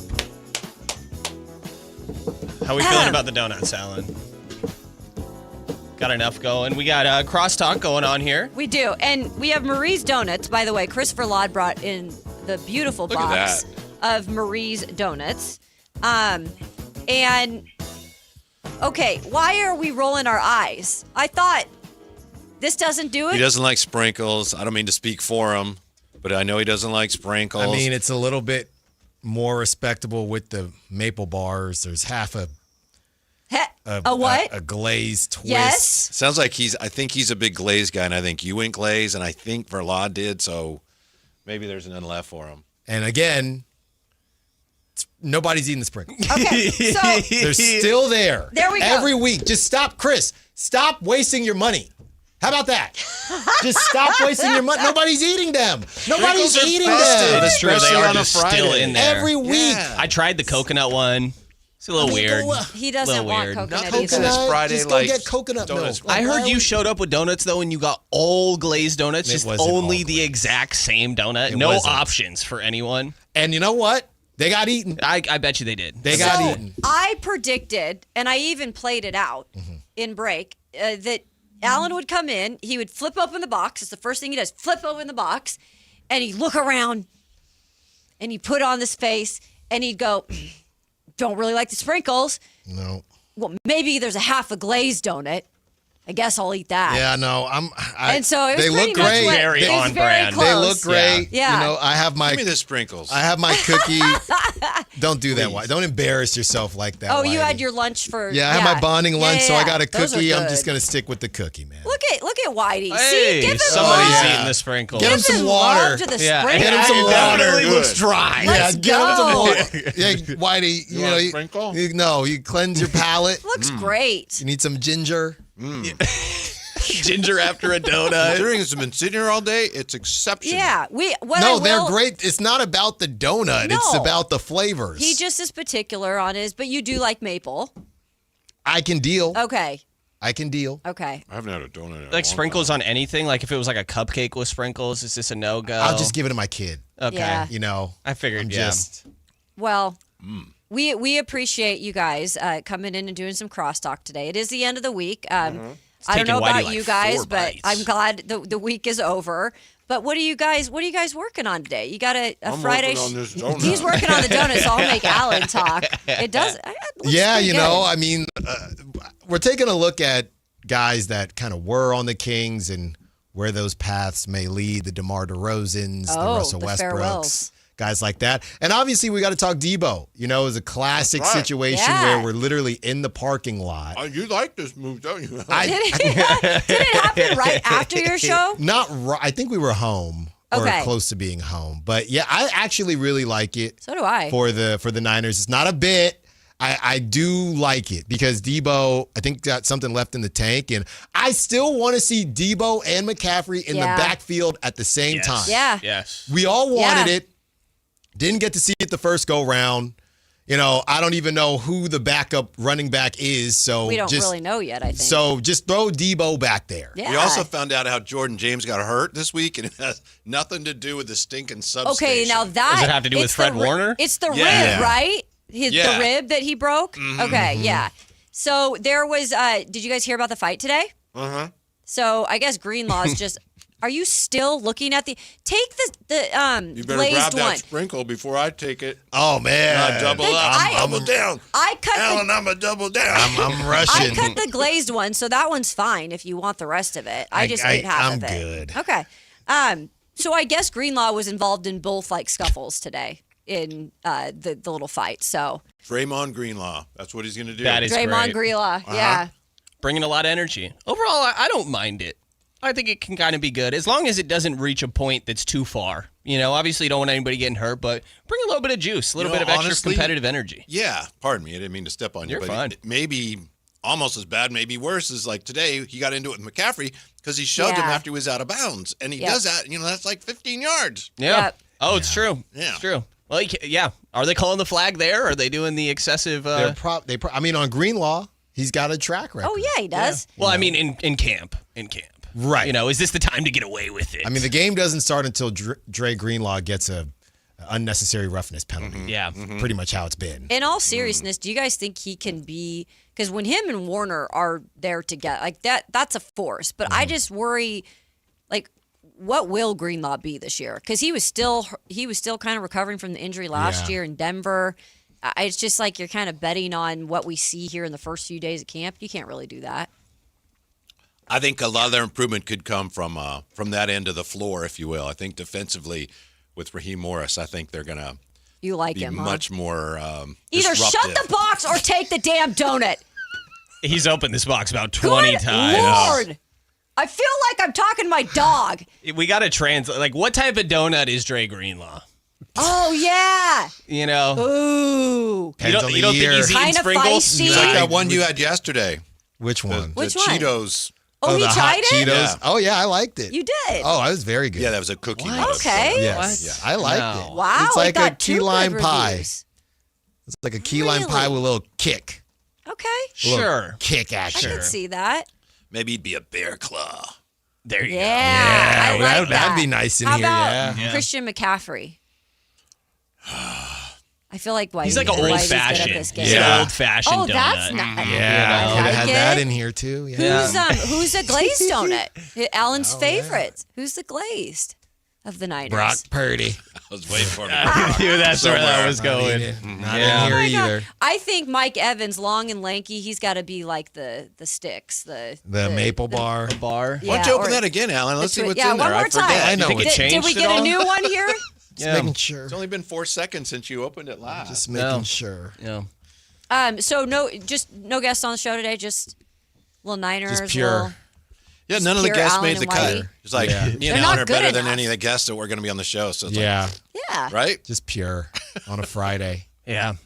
Sure. Freaky Friday. Yeah. Whitey just trying to tone you down the whole time. And Friday. No, not on Friday. Yeah, let him go. Like- And we got some things to talk about. Oh no. That's for sure. Here It's we a go. tinfoil Friday and it's a freestyle Friday. That's right. Okay. oh, gosh. We Yeah. are getting the freestyles. Yeah, we're getting We that. could have cross-talked that. I could hop in a little cipher. Oh, yeah, Brendan used to get down. This is true. What does This is freestyle true. mean? Doesn't it mean you just like, Oh, yeah. His last stuff was definitely written. there you go? He was reading off a computer. Well, But this is kind of how freestyles go. yeah, it depends. That's my question. I feel like Yeah. if it's unreleased, it's safe. Yeah. You know, and If in you Alan's write it- case, if you- everything's unreleased. If you write it so. in one go, you freestyled Because it. before we came in, he said, you recited a freestyle. before we came in, he's like, oh, I don't have my freestyle done yet. And I'm like, You're like, wait, that's not how that works. You just I do don't it. No. It's just they're just little notes to keep you going. The whole thing isn't done. They're just kind of,